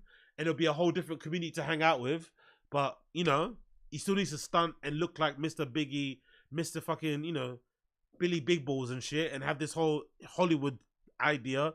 Whatever. It is what it is. We'll watch the second half, another episode, but we're going to move on for that and move on to chin stuff because I want to break up some stuff here because we've done too much of the fucking Brendan thing already. So big up everybody that's been tuning in and check out the show. Make sure you're liking the stream down below if you're enjoying it. Please make sure you're liking the stream down below if you're enjoying it. That'll be greatly, greatly, greatly appreciated. I really do appreciate every of you guys tuning in and hanging out with me. Please make sure you're liking the stream down below if you're enjoying what you see. If you see what you enjoy and you like what you enjoy, please make sure you like the stream down below. That'll be greatly appreciated. That'll be greatly, greatly, greatly appreciated. Thank you so much for your attention. Thank you so much for your attention. So moving on, let's go to some clips quickly and then we'll go to chin. Let's see some clips I wanted to check out here. We did the Dick Sticks thing. We did that poster thing. We haven't done this yet, have we? We haven't done this. I think we haven't done this yet. Please bear with me. Can this come on the screen? Will this appear if I just press the hotkey? Let's see. Please bear with me a second here as I get this to load up on the screen here. There we go. Did it appear? No, it didn't. Cool. Great. Bonus. Let's press it here. Brendan claims he was a big amateur. He was big on an amateur basketball team. Oh, this should be a good one. Have you guys seen this? This is an old clip. This is, again, maybe the period where a lot of people say the Fire and the Kid went downhill when Brendan started dyeing his hair. or dyed his hair that one time. He dyed it this like silver platinum kind of color thing. I don't know why personally. Maybe he saw some guy from some E channel doing it or whatever. But yeah, this is Brendan feeling, you know, getting into his sexy. Let's see what was said on this particular episode.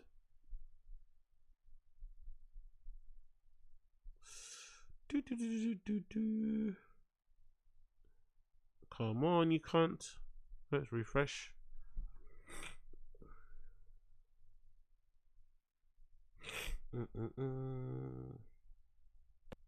Right. Or when I finally made like this big amateur basketball team and it was all black guys. You played ball too?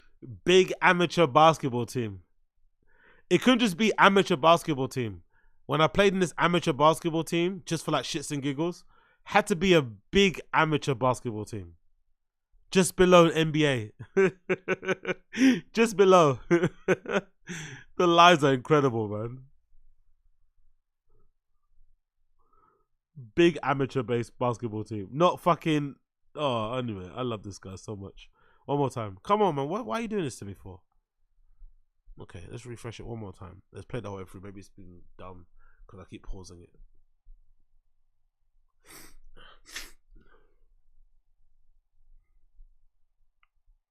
Why are you playing? Come on, motherfucker. Play.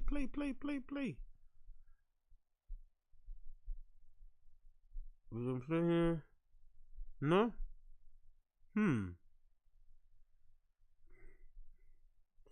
Bear me a second as it loads. Right. Or when I finally made like this big amateur basketball team and it was all black guys. You played ball too? Oh yeah. It was all black guys and me, one white guy, and our coach was black for whatever reason. And he loves mentioning race. Dope jerseys. He loves mentioning race. Back then I was super into fashion. He loves mentioning race. Super into every detail, shoes had to match everything. Lies. And I bought these shoes like from Payless, cheap shoes I don't have. Of course, working class, blue collar guy. To match the jersey colors. Yeah, working class. And they didn't give me a jersey. Every kid got the always jersey a movie fucking story. He just forgot, ran out. He got everyone jersey except for me. Ooh, so I had to wear the old one, and I was just like, I was so embarrassed. You're the white kid with the shit sneakers and the fucked up jersey. Yeah, and you have to go play. It's like, I was so and the magenta hair. Like the whole thing's just fucked. I had a Jufro. If my hair grows out, I have a curly Jufro. My hair, when my beard grows in, it goes in black. When my hair grows out, I got a Jufro. Like, honestly, this sounds like something out of a fucking movie, innit? Some Hollywood movie. I was the only one left out. I was the only white kid in the fucking class. Like, what?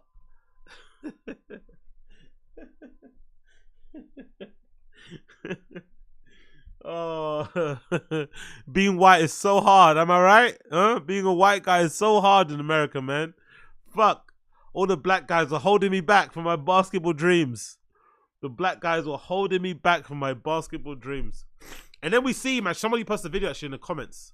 Somebody posted a video in the comments. Big up to find the kids up. Someone posted a video in the comments of Brendan playing basketball. And I didn't know he would look that bad. Look at how uncoordinated and horrible Brendan looks playing basketball, people.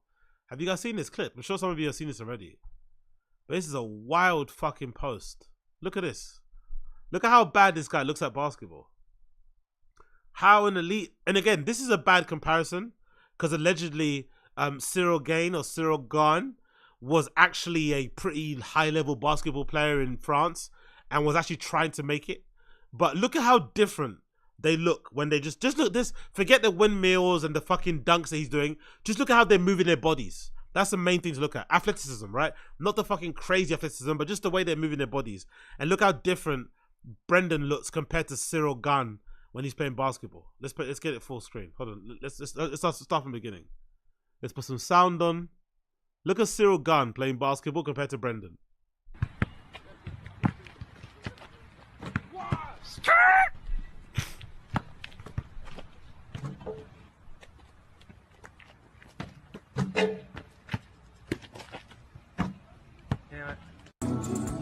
Look at Brendan. Fucking hell. Oof. Oof. Just about. Look at him running. Fucking hell. Look at him running.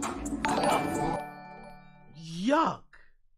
Big up. Our coach was black for whatever reason. Exactly. WTF does What does that even mean? Exactly. Vibes. What does that even mean? Exactly. Whatever reason. I never really feel like that. Exactly. What does that even mean? For whatever reason. Yeah. Oh my god. Oh, I love Brendan's casual racism. It's funny because he's the most non-white looking white person, but also hates non-whites. You know, that's the funny thing about it. It's more understandable if he's like Aryan race looking, but he's the most racially ambiguous person you've ever seen, but yet he hates other races that aren't white. You know.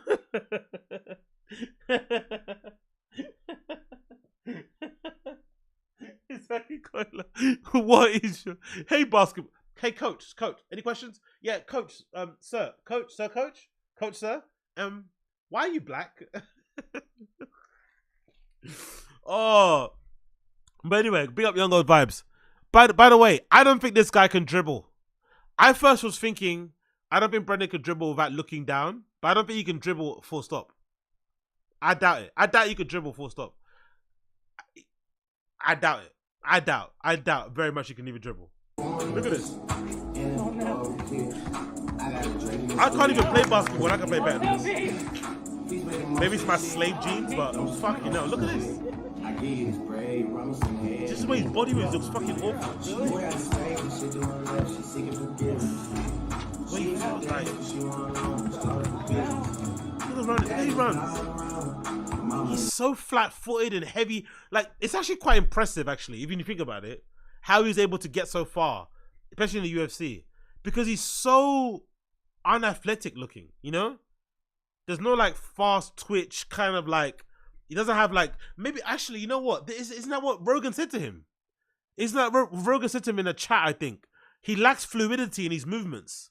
Like, he's not, you know, when someone plays sports or even dances, you could tell, like, because even the way they do anything, it's like, it's, you know, like, he just looks like a gym bro that's trying to play, like, you know, your regular gym bro that's trying to play football. It's like, but he's, yeah, it's actually quite impressive how he did it in UFC. Look at him. Look. Fucking hell. Look at that run up to the hoop. Look at that run. That's an ugly. And this guy was surprised he didn't make it in football. He was actually surprised he didn't make it in football. Look at that. Oh,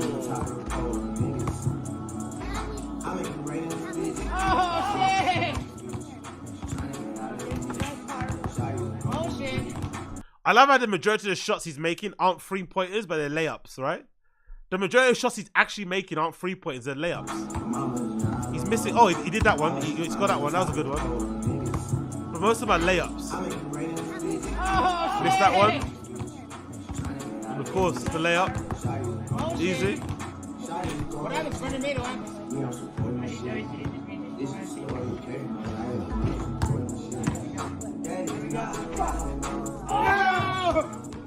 The guy with the bare feet, this dude, this sort of dude, actually has better form than him. And he's playing barefooted with jeans on. Baggier jeans, by the way. But yeah, Brendan is not an all-star athlete. That's something that needs to be said there. I think we can all fucking see that he's definitely not an all-star athlete. And, you know, he was fortunate he started in the UFC when he did, because if he does it now, it would be a fucking long, long road for the guy. A long, long road for the guy. We did that. We did this. What's we got to do then? Oh yeah, let's do chin. Let's do chin. So we broke that up. Let's do a bit of chin. Where's the chin? Where's the chin video? And then I'm going to end for the day. So this is the last video of the fucking stream. So like if you enjoyed, like below if you've enjoyed. And this is the last video of the stream. It's going to be chin. Reunited with my old gang. Reunited with my old gang. Let's see what I've gone here. Chin reunited with my old gang. Let's see what happened here with chin. With his old gang. Let's actually refresh this.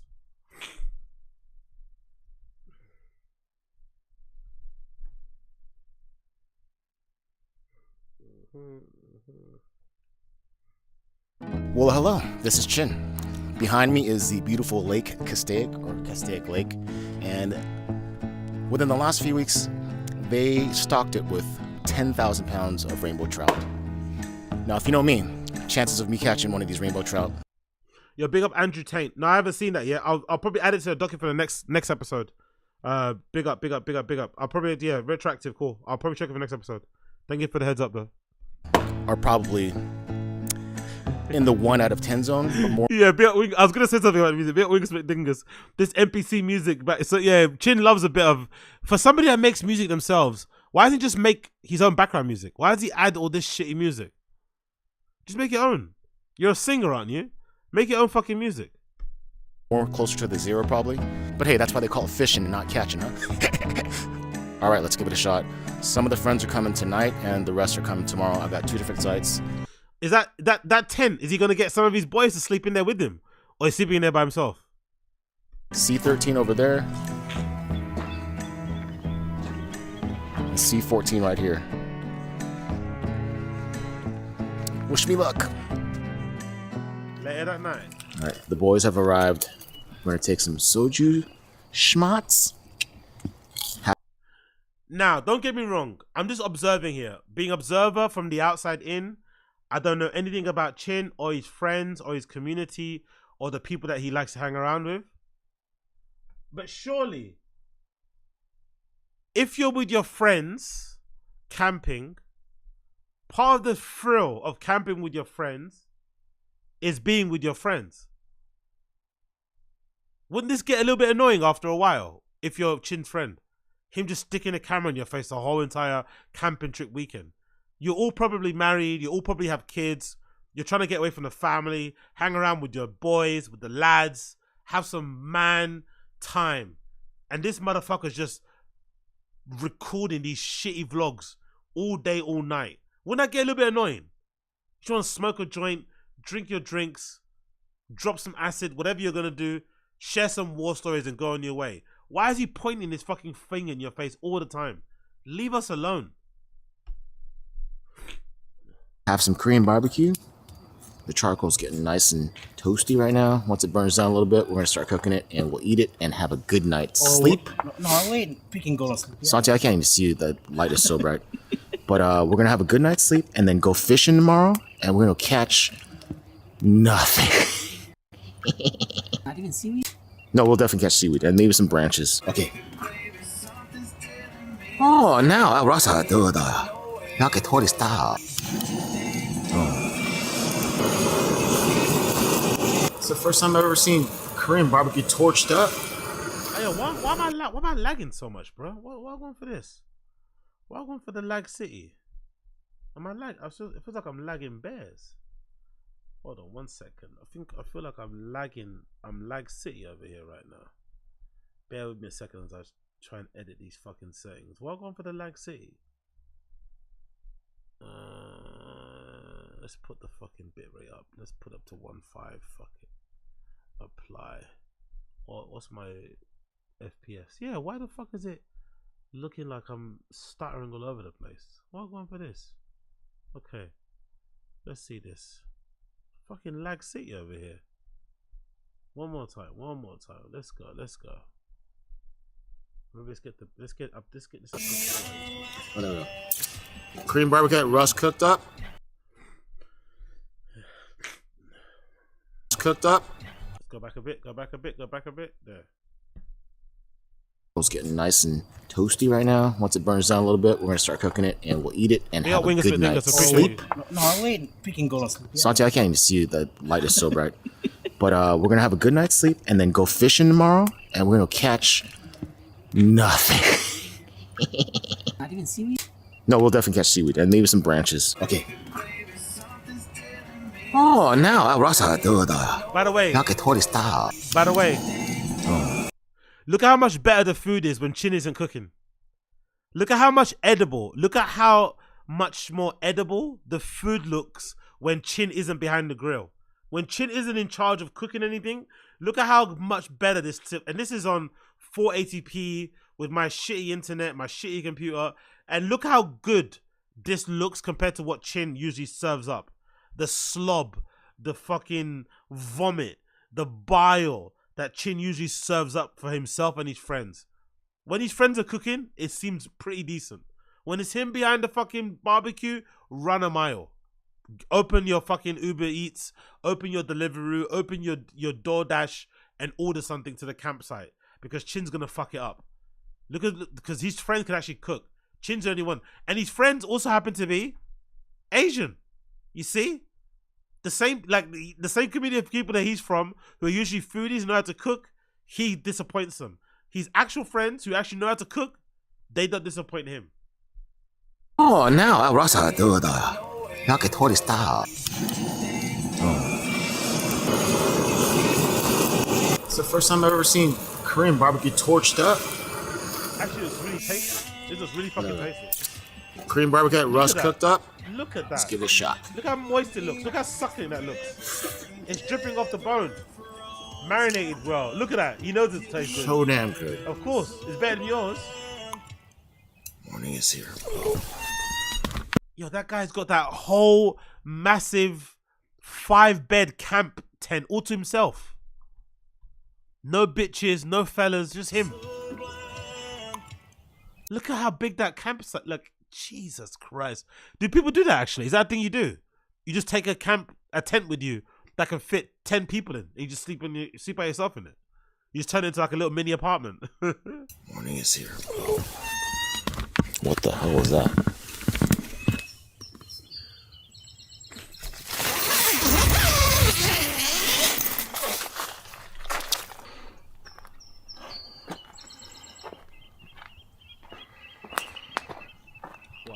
Looks so fucking beautiful. Look at that. Look how beautiful that looks. And you got Chin heavily breathing in the background, walking around with his phone, not just enjoying. Like, surely, and again, I'm not somebody that kind of buys into the whole like digital detox type of thing. I think people that talk about that stuff too much are people that don't have any self-discipline and shit. You don't need to just have balance in your life, but cool. If you are gonna go down the digital detox route, surely going camping should be an excuse. Camping should be the one time where you do, give yourself a digital detox. You're like, you know what? I'm going to put my phone on fucking silent. I'm going to put it in airplane mode. Do not disturb, whatever it may be. And I'm going to just enjoy myself. You know what I mean? Or I'm going to just carry a burner type phone that doesn't have any smart apps on it or anything or social media and just enjoy where I'm at. Take it all in because this place, what's it called? The Castaic Lake Lagoon or whatever this place is called. It's fucking gorgeous, bro. Look at that. It's fucking gorgeous. Enjoy it. But nah, iPhone out, vlogging everything, shitty vlog that ends up getting what? 2,000 views. What's the point?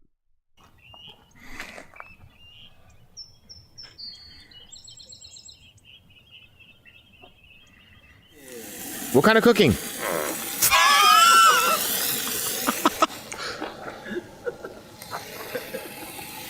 Our friend that does not want to be on camera says indigenous Filipino cooking. Jesus Christ, bro. This is some real shit, innit? He's cooking over that stove with the cig in his mouth, the ash just falling on all over the... God damn. But you know what? Just looking at the guy, I trust him. I don't care. Get that cigarette ash inside that cooking. That might give it some character. Just looking at him, I trust him. I trust him behind the little stove top thing than fucking Chin. Big up Wingus. We laugh at Chin, rightly so as he is highly regarded, but here he is hanging out with people who seem to actually like him. Bendon could never do this without paying the people he goes along with.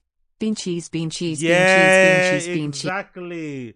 Brilliant point, Wingus Dingus. Brilliant point. Brilliant point. And these are something you have to think about as well, by the way. Pay this in mind. These are friends of Chin's that he's known since school, since high school, since college. They have pictures of themselves with each other back in the fucking 80s, whenever they were fucking, in their teens. I don't think Brendan has a singular friend we've seen on the podcast, except for his brother, that knew him when he was 16. None.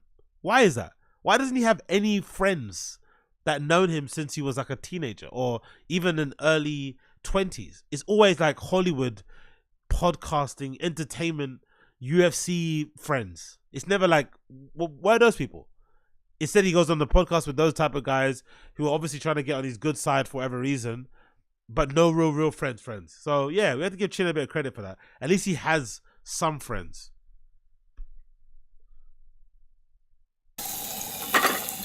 This is the way to do it, talaga. Alright, so you guys know you guys are being recorded, guys. So this is my boy Tommy. He has an old school style tent, which is gonna take about what?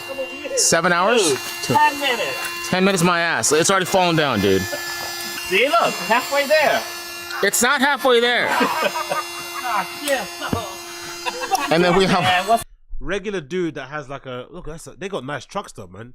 Chin's friends like make some. They probably work good jobs in it, and make good money. This is a fucking lovely truck, whatever this truck is. This is really. I like how the wheels on the. Oh no, I thought that wheel's on the back. I think the door's just open. I don't think it was on the back. I don't think it was on the side. I think that's just a door that's open. But I love that. That truck looks really sick. As does this one too. Chin's got friends with nice. But look at Chin's friends. They have way more expensive trucks than him. But then they have just normal size one guy singular tents or 2 tents. Whereas Chin has like a mansion tent. Or a tent you can just press a button and it fucking deploys. That's a really nice fucking truck. Some of this new technology. and Eric's tent's right there in the middle of between 2 vehicles. Oh boy. It's gonna be a long night. But check out Tommy's shirt. Yeah. The Chinsuyi special. Into the AM. Hell yeah.